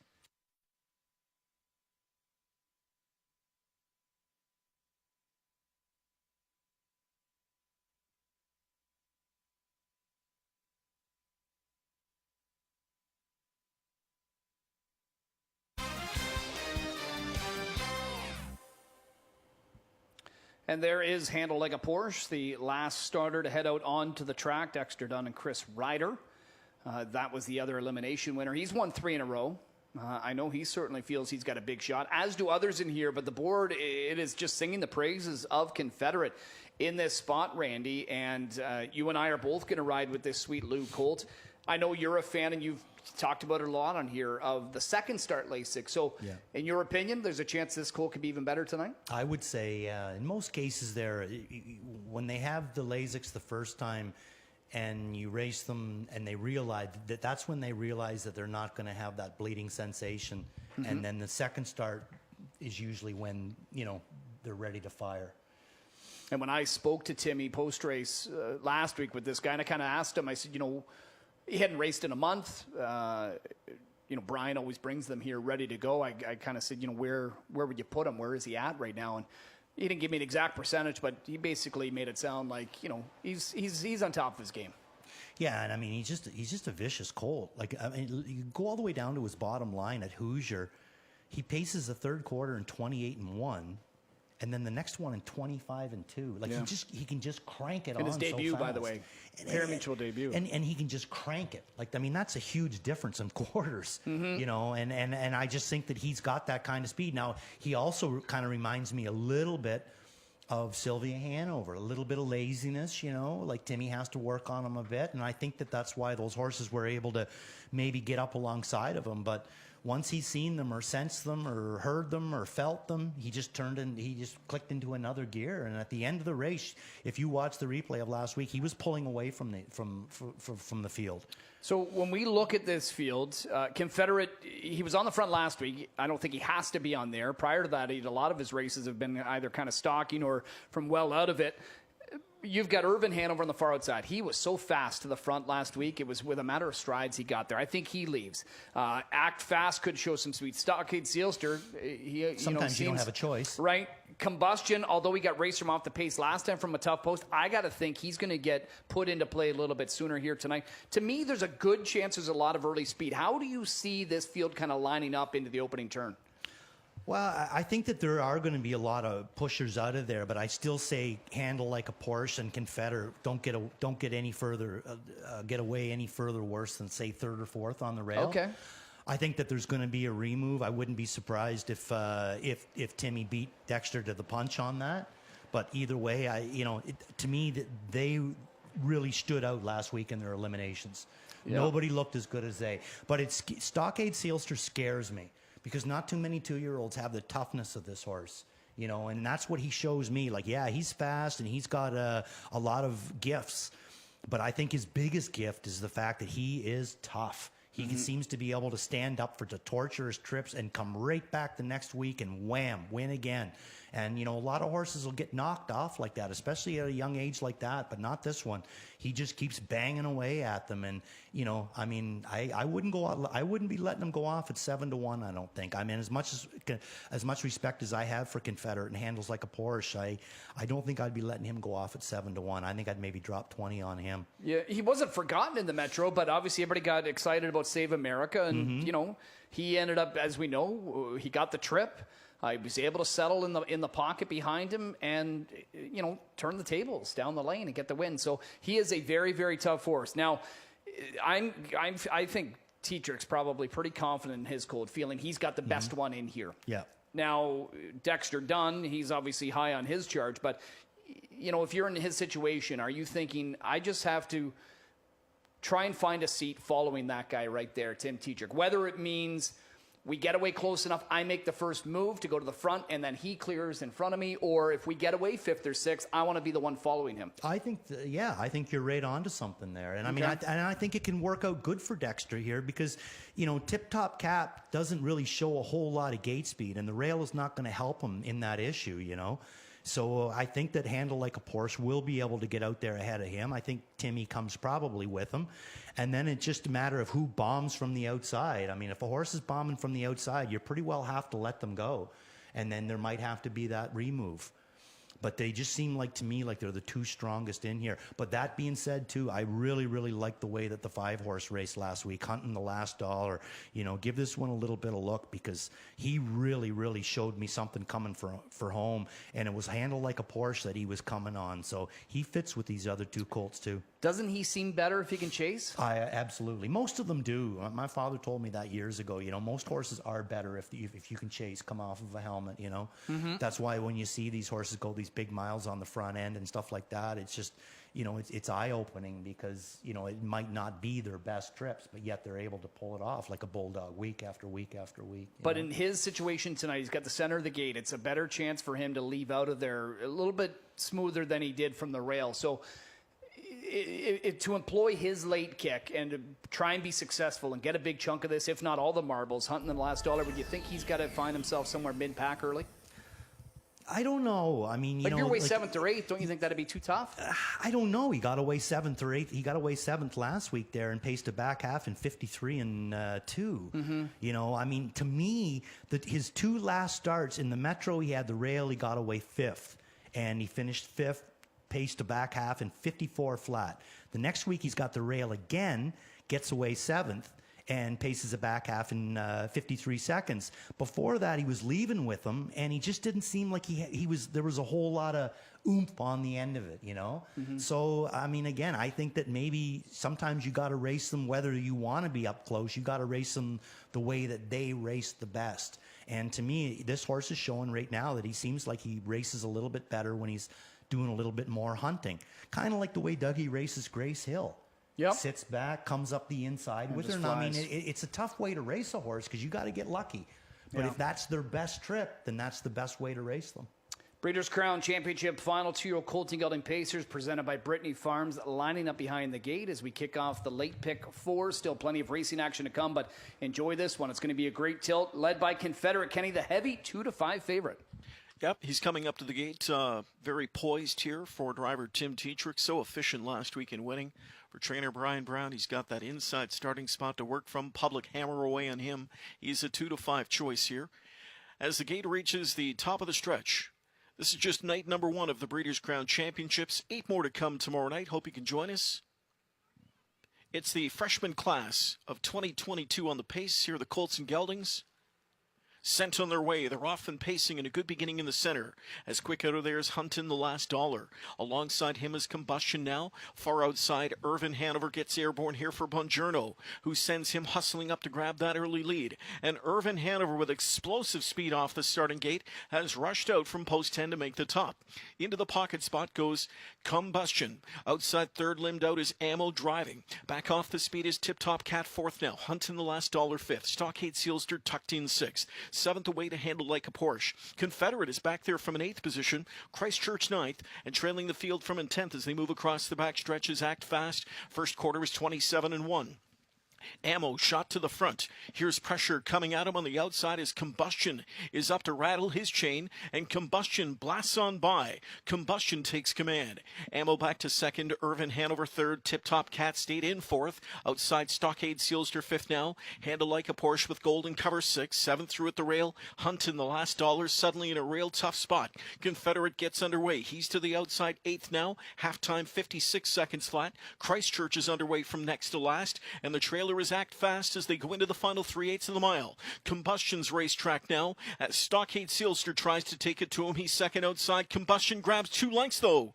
Coming up to 3/4, Combustion the one to catch, and he's got 3 suddenly on the field. 3/4 in 1:23 and 3, and it's Combustion. Stockade Sealster didn't take the backfield very far. Here on the outside, rushing up off cover now comes Handle Like a Porsche, and off his cover, here comes Confederate firing. Confederate on the outside is blasting up now for Tetrick, and Confederate is gobbling up racetrack with every single stride.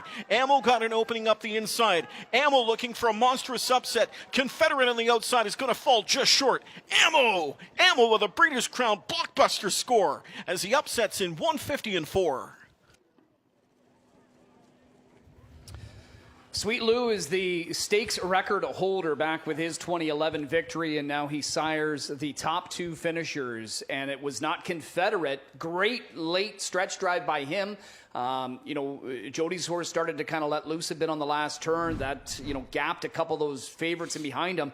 Ammo was just positioned so well by Dave Miller, and the Hall of Fame duo of Miller and Holloway scored the huge upset, Randy. Yeah, I mean, Dave, he did everything right. He come up the inside. He got his horse out of there, got in a good position. But I feel bad for Brian Brown's horse, because, I don't think it was necessarily the later stages of the mile. I think where Tetrick and Dexter really got screwed was around the first turn.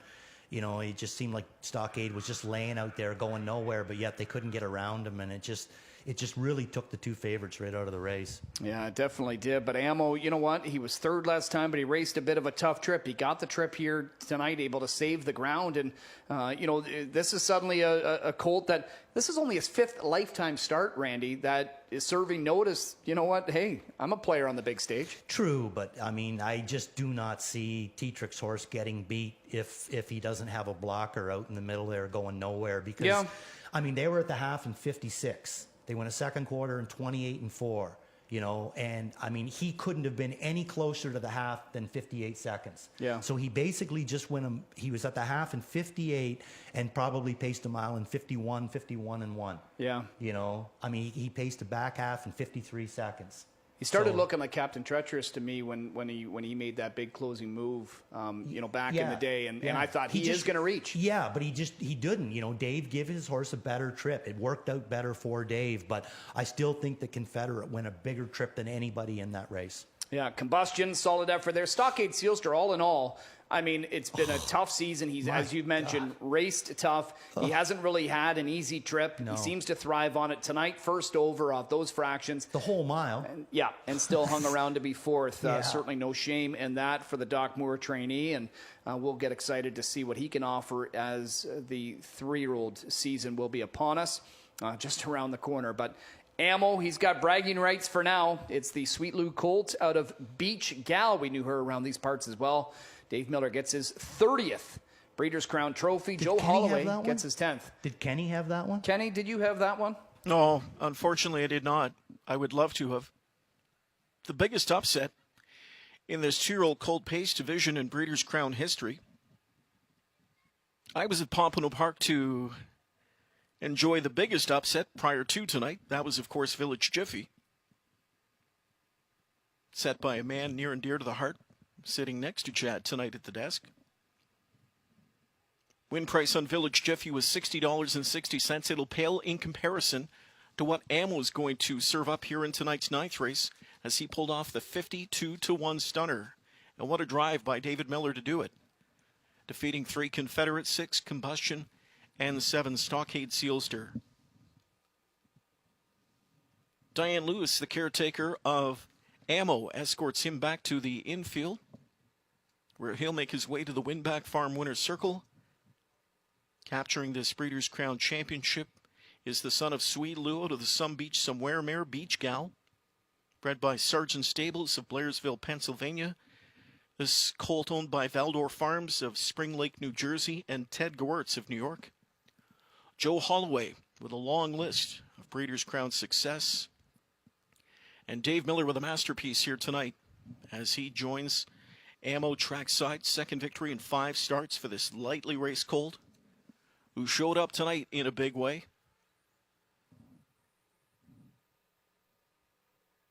Tonight's 9th race, the presentation to the winning connections to be made by Mr. George Siegel for Brittany Farms as he congratulates Team Ammo on a shocking upset in the Breeders' Crown 2-year-old Colt Pace.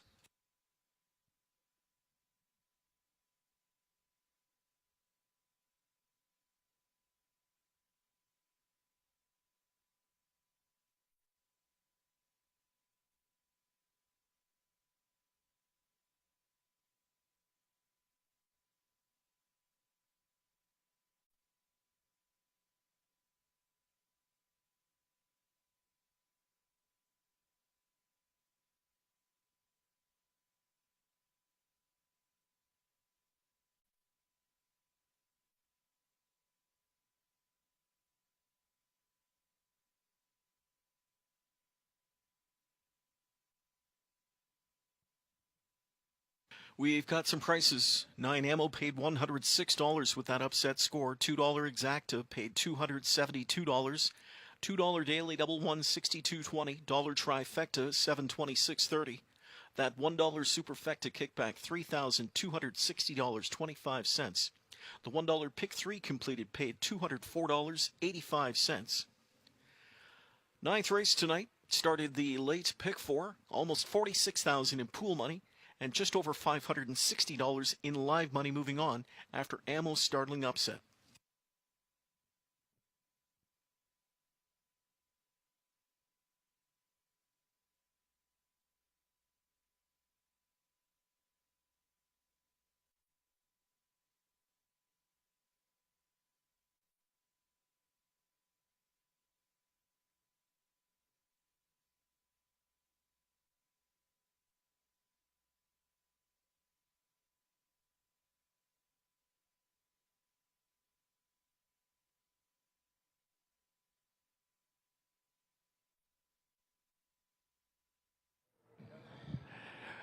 Our biggest upset of night one of the Breeders' Crown Championships comes in the form of Ammo, the 2-year-old colt pace. Joe Holloway joining us now, and what a history you have in this particular event. This is your 4th winner now. Were you as surprised, first of all, as the public was, obviously, to let him go at those odds? Well, he had the 9-hole, and the other colt had raced so well last week. But we were a little bit short and came first up. I thought he raced well last week, and I thought racing back in a week might suit him. So, and David just drove him great, and sometimes it works out. Did you guys talk about any kind of a game plan going in? Well, I tried to map it out for him as best I could. Told him to do all that, and then he just had to handle it from the head of the stretch home. I guess you don't tell Dave what to do, right? Oh, I think he knows his way around there. For sure. And again, just your history in this event. You won it with Jenna's Beach Boy, Badlands Hanover, most recently teaming up with Dave with Perfect Sting and the Dead Heat. What's the key to keeping a 2-year-old or having a 2-year-old at his best at this time of year? Just patience. I don't know. This colt, I mean, we just had a little bit of trouble through the course of the summer, and then things got better, and always know he's a nice horse. And again, this is your 4th win in the division. Can you draw any comparisons to those other horses we mentioned, at least in terms of, maybe his physical makeup or anything at this point? No, he's a great-looking horse. I try to buy decent-looking horses. I just hate ugly horses. But, no, he's a good-looking horse, well-bred, and we just hope he comes back strong for next year. Anything left on his plate this year? We have the Governor's Cup, and we could probably do it because I think this was only his 4th or 5th competitive start. So I might stay in training. I mean, it keeps us going to the end of November. But, we'll make sure everything works out well, and we'll consider that. All right, and it'll be a fun off-season with him as well as you look forward to some of these big events next year. Congratulations, Joe Holloway. Thank you very much. 4th Breeders' Crown title in this particular division for Joe. Ammo bombs away in the 2-year-old colt and gelding pace.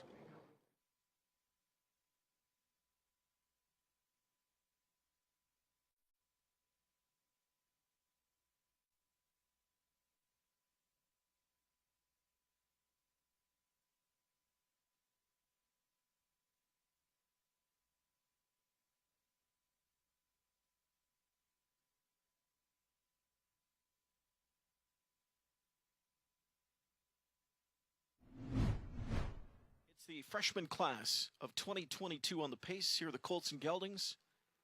Sent on their way. They're off and pacing in a good beginning in the center. As quick out of there is Huntin, the last dollar. Alongside him is Combustion now. Far outside, Irvin Hanover gets airborne here for Bongiorno, who sends him hustling up to grab that early lead. And Irvin Hanover, with explosive speed off the starting gate, has rushed out from post 10 to make the top. Into the pocket spot goes Combustion. Outside third, limbed out is Ammo driving. Back off the speed is Tip Top Cat 4th now. Huntin, the last dollar 5th. Stockade Sealster tucked in 6th. 7th away to Handle Like a Porsche. Confederate is back there from an 8th position. Christchurch 9th, and trailing the field from in 10th as they move across the back stretches. Act Fast. First quarter is 27-1. Ammo shot to the front. Here's pressure coming at him on the outside as Combustion is up to rattle his chain, and Combustion blasts on by. Combustion takes command. Ammo back to second. Irvin Hanover third. Tip Top Cat stayed in 4th. Outside Stockade Sealster 5th now. Handle Like a Porsche with Golden Cover 6th. 7th through at the rail. Huntin, the last dollar, suddenly in a real tough spot. Confederate gets underway. He's to the outside 8th now. Halftime 56 seconds flat. Christchurch is underway from next to last, and the trailer is Act Fast as they go into the final 3/8 of the mile. Combustion's racetrack now as Stockade Sealster tries to take it to him. He's second outside. Combustion grabs 2 lengths though. Coming up to 3/4, Combustion the one to catch, and he's got 3 suddenly on the field. 3/4 in 1:23 and 3, and it's Combustion. Stockade Sealster didn't take the backfield very far. Here on the outside, rushing up off cover now comes Handle Like a Porsche, and off his cover, here comes Confederate firing. Confederate on the outside is blasting up now for Tetrick, and Confederate is gobbling up racetrack with every single stride. Ammo got an opening up the inside. Ammo looking for a monstrous upset. Confederate on the outside is going to fall just short. Ammo with a Breeders' Crown blockbuster score as he upsets in 150-4.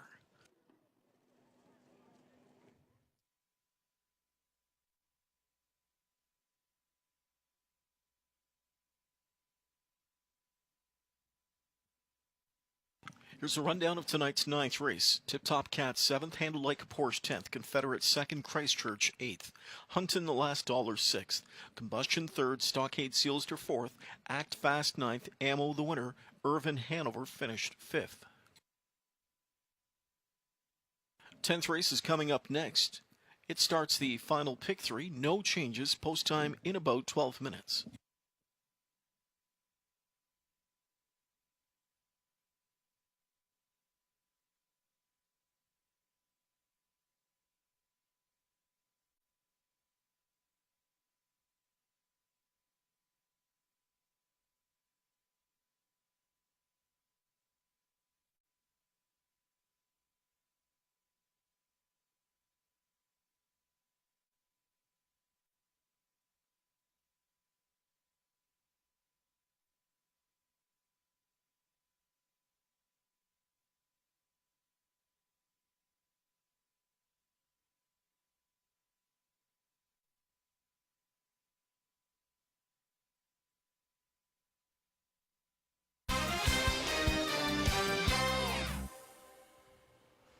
So we might be done as far as Breeders' Crown finals go on night 1, and what a great opening night it's been. But we've got 8 more coming your way tomorrow. We still have 3 races to go on this Friday card. So race number 10, Fillies and Mares Preferred Pace, field of 7.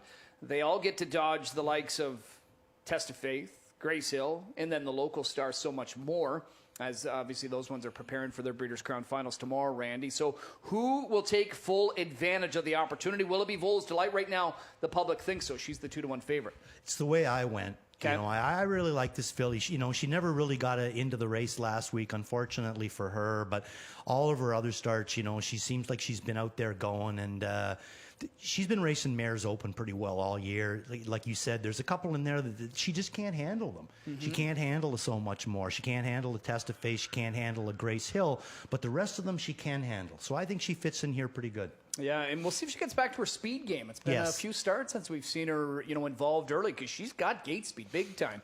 So we'll see. I figured she'd be kind of getting quite a bit of play. My horse is getting bet. She's got it all.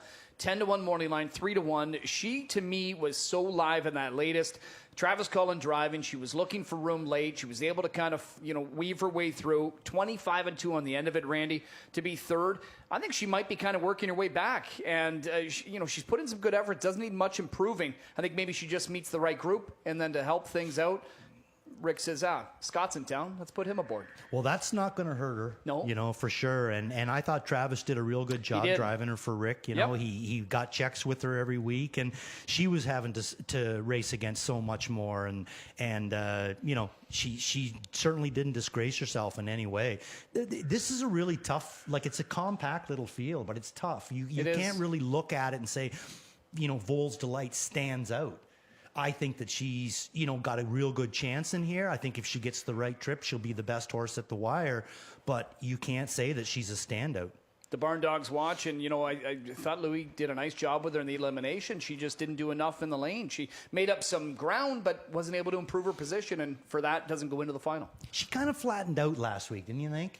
Around the last From turn. The trip she had, I expect her to be better. Me too. I thought she'd at least fire. But she came home in 26 and she change. She came home in 26 and 3, but she should have off that trip. I just thought she just raced a little bit flat. It just seemed like she had a lot more sizzle on the stake the last couple of races before that one. So, maybe, not having to deal in retention barn, maybe she'll be that much better. Sometimes horses just don't like retention barn. They don't like to sleep in a strange stall. They don't like to be around strange horses. They don't eat the same. They just don't. They're not the same kind of horses. That was Sandpale's problem when he was a 5-year-old. Field of 7 for the Fillies and Mares Preferred. Here they are on track.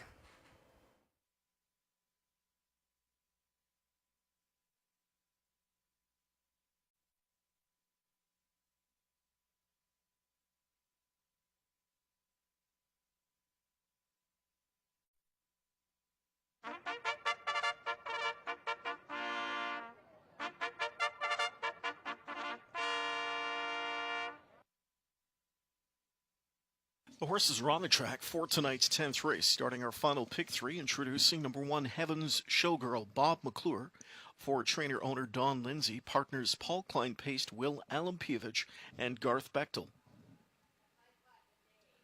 Number 2, Vols Delight, is owned by Richard Bertillon. Homebred trained by Jean Tourigny, Sylvain Philly on the reinsman. Louis Philippe Bois with 3, De Barn Dogs watching, Dave Maneri, the conditioner, Julie Ferguson, Lloyd Stone, the owners and the breeders. She's None Better 4, Doug McNair pilots, that Richard Moreau trainee for Brad Grant. She's Got It All, the 5, gets Scott Ziron for trainer Rick Ziron, the owner Hut Racing Stable. 6, A Snow Shark, Travis Cullen with the Jody Cullen trainee, Jody and Travis own with Margaret and Keith Hanna. And at number 7 is Western Wish. Aaron Waxman along with Santo and Nunzio Vena share ownership. Carmen Osiello trains the drive to James McDonald. 10th race in 6 minutes.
Starting gate is rolling. 10th race horses moving in and lining up.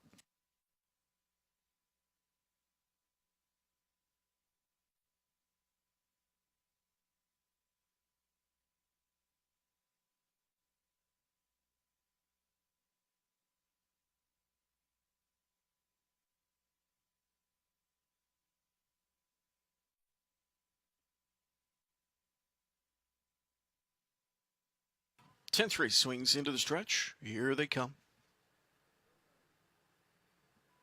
They're off and pacing, leaving out in the center. She's None Better. Vols Delight comes through at the inside to go out with her. From the rail, Heaven Showgirl emerged third. To Barn Dogs Watchin' takes back fourth. Fifth retreating, She's Got It All. Then Snow Shark and Western Wish. Driving their way into that first turn. Rail control for Vols Delight. Outside, She's None Better. She'll look to pocket drop. Heaven Showgirl is third inside. Then the favorite To Barn Dogs Watchin' landed fourth. Fifth, in at the rail, She's Got It All. Off the speed is Snow Shark sixth and Western Wish trailing seventh. Quarter time 27-4. Here's To Barn Dogs Watchin' rapidly on the attack in the backstretch. Sat fourth, but now second and sweeping up to take on Vols Delight on the way to 3/8. Past that post, To Barn Dogs Watchin' thunders to the lead. Vols Delight is back into second. She's None Better third now. Heaven Showgirl situated just off the speed back into fourth. Fifth in at the rail, She's Got It All. Then Snow Shark and Western Wish. Halftime in 56 seconds flat. 28-1 they zip that second quarter. Driving into the final turn, they chase To Barn Dogs Watchin', who leads on Vols Delight. It's 2 to She's None Better. In at the rail, Heaven Showgirl from in fourth. Overland fifth drive, She's Got It All. Then sixth outside to Snow Shark and trailing seventh Western Wish, three-quarter bound, and still there with the lead To Barn Dogs Watchin'. Vols Delight is still second at the inside. 2.5 lengths back to She's None Better. Then She's Got It All. 3/4 of 123-4. Spinning into the stretch. To Barn Dogs Watchin'. Vols Delight is second. Angling out as She's None Better from in third. Now rolling on the outside. She's Got It All. Scooting up the rail. Heaven Showgirl under a full head of steam. To Barn Dogs Watchin' tries to last. Here up the inside comes Heaven Showgirl. Vols Delight is outside. Snow Shark is powering up late. To Barn Dogs Watchin'. Here's Heaven Showgirl up the cones. Heaven Showgirl was right there with Vols Delight on the line in 1:51-3.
$12-1 upset for the one Heaven Showgirl, scooting up the cones for that upset score over 2 Vols Delight. Third 3 To Barn Dogs Watchin', and fourth went to the 6 Snow Shark.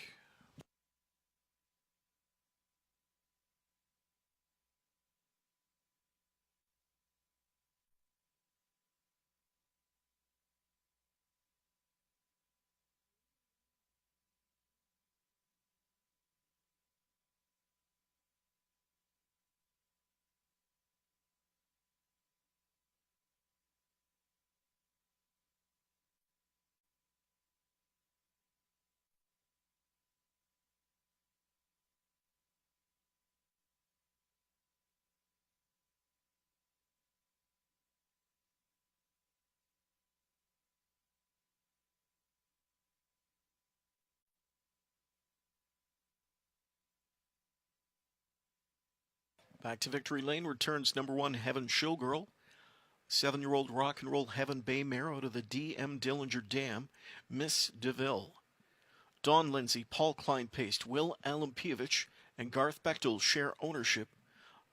Don Lindsay, the winning trainer. Bob McClure with his third victory on tonight's program. Heaven Showgirl with a 151-3 score.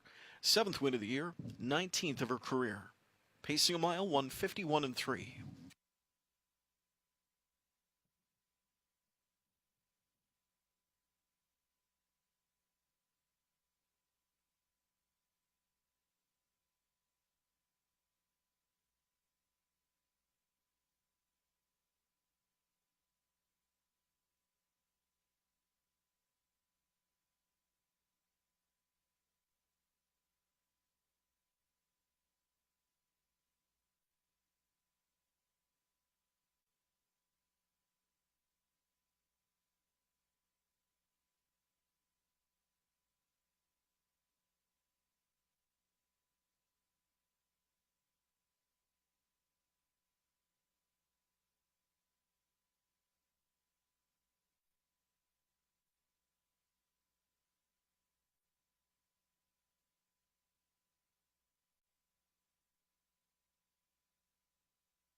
Tenth race swings into the stretch. Here they come.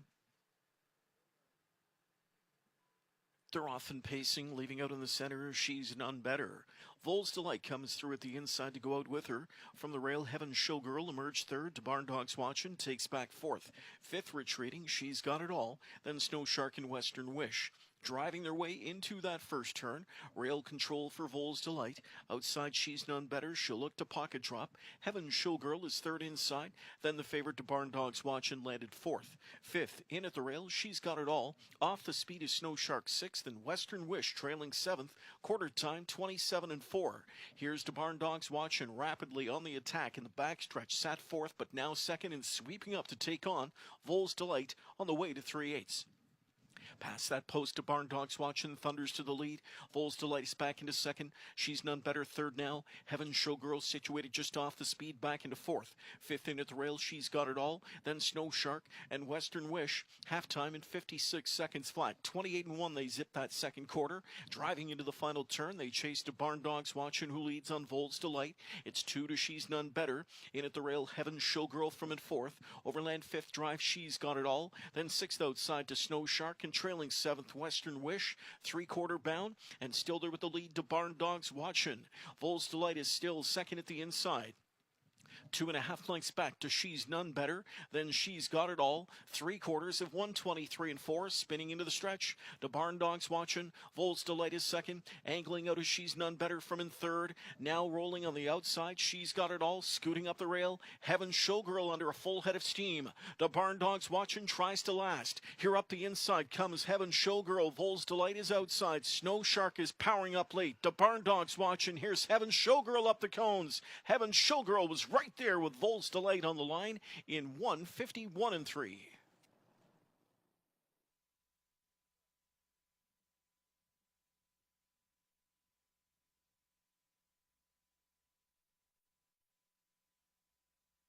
Here's how they finished in tonight's 10th race.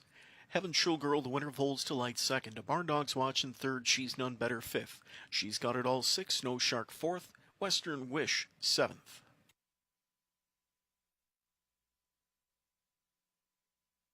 Post time is scheduled for 7 minutes. For the 11th race, the late double wager set to begin. There are no changes.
Fillies and Mares preferred. So we know so much more in here. We know she's got her big test tomorrow against, the top mares in the business, which she's included in. But Heaven Showgirl, I know when Don Lindsay and company had acquired this mare from south of the border, this is what they wanted her for, to race at these top levels and be successful. And now he gets the Fillies and Mares preferred with her. Yeah, and I think Bobby was maybe watching the way Dave drove that final elimination of the Breeders' Crown, because it was pretty well the same kind of a steer, drop down, stay on the rail, and come up the inside. And, she raced fantastic, but she looks like she's really starting to come around. Yeah, she's in good shape. She's really in good shape. As we turn the page, a pair of races to go. Race 11 kicks off the late double on night one of the Breeders' Crown Championships. Field of 10 in here. Chimera Moment is the favorite and overwhelming, and I can't think I'm all that surprised. Macdonell back aboard, got familiar with this Control the Moment 3-year-old last time. He raced great, and I tried him off the shelf. He just simply had too much ground to cover, but he's since been sold. Dewey Marfisi takes over, but he goes from one smart horseman in Pat Lang, who you've spoken highly of, to another one in Dwayne Marfisi, who I've also spoken highly of. That's right. That's right. No, I mean they're both great trainers, but Dewey seems like he's maybe found a little bit of something extra in here. Now, that being said, on the June 14th line that Pat was training the horse, he paced him out 51-4 last half and 53-1. Yeah. So he had it then. Then all of a sudden he just started making a few breaks, and there was whether it was obviously it looks like it must have been a purchase. And he raced lights out last week, and he doesn't have to draw no 10-hole this week. And physically, he looked great last time. Yeah, like just much. Really smooth. And so we'll see what he's got here, but I understand why he's getting played. Century Inspector, who you and others are going to go with. We've, as we know, Super Finals done a couple of weeks ago. Some horses continue to race. They got to find spots to go. I'm seeing a lot of Super Final participants having success here. You're hoping that continues with Century Inspector. Yeah, I mean, I just think that he's a better horse than what he's shown. And when he came back off of with the year that he's had in that, he finished a good third in the Gold and paced him out in 49.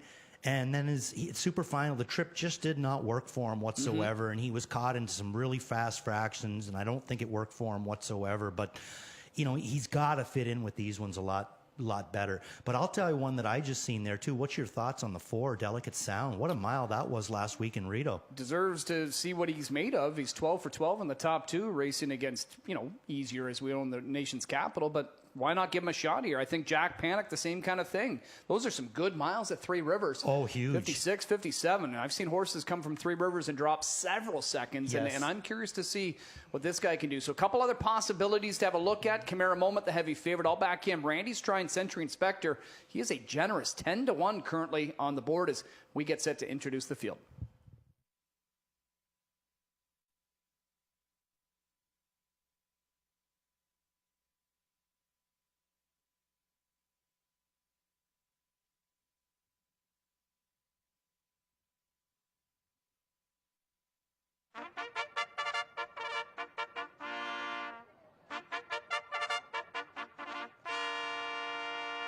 Horses are on the track. The 11th race starts late double wagering. Number 1 is #Money.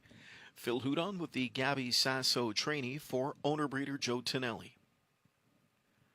2 is JJ Tommy. Trevor Henry with the Kyle Boston's trainee for Frank Brundle and Angelo DeLellis.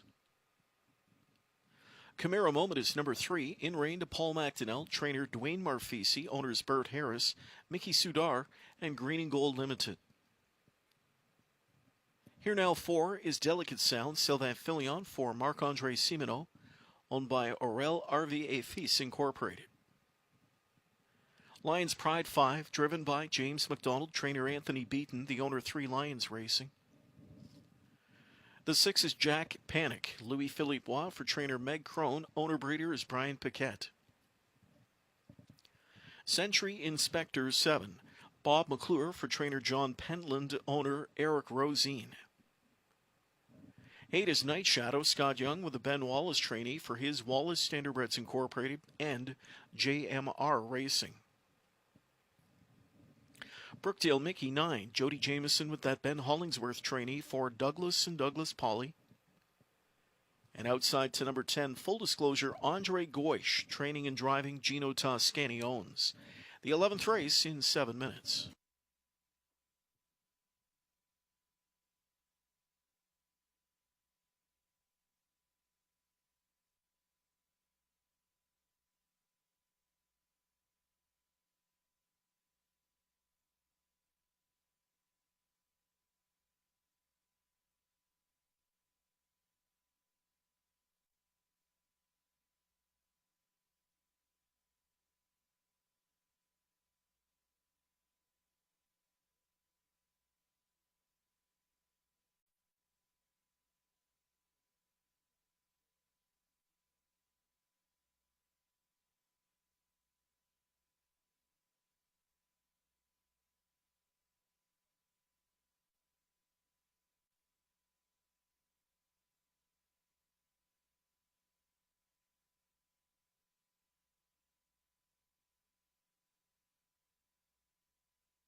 Starting gate is rolling, and it's the 11th race. Now moving in and lining up a group of 10. The late double begins here. 3 to 5 on number 3, Camaro Moment, a private purchase since his latest. He'll debut for partners Harris, Sudar, and the Green and Gold Limited. Pacer now under the care of trainer Dwayne Marfisi. He looked so good last time out. Paul McDonnell retains the drive. We're set for a start. They're often pacing in a good start outside. Full disclosure, fast out of there, leaving in the center is Delicate Sound. Coming through between horses early, Camaro Moment pushing out now, and from the inside, Hashtag Money fourth away. Fifth outside to Brookdale Mickey. In between horses early, Century Inspector. Further back in at the rail we go to find JJ Tommy, and early Traffic Lions Pride. Next to last, Jack Panic, and the early trailer Night Shadow. Over to the quarter, Full Disclosure leads by 2, and cut a quarter and 27 flat to lead them. Back into second, Delicate Sound. Camaro Moment back inside from in third. Looks like he's ready to tee off, though, and McDonnell sends him hustling first up now to the outside, going on the attack after Full Disclosure, who has taken the field up to 3/8. Camaro Moment's in hot pursuit, first over now. Back into third to Delicate Sound. 3 lengths back to Brookdale Mickey fourth. Fifth inside 2, Century Inspector. Huge gap to Hashtag Money. JJ Tommy gets underway. Further back we go to a starting up Lions Pride, and the final 2, Jack Panic and Trailer Night Shadow. 55-1 that first half, and they zip into the far turn. Even money favorite Camaro Moment on top just over a length. Second at the inside with 3/8 to go is Full Disclosure. Century Inspector's on the first over march, now third outside. Grabbing his cover, Brookdale Mickey in a good striking spot. Second up, he comes from fourth. Trapped in fifth is Delicate Sound. JJ Tommy sixth. 3/4 of a mile, and Camaro Moment is still on top in 1:24. Camaro Moment, the one to catch. Second is Full Disclosure. Century Inspector from first over. Now off cover, Brookdale Mickey into the final 1/8 of the mile. Camaro Moment is clear by 2 on Full Disclosure, who's back into second. Brookdale Mickey on the outside, in between is Century Inspector. Delicate Sound at the rail. It's Camaro Moment and Full Disclosure. Camaro Moment to win, and he wins as he pleases. Full Disclosure was second, Delicate Sound third, Brookdale Mickey fourth in 1:52.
Top 4 on the board for tonight's 11th race, 3:10, 4:9.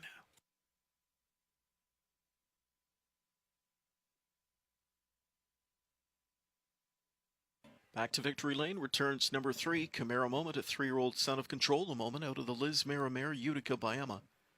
Bert Harris, Mickey Sudar, Green and Gold Limited, the owners. Dwayne Marfisi, the trainer, and Paul McDonnell, the Hall of Famer, in the bike for the winning drive. Second win this year in 8 attempts for 3, Chimera Moment. Getting set for the upcoming Harvest Series, a recent private acquisition. And he clicks here tonight at first asking, makes a down payment on that principal investment here this evening. Chimera Moment does with a 152 score. It's a career best effort for that pacing gelding.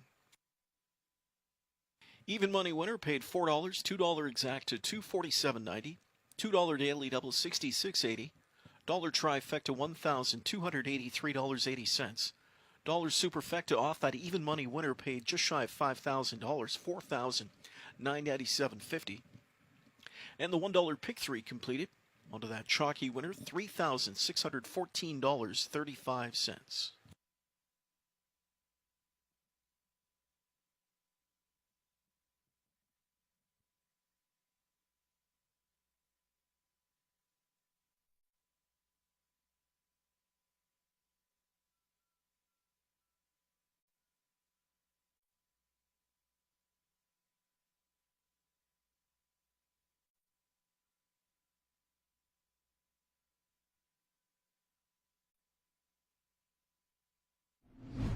He looked so good last time out. Paul McDonnell retains the drive. We're set for a start. They're often pacing in a good start outside. Full disclosure, fast out of there, leaving in the center is Delicate Sound. Coming through between horses early, Chimera Moment pushing out now, and from the inside, hashtag Money fourth away. Fifth outside to Brookdale Mickey. In between horses early, Century Inspector. Further back in at the rail we go to find JJ Tommy and early Traffic Lions Pride. Next to last, Jack Panic and the early trailer Night Shadow. Over to the quarter, Full Disclosure leads by 2 and cut a quarter and 27 flat to lead them. Back into second, Delicate Sound. Chimera Moment back inside from in third. Looks like he's ready to tee off though, and McDonnell sends him hustling first up now to the outside, going on the attack after Full Disclosure, who has taken the field up to 3/8. Chimera Moment's in hot pursuit, first over now. Back into third is Delicate Sound. 3 lengths back to Brookdale Mickey fourth. Fifth inside 2, Century Inspector. Huge gap to hashtag Money. JJ Tommy gets underway. Further back we go to a starting up Lions Pride and the final 2, Jack Panic and Trailer Night Shadow. 55-1 that first half, and they zip into the far turn. Even money favored Chimera Moment on top just over a length. Second at the inside with 3/8 to go is Full Disclosure. Century Inspector's on the first over march, now third outside. Grabbing his cover, Brookdale Mickey in a good striking spot. Second up, he comes from fourth. Trapped in fifth is Delicate Sound. JJ Tommy sixth. 3/4 of a mile, and Chimera Moment is still on top in 1:24. Chimera Moment, the one to catch. Second is Full Disclosure. Century Inspector from first over. Now off cover, Brookdale Mickey into the final 8th of the mile. Chimera Moment is clear by 2 on Full Disclosure, who's back into second. Brookdale Mickey on the outside, in between is Century Inspector. Delicate Sound at the rail. It's Chimera Moment and Full Disclosure. Chimera Moment to win, and he wins as he pleases. Full Disclosure was second, Delicate Sound third, Brookdale Mickey fourth in 1:52.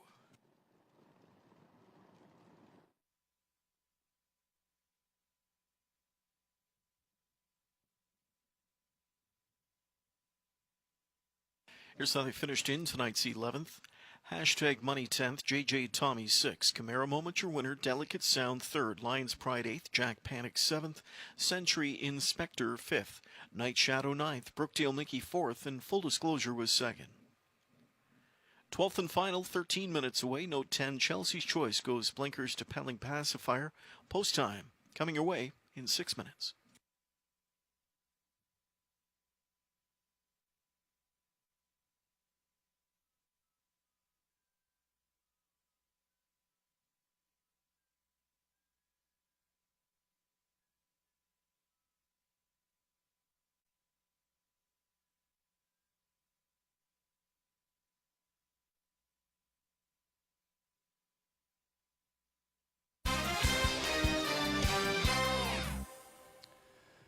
One more to go here on a Friday night. It's been an awesome Friday so far as I welcome you back in the studio. Chad Roseman, Randy Waples here with you. So as we look at the night as a whole, got to be pretty pleased with the start to the Breeders' Crown Championships. I'm really pleased with the start to the Breeders' Crown Championship. We've seen some great racing, but what I'm really pleased about, too, is that 2 of our locals win. And that's always nice. And even the ones that we had, like Stockade raced big, local horse, you know, didn't work out for him, but he raced a big mile. And we've got some shots tomorrow, of course. Yeah, and Righteous Resolve race good. Yeah. And then tomorrow, like you said, we got a bunch of shots too. So far, things is going good. And I believe weather's going to be even better tomorrow. Now, tonight was good, though. It cool. was good. It's a little cool, but, But nothing that a horse isn't going to like. It's not wet. It's nice. It's a nice level playing field. We saw some pretty good miles out there. I think tomorrow it's going to be kicked up a notch as we'll play host to 8 more championships.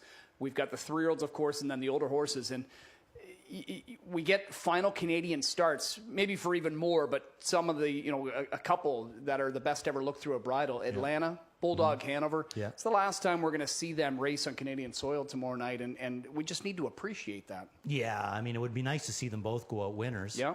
But, both of them have their work cut out for them because that's what the Breeders' Crown's all about. It doesn't matter if you're the best horse coming into the Breeders' Crown there. You better be the fittest, and you better be the sharpest, and you better be the freshest because there's a lot of things going against you. And we seen that earlier, like even in that 2-year-old pacing colt final with Dave Miller. Right? Lit the board up. Nobody really was playing him, at 50 to 1. Mm-hmm. But it was a great drive by Miller.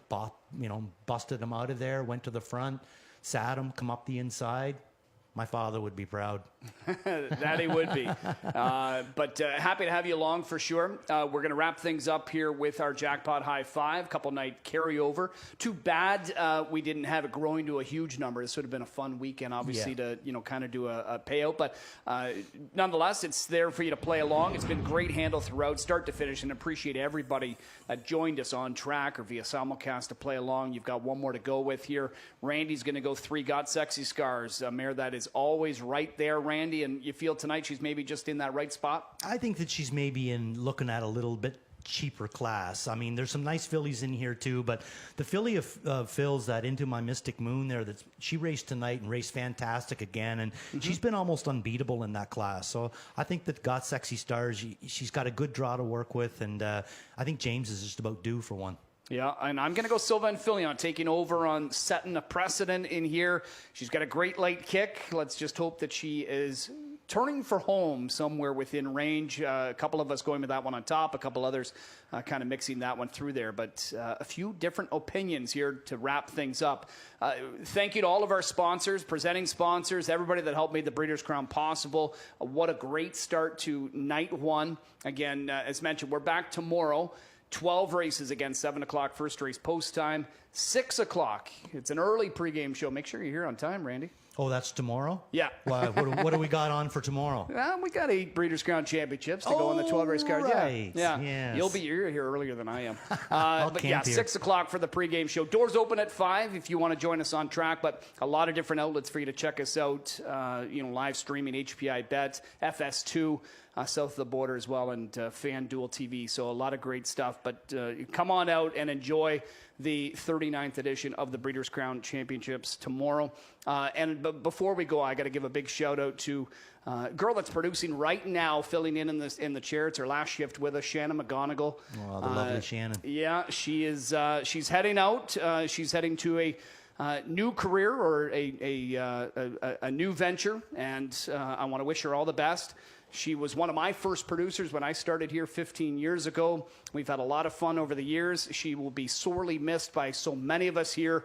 But again, we all wish her the best in again her next adventure. So good luck, Shannon. We will miss you, and thank you for helping us out here throughout all the years. And tonight we are going to go home with our 12th and final. Appreciate you, Randy. We'll see you again tomorrow, and we hope all of you are set to tune in or join us on track for night 2 of the Breeders' Crown Championships. Saturday night, we get underway at 7 o'clock.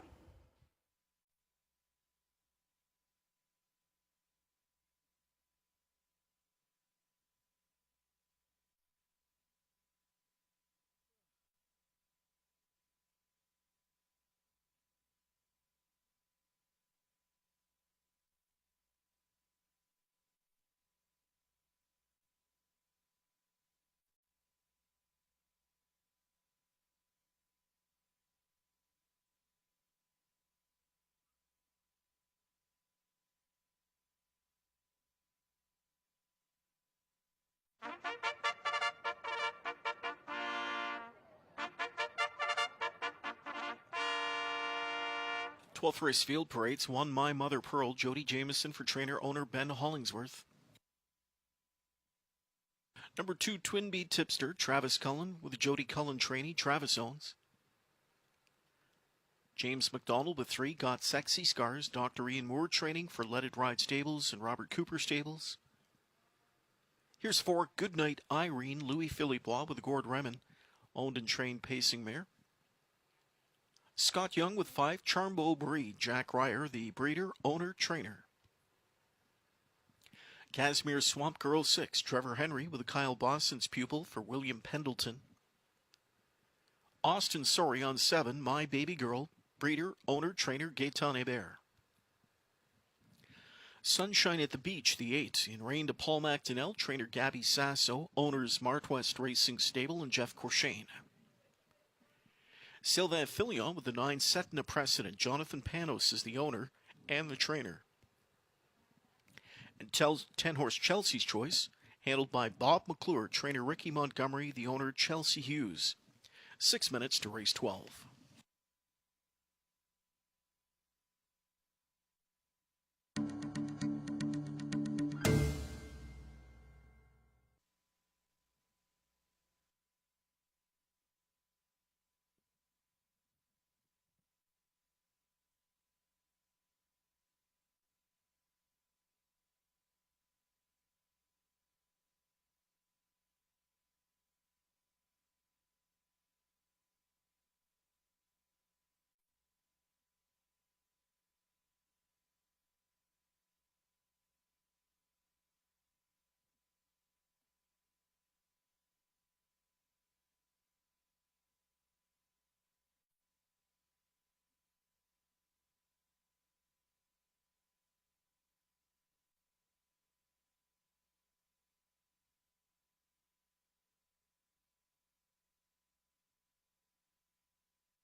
Starting it is rolling, 12th and final field, moving in, lining up, 2-1 in favorite here in the finale, the 9, setting a precedent.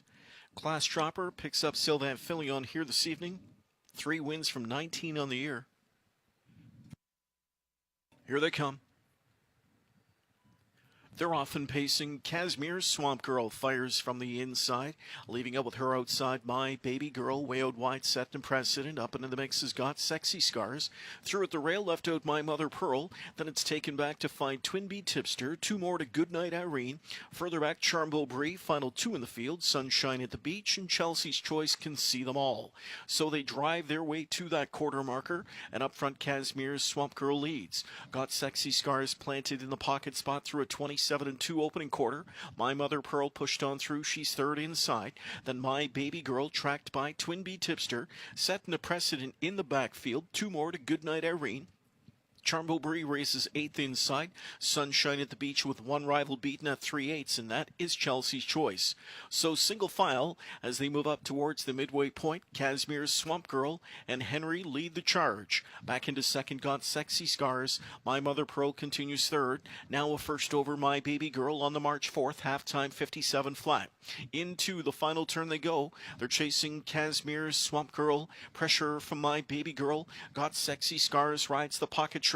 Inside trip for My Mother Pearl, 4th now. 5th outside with cover Twinbee Tipster. Setting a precedent is backed up 6th. 7th through at the rail, Charmbeau Brie. Final 3, Chelsea's Choice, Goodnight Irene, and Sunshine at the Beach would need to sweep them.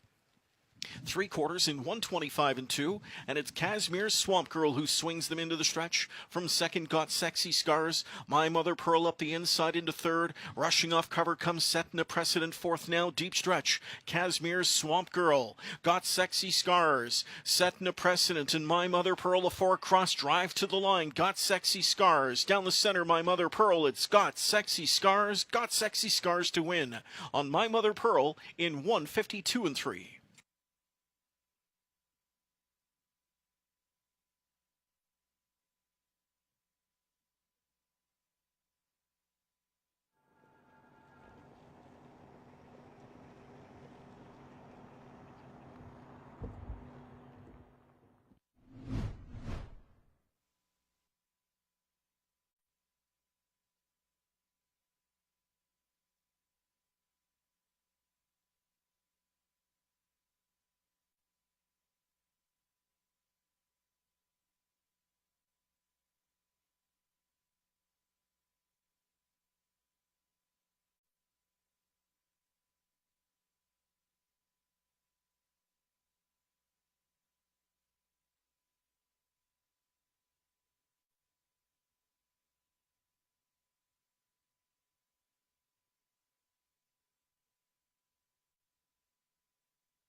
Top 5 on the board. Winner 3 got Sexy Scars. Second 1, My Mother Pearl. Third 6, Casimir's Swamp Girl. 4th went to the 9, Setting a Precedent. And 5th to the 5, Charmbeau Brie. Got Sexy Scars makes her way back to victory lane. 4-year-old daughter of sports writer out of the Mantees mare Jordan's Jewel. For Leaded Ride Stables and Robert Cooper Stables, trainers Dr. Ian Moore. Winning driver James McDonald with a double on card. Got Sexy Scars makes it 6 wins on the year. It's career win number 11 for her. Pacing a mile tonight of 152-3.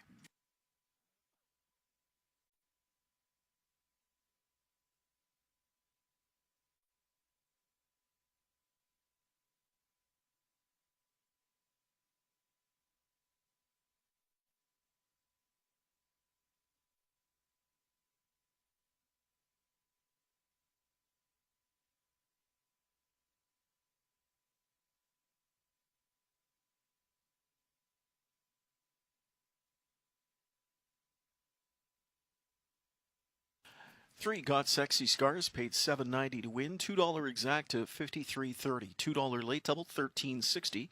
The dollar trifecta, $106.30. Dollar superfecta, $323.20. Jackpot High 5 had multiple winning tickets. Each dollar combination paid $1,261.45. Carry over to tomorrow night's card of racing, over $24,000. The $1 pick 3 paid $112.90. Dollar late pick 4 tonight, good for $9,707.40. And a late pick 5 to wrap up in tonight's 12th race, I do believe.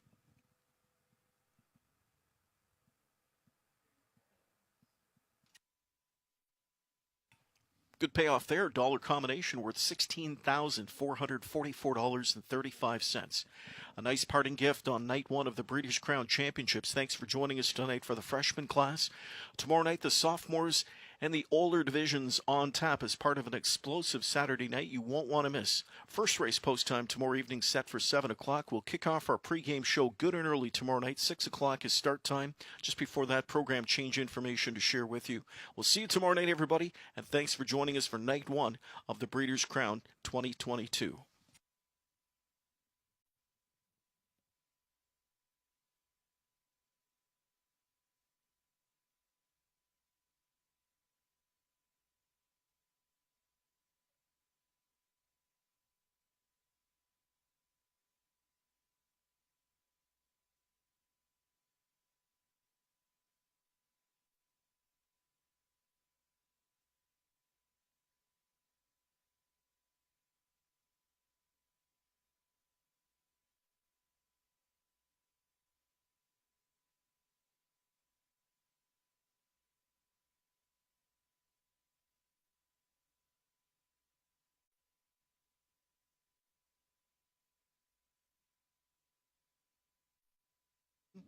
Three wins from 19 on the year.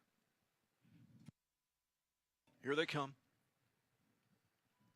They're often pacing. Kazmir's Swamp Girl fires from the inside, leaving up with her outside. My Baby Girl, way out wide, set and precedent. Up into the mix has got Sexy Scars. Through at the rail, left out My Mother Pearl. Then it's taken back to find Twinbee Tipster. Two more to Goodnight Irene. Further back, Charmbo Bree. Final two in the field. Sunshine at the Beach and Chelsea's Choice can see them all. So they drive their way to that quarter marker. And up front, Kazmir's Swamp Girl leads. Got Sexy Scars planted in the pocket spot through a 27-2 opening quarter. My Mother Pearl pushed on through. She's third inside. Then My Baby Girl tracked by Twinbee Tipster. Setting a precedent in the backfield. Two more to Goodnight Irene. Charmbo Bree races eighth inside. Sunshine at the Beach with one rival beaten at 3/8, and that is Chelsea's Choice. So single file as they move up towards the midway point. Kazmir's Swamp Girl and Henry lead the charge. Back into second got Sexy Scars. My Mother Pearl continues third. Now a first over My Baby Girl on the March 4th, halftime 57 flat. Into the final turn they go. They're chasing Kazmir's Swamp Girl. Pressure from My Baby Girl. Got Sexy Scars, rides the pocket trip. Inside trip for My Mother Pearl, fourth now. Fifth outside with cover Twinbee Tipster. Setting a precedent is backed up sixth. Seventh through at the rail, Charmbo Bree. Final three, Chelsea's Choice, Goodnight Irene, and Sunshine at the Beach would need to sweep them. Three quarters in 125-2, and it's Kazmir's Swamp Girl who swings them into the stretch. From second got Sexy Scars. My Mother Pearl up the inside into third. Rushing off cover comes Setting a Precedent, fourth now. Deep stretch. Kazmir's Swamp Girl got Sexy Scars. Setting a Precedent, and My Mother Pearl a four cross drive to the line. Got Sexy Scars. Down the center, My Mother Pearl. It's got Sexy Scars. Got Sexy Scars to win on My Mother Pearl in 152-3.